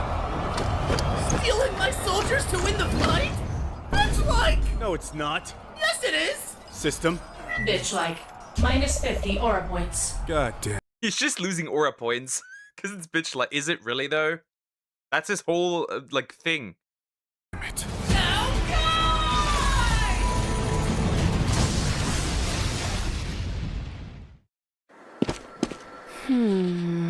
Miss Cha, what are you doing here? I was told by the association that the B team has been sending out distress signals. You didn't think to go and help? I haven't heard any distress signals. Somebody help me, please! I thought that was the wind.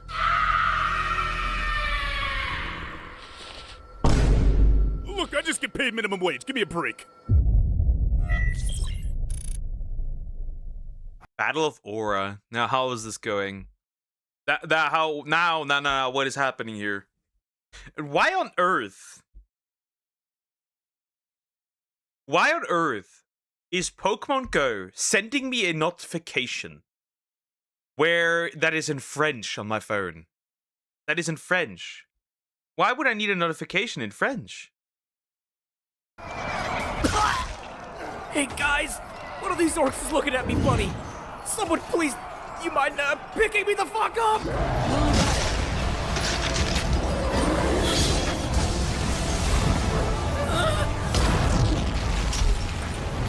How am I losing in a battle of aura?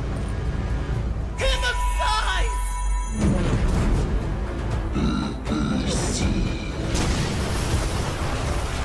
The size spell, huh? Did he just say BBC? That's outrageous. That is just crazy. You must be compensating for something. Silence! No one can match my aura! Think again.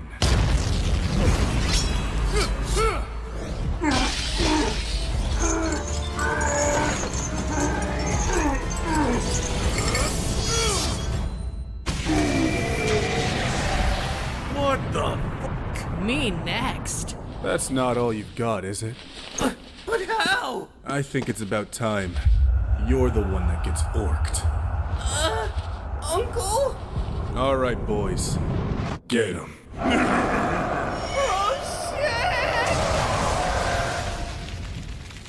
The Aura Orc has been defeated. You have received 50 Aura points. I swear if I hear the word aura one more time, I'm gonna kill myself. You have 3 new available routes.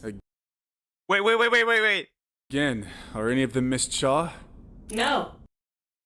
So he got 2 dudes as well. He got 2 dudes as well. It's just 2 dudes again. That's fantastic. That's absolutely amazing. It's two dudes again. Well, at least I get you. Erect. Huh? Where am I? Is this heaven? Shut up. What would you like to name your new Shadow Soldier? Oh, I know.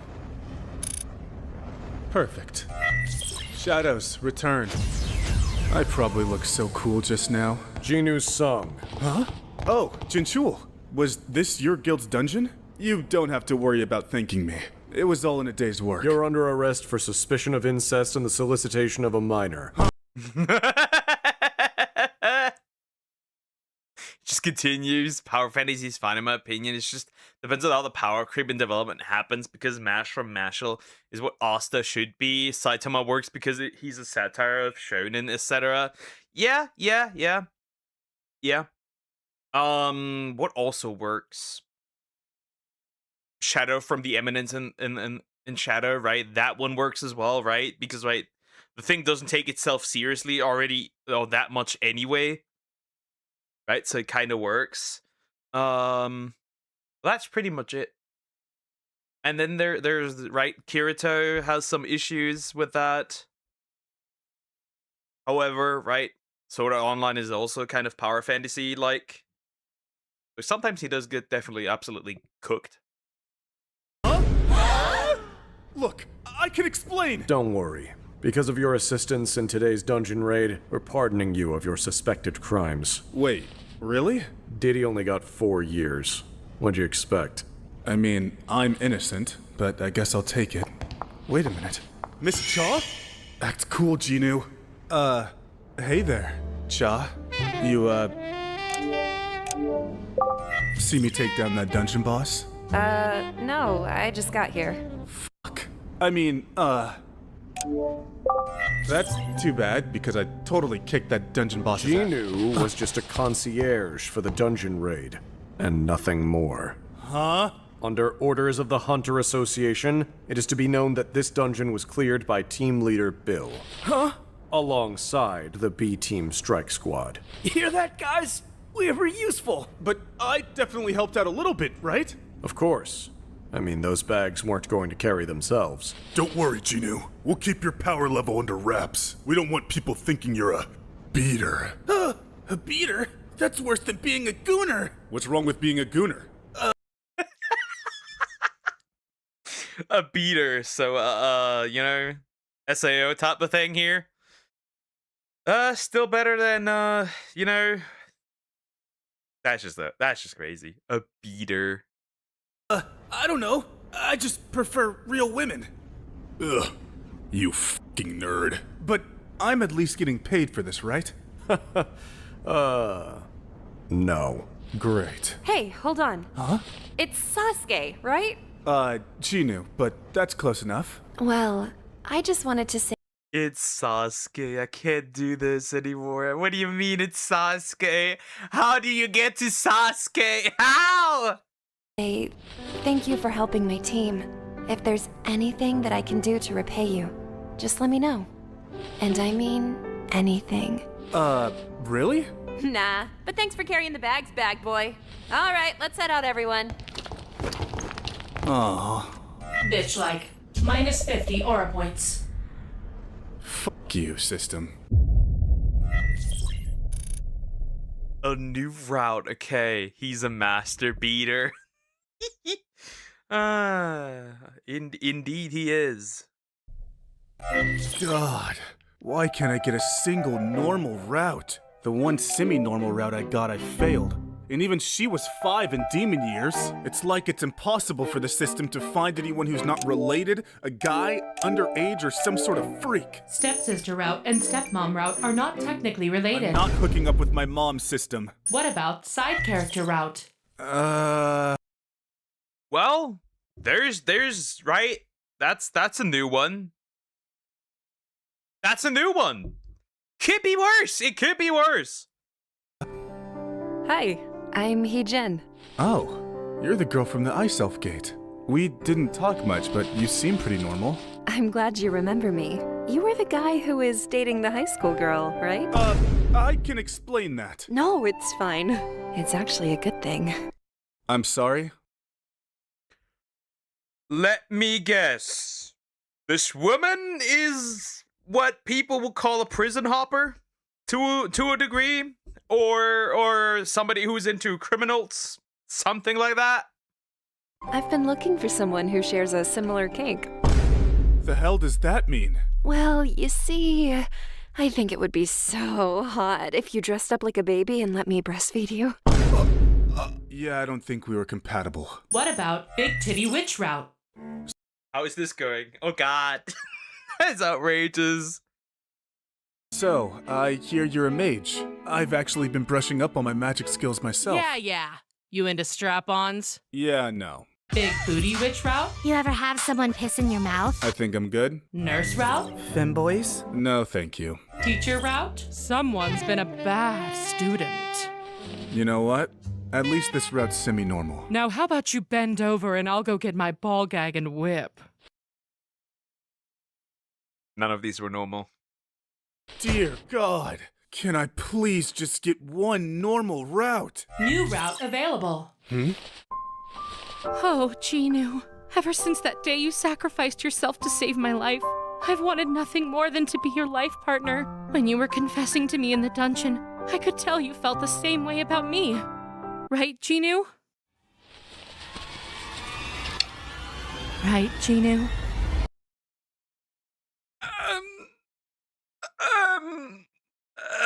The Jinwoo room cam, Jinwoo cam, bitch cam. She's a Demon Slayer fan. Cough, cough. The Tanjiro ex Nezuko freaks. Maybe. Stalker route is now available. You know what? Just give me the daddy route. No. No, not the daddy route. Why did you take the stalker? The stalker would have been better. The stalker would have just been outright better. The stalker would have been better. You should have picked the stalker, you dumbass. You should have picked the stalker. Why couldn't you have picked the stalker? Just pick the stalker. Oh no.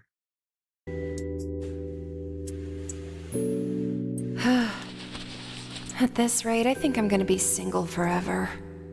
System, any new routes? You have one new available route. Why does she have that? She's not supposed to have that. Ugh. The E rank who said he had a weird fling with his sister? Yeah, not in a million years. To be continued. Is that the end? That is the end. Yeah. Whenever season 2 drops, it's just gonna get worse and worse. But we're not even through season 1 yet, so yeah. Wonderful. That's the new route. At least he's in the thing, but like I didn't expect for her to have that. Right? I didn't expect for her to have that, but interesting anyways. Oh no. Oh well, that was highly interesting, honestly. That was very interesting. I must admit. That was indeed something. Bruh. Wonderful. Outrageous. All right, we got that one through that one too. I haven't really done anything for Sumax. So let's see. I think we're gonna. Okay, I think we're gonna do. Let me see if Croc has put in anything. Rib Genu's Love Life. Bro is never getting anywhere with us, mind you. That guy is just, that poor dude is just cooked at this point, right? He just is. Let me see. Did Croc put anything in? If not, I think I'm gonna still do one more. He hasn't. I think I'm gonna do one more. Right. I think the Poke will do one more. Let me see.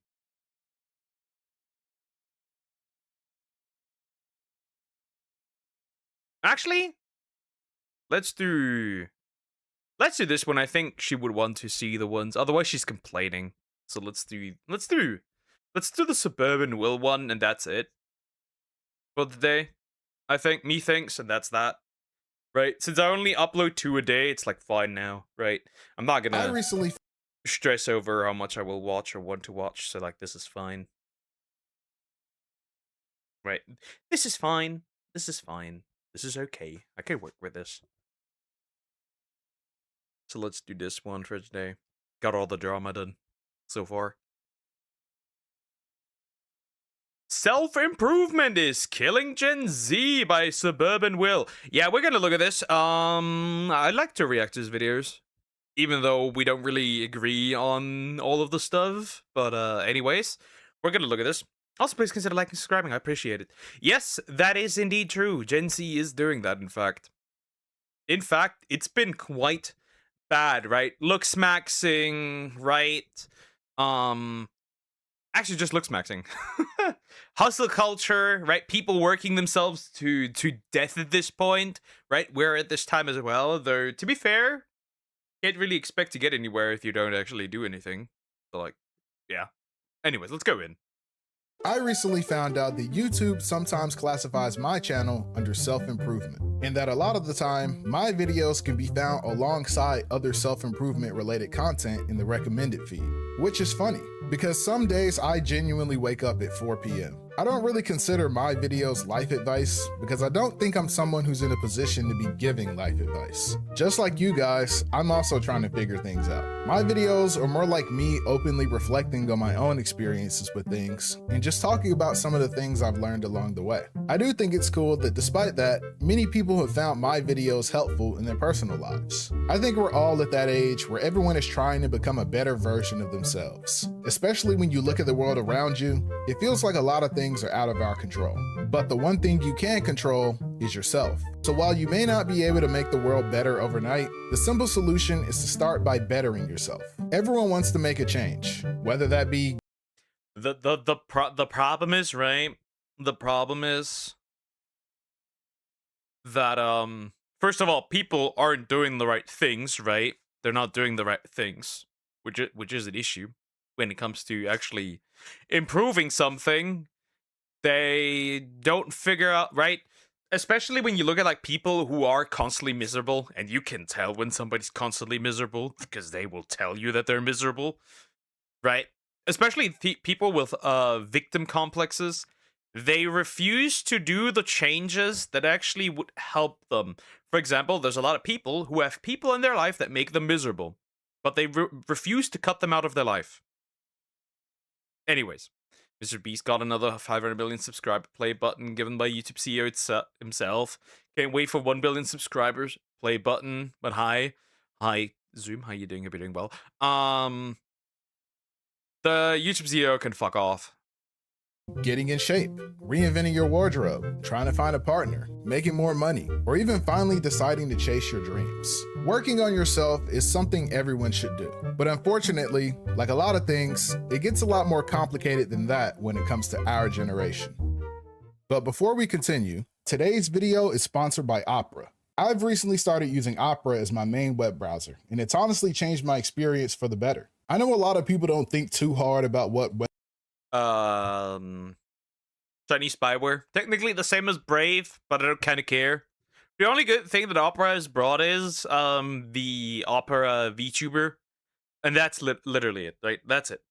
That's lit. That's it. Browser they're using, as long as it allows them to get on YouTube and watch a grown man make anime PNG animations. But Opera has a ton of features that have improved my overall quality of life and have honestly even made me more productive. I have a bad habit of going on Wikipedia binges, and one quick search can quickly turn into 20 tabs of reading about kangaroos or the origin of life. Opera actually groups these tabs into tab islands so that I don't get lost and can quickly jump back to doing what I was originally doing. And if I want, I can organize them myself, like world history or clothes I want but can't afford, or whatever else I'm working on. You can name each group, color code them so they're easy to spot, and even collapse or expand them to keep things clean. So instead of a chaotic mess of tabs, everything's neatly organized and way easier to navigate. Another thing I like about Opera is that it looks good, but not only that, it has fully customizable browser themes too. Dark mode, light mode, animated backgrounds, custom sound effects, and even more than that. I've been using the Obsidian theme lately. But on top of being more secure and efficient, Opera also has an integrated player. So when you're listening to music, you don't have to keep switching windows and tabbing in and out. You can also detach it and move it anywhere on your screen, even outside the browser, so it's always accessible. It also automatically pauses itself when you start listening to something else, like watching a video. So you can keep watching your favorite creators while also getting work done. Download Opera using my link in the description or in the pinned comment to upgrade the way you use the internet. Thanks again to Opera for sponsoring today's video.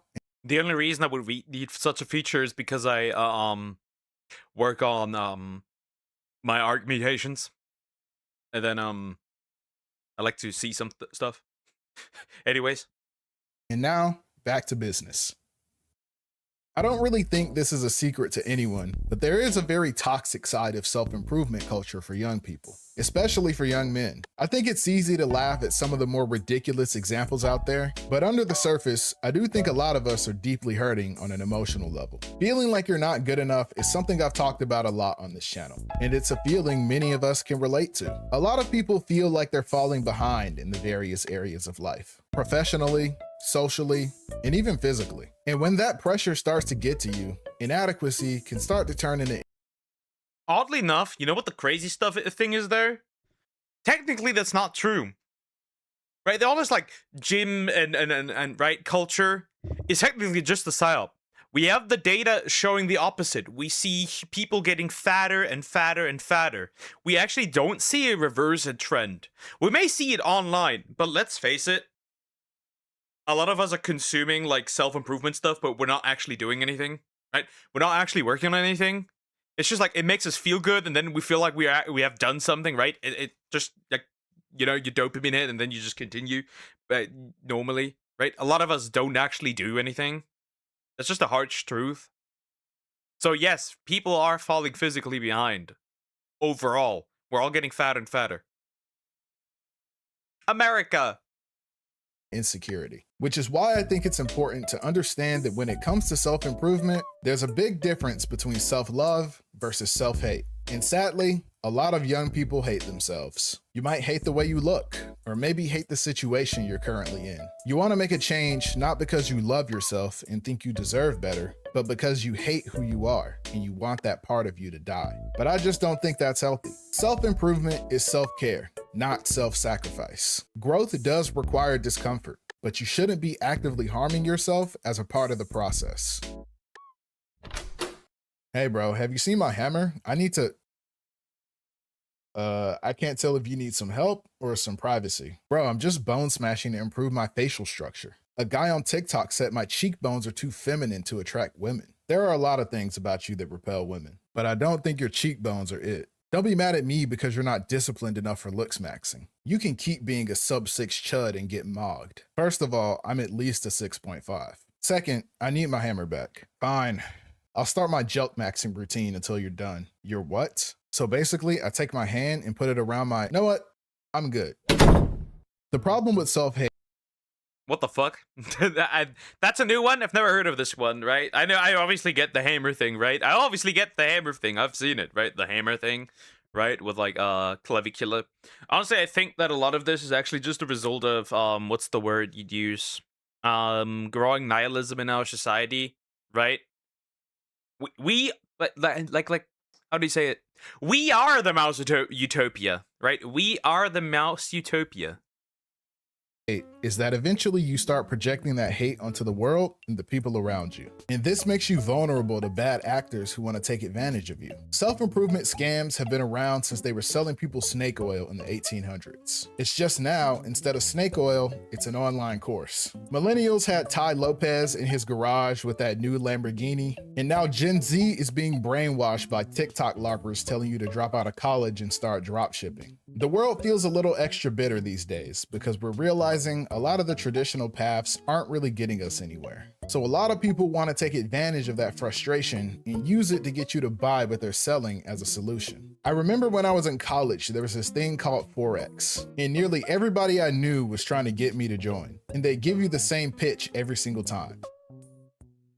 Hey bro, you should sign up for Forex with me. I'm gonna be making so much money. You're gonna be making so much money? Well, yeah, I haven't started it yet, but I just paid this guy $200 to sign up. And if I get 2 other people to sign up for $200, I make my $200 back and get $200 profit. Wait, so you paid some guy $200 just to sign up? Well, yeah, but you get added to a group chat and get to learn all the secrets of currency trading. Okay, so how much money have they made? Well, I don't know, but they say they've made a lot, and they've made this money from trading. Well, trading and signing other people up. So let me get this straight. You pay a guy $200 to sign up. Then you recruit 2 other people who pay you $200 to sign up. And then they recruit 2 more people each? Yeah, exactly. Bro, that's a pyramid scheme. No, they said it's called building a network. Don't you know anything about business? I think I'll pass for now.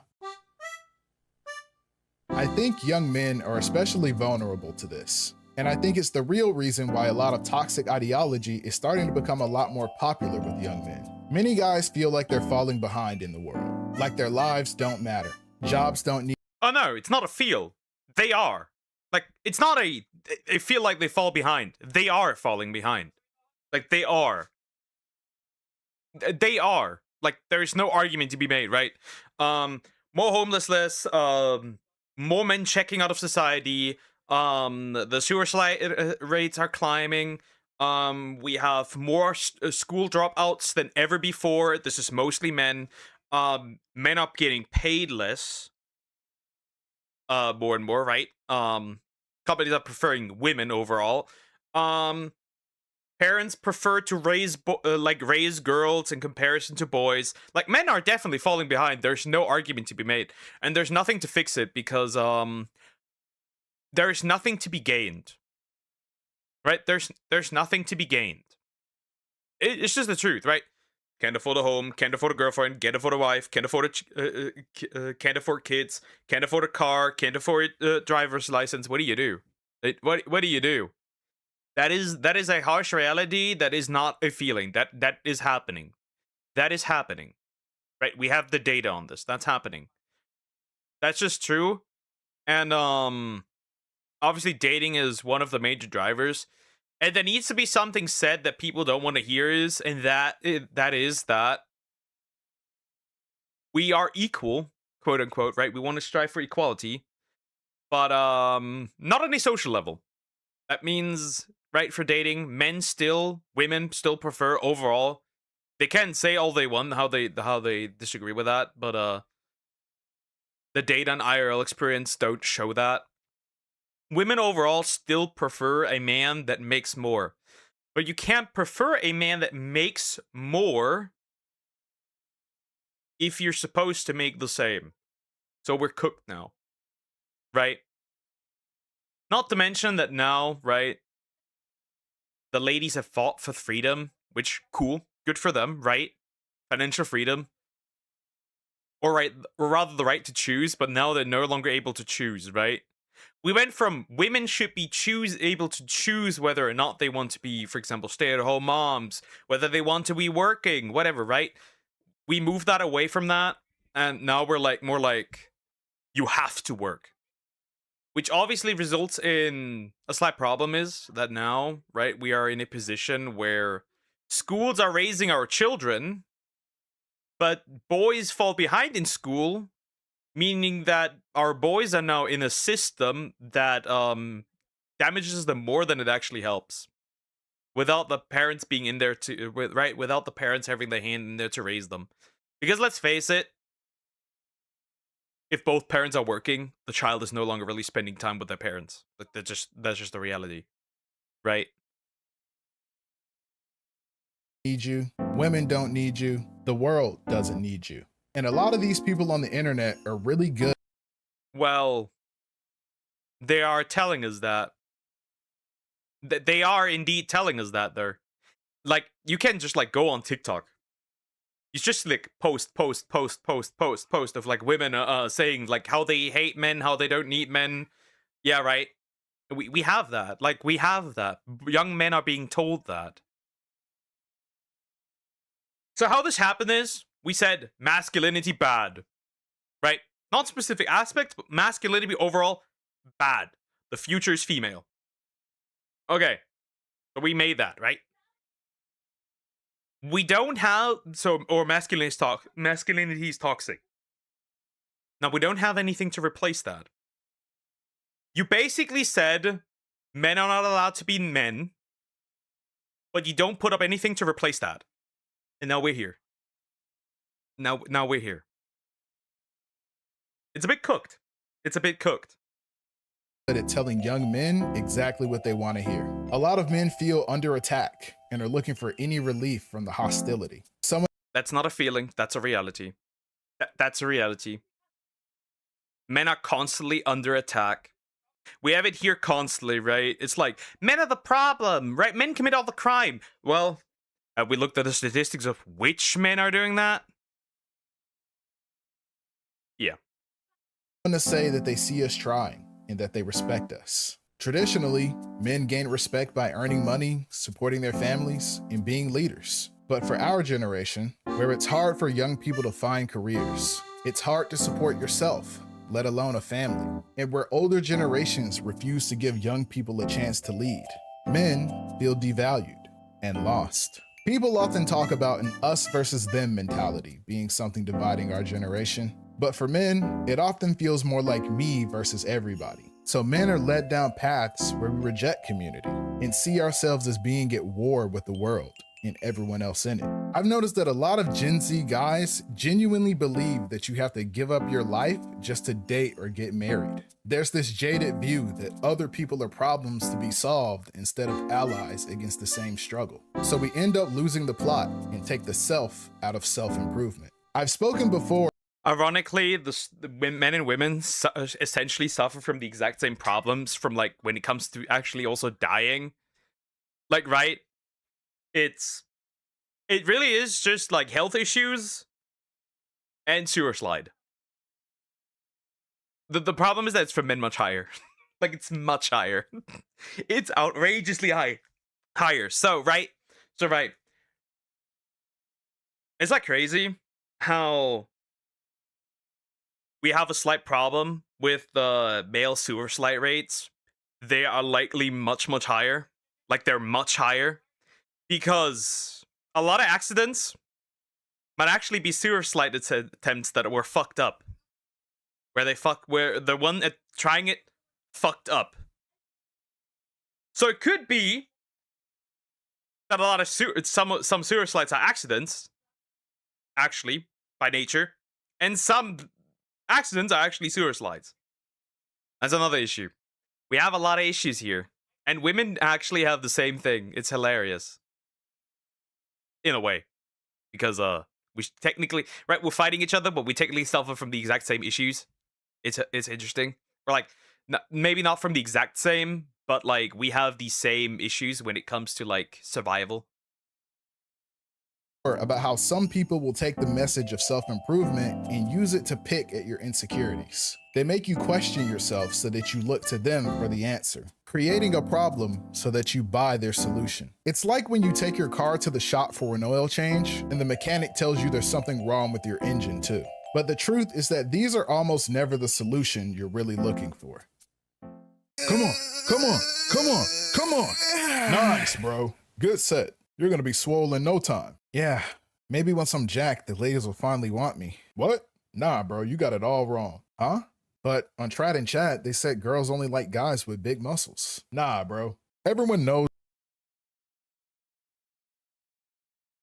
Interesting. Interesting. Hey, yo, man, you can be my woman. You're mine. Now shut up. I'm being ignored, Duck. I haven't been here for 2 days and you forgot me. You betrayed me, you traitor. I'll give you a hug so you can be fine, okay? You are no longer my friend, Duck. It's Dover. I'll give you a big hug. And then you'll be fine again and you'll just melt. Or I'll just, you can cry me a river, but still, it's still Jover. Until you melt again, because you love melting, apparently. That you don't lift weights to impress girls. You lift weights to impress other dudes. Hey man, nice muscles. Thanks, bro. Hey, I'm trying to get like you. Wait, so girls don't actually like super ripped dudes? Yeah, bro. You gotta understand the female gaze. We have a slight problem here. We have a slight problem here. We have a slight problem here. Women don't even know what a dad bod is. They don't. We have all these like street interviews where they show bodybuilders in off season and they're like, "Oh yeah, dad bod, hot," and I'm like, "Buddy, that's Chris Bumstead, off season. That's a S tier bodybuilder. What is wrong with you?" No. And I'm gonna say this, the harsh reality is, looks still matter. Whether you like it or not. Female gaze? I thought they were called lesbians. Different kind of gaze, bro. Something not a lot of people talk about when it comes to self-improvement is the importance of identity. A lot of people not only have a vision for where they want to be in life, but also who they want to become. Self-improvement, in many ways, is not just an exercise in discipline and commitment, but also self-actualization. And it's another reason why LARPing has gotten so popular. A lot of people's goal isn't just to be better in a specific area, but to also achieve a certain lifestyle. This is why you have older dudes calling 20-year-olds big bro.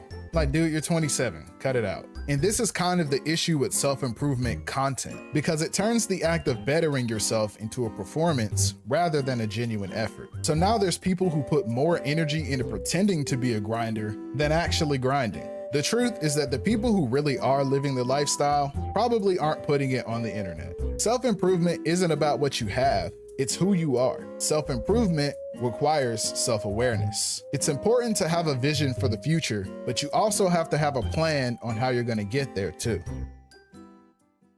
Heard you've been on your grind. Isn't that literally what I said? It's like people consuming self-improvement slop, but actually not doing anything. I literally said that in the beginning, right? And here it is, right? It's like people watch, like, you gotta, like they watch these, like, David Goggins edits, but they don't actually go for a walk. Lately, bro. How's that going? Yeah, I'm trying to level up in life. Oh, really?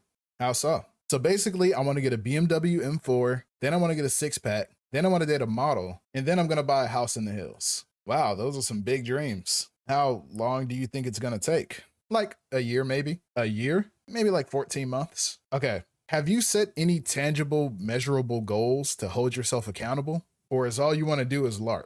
Goals? Yeah, like you want a BMW. How are you going to get it? Easy. I'm going to be making 100K a month. Doing what? Drop shipping, of course. Do you know anything about drop shipping? Nah, but I have like 20. Drop shipping's dead. Like, that's just so dead. Like, it's crazy how dead that is, right? Drop shipping is a dead body being consistently kicked even more, right? Drop shipping is dead. TikToks bookmarked about it. So you have no goals, skills, education, or resources. And all of this is just supposed to work out. You know, bro, I kind of feel like you're hating. They said this will happen in the course. What course? The Lifestyle and Revenue Program. It's $200 a month. Lifestyle and Revenue Program. You bought a LARP course? Well, bro, you're getting scammed. You need to cancel that. But they said they can get me a new Beamer in just 6 months. The thing about self-improvement is that a lot of it is just the same stuff your mom told you growing up. Make your bed, eat vegetables, read. But because some bald guy on the internet told you to do it, you finally listen. There is no real reward when it comes to self-improvement. And if you cheat it, the only person who loses is you. Someone once told me that you don't climb mountains so people can see you at the top. You climb mountains so you can look out and enjoy the view. If you want to make any improvement in your life, the first step is setting some goals and finding out the best way to accomplish them. I used to be a swim instructor, and I once had a student named Gabby who on day one was afraid to even get into the pool. She was convinced that she'd never learn how to swim, but nobody learns how to swim on day one. So I told Gabby, I can't swim. I'm drowning. Anyways. Duck, can I kick you? You cannot kick me. I will pick you up, shake you, put you down, and then everything is in the, your brain is probably in the right spot again. Why would you commit violence? I'll be gentle. Anyways. the first thing she needed to do was to not be afraid to put her head underwater. Because like Gabby, when trying something new, I think a lot of us can be afraid to put our heads underwater too. But doing that is the first step to learning how to swim. And each day I had Gabby in my class, we had a new goal. But after 6 weeks of swim lessons, I taught Gabby how to swim. Did she throw up in the pool several times? And this is arguably also just, right? This video isn't really helping that much either. I blame Ty Lopez, the knowledge guy who rented Lambos and mansions, who really started this type of content. And then a bunch of dudes continued it after he got cooked for faking everything. Yeah, the thing is like also, right, and that needs to be mentioned. This video is obviously not really that helpful either because it doesn't hit the core issues. It's that young men are being left behind. Not just feeling like they're being left behind, like genuinely left behind. It's not a feeling. We are. that is our truth, right? The first step to fixing boys arguably is to put them a year later into school than girls. That is where we have to start. That is technically where we have to start because boys are slower in development than girls. Slightly. They're slightly behind, especially with hand-eye coordination. That's why when you, for example, compare like a young girl's handwriting and a young boy's handwriting, you will see man-made horrors beyond your comprehension. I will. They want to run around more. You can like compare. You can compare a first grader to a second grader and how much calmer the second grader is in comparison to the first grader. You can also compare, obviously, first grade girls to first grade boys. They're a lot calmer. And then when you look in kindergarten, right? The kids that are about to go in school, boys and girls, are pretty much behavior-wise the same. They want to run around, they want to do stuff, right? That's the first thing we'd arguably have to start with. And then we have to fix our school system. More male teachers. More male role models in the daily life of young boys. Present parents. And I don't mean parents who are, like, just, right, I don't mean parents who are, like, there. I mean present parents. Parents who are actually there. Right? Because, right, we now have a lot of children that grow up with parents that are physically there, but they're technically not present, right? Because both parents are working. I think we do need a definite fix for, when it comes to that. We need a definite fix of that one parent can consistently stay at home. But that won't work anymore because they cannot get that way. They cannot get more taxes. I don't care who stays at home for a particular duration. Whether it's the husband or the wife, it doesn't matter. But one parent has to stay at home. I think that would be the optimal solution. But we're never going to get there because they want the taxes. And then we have to slowly start fixing the economy. And nobody wants to talk about that. About the measurements that need to be taken. Anyways, and then slowly we can rebuild that. On the other side, women who push OF and spirituality, the dumb rock shit, are the female equivalent. Yeah, right. Spirituality, which also I call space racism, right? With like the signs and shit, the space racism. You get the idea. Yeah, we're in a weird limbo where like younger men are just being cut off, right? Because, like, right, you can, for example, look, we have, like, the stats for that. They did do it by voters, I think, right? Democratic young men and Republican young men, as far as I'm aware. I forgot what that chart was. But for both sides, when it comes to young men, most still wanted to have a family and children. And that's currently, I think, one of the major things that is fucking us up. The young men not being able to have families. That's currently one of the major things that is cooking us. Yes, but we overcame that challenge together with a lot of chlorine. Many people seem to assume self-improvement has to be a solo journey. But in practice, people are a lot more successful when they have a community to support them. Obviously, that's also a problem. I also find it funny when we talk about the male loneliness epidemic, how that has nothing to do with dating. Right? The initial start out was nothing, right? When it initially emerged, it had nothing to do with dating. It was strictly for men not having communities. Well, now it's both, kind of, but men not having communities was the initial start out, which is very interesting, right? Oh, and fixing women is a completely different topic. That's a completely different can of worms, because they were lied to. The Gen Z women were lied to. Generally, women were lied to. Right? Feminism told them it's about the choice to make.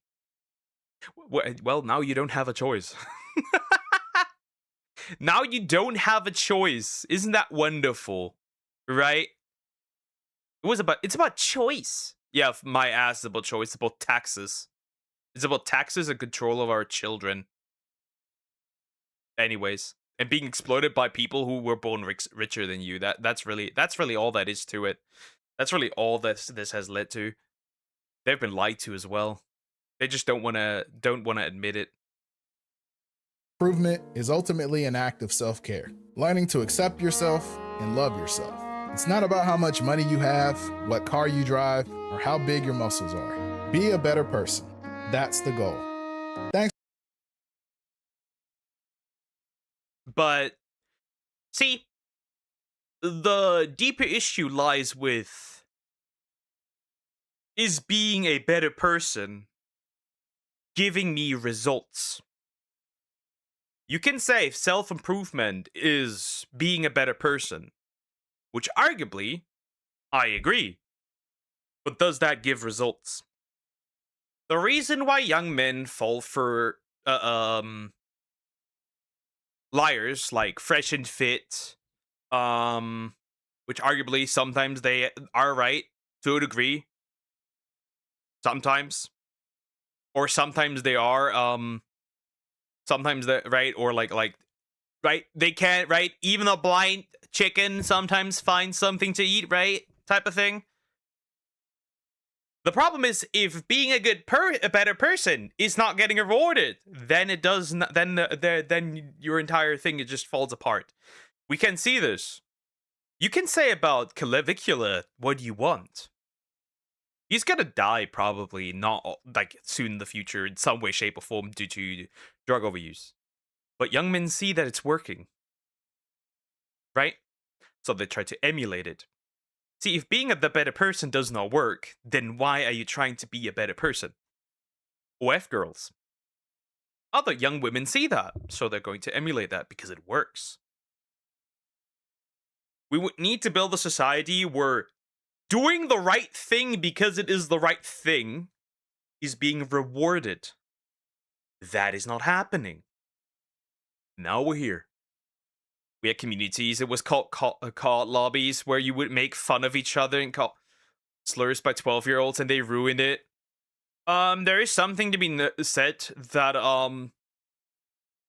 the basically banning, if you want to say that, because that's right. Sometimes it's by law banned. In some countries, by law banned to have male exclusive spaces. This does not count for women, by the way. There can be female exclusive spaces, but there cannot be male exclusive spaces, right? The destruction of mostly male dominated spaces has resulted in young men not being able to build communities.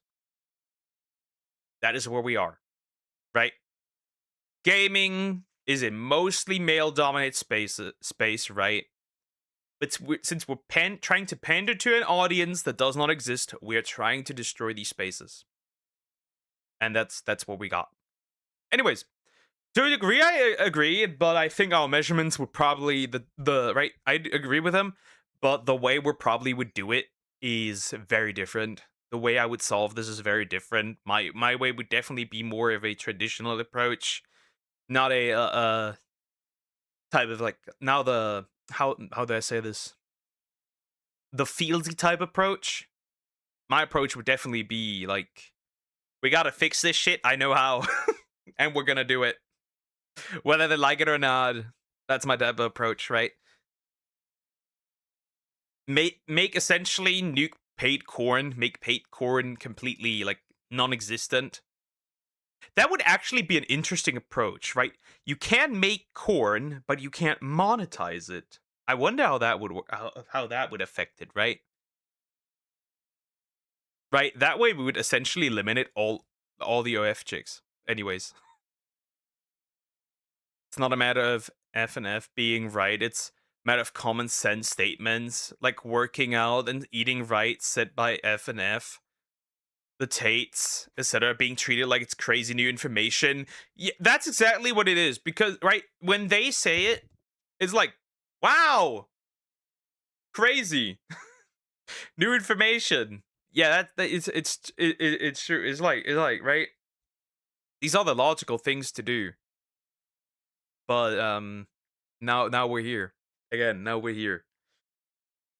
But mostly of these things are dead right now. Looks maxing is the big thing. Right now, looks maxing is the big thing, and I wonder how the fallout is that from that, because it really does look like we are the mouse utopia, right? Their end phase was literally like male mice just caring about how they look, and that's it. We are the mouse utopia. And then there is the reproduction of the Europeans. That is not happening. There will soon be no Europeans. Yay. Because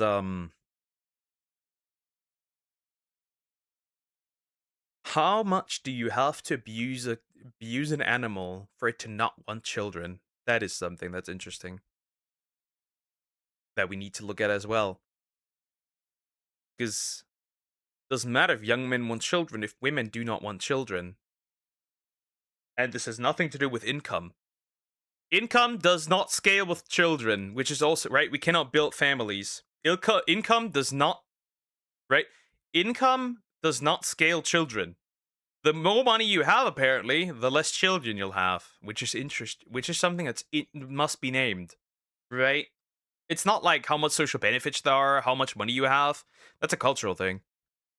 And if young men cannot build families because the women don't want to play along as well, or the women don't want to have children, we have a problem.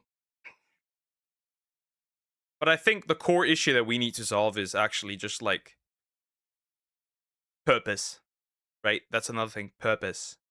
A lot of these young men don't feel like they have purpose, which is why they flock to people like Clever Killer. Which is ridiculous. You shouldn't need a grown man telling you basic information, glorifying as if they're actual leaders. I mean, these right? It's not like these guys are proper role models either, right?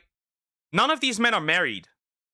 None of these men have stable relationships. None of these men have children, as far as I'm aware. If anything, if I remember correctly, one of the two tried to force another chick to abort her baby. Right, these people aren't, right, these people have none of the stuff that you would genuinely want at the end of the day. Because, like, the short-term shit isn't actually, like, fixing anything, right? The short-term shit isn't... You're not gonna gain a family from this. Which is what you actually desire. It's so interesting. It really is.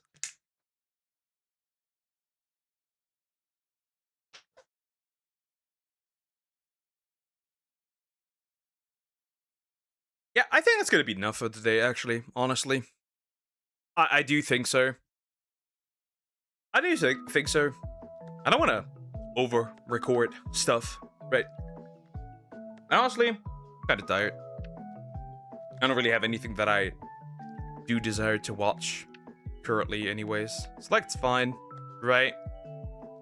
It's fine. Right. So yeah, I think, yeah. I'm going to end here. Have a good day or night. I'll be back tomorrow with more reactions. I don't have anything planned. Might actually wait. When's the 28th actually? What day that is rather. What day is that? I'm curious actually. What day is that? Oh my god, I hate how the calendar on my phone looks. That's a Sunday. I might actually attend my sister's husband's birthday. So we'll see. So I might skip a Sunday. Anyways, take care guys. Bye bye.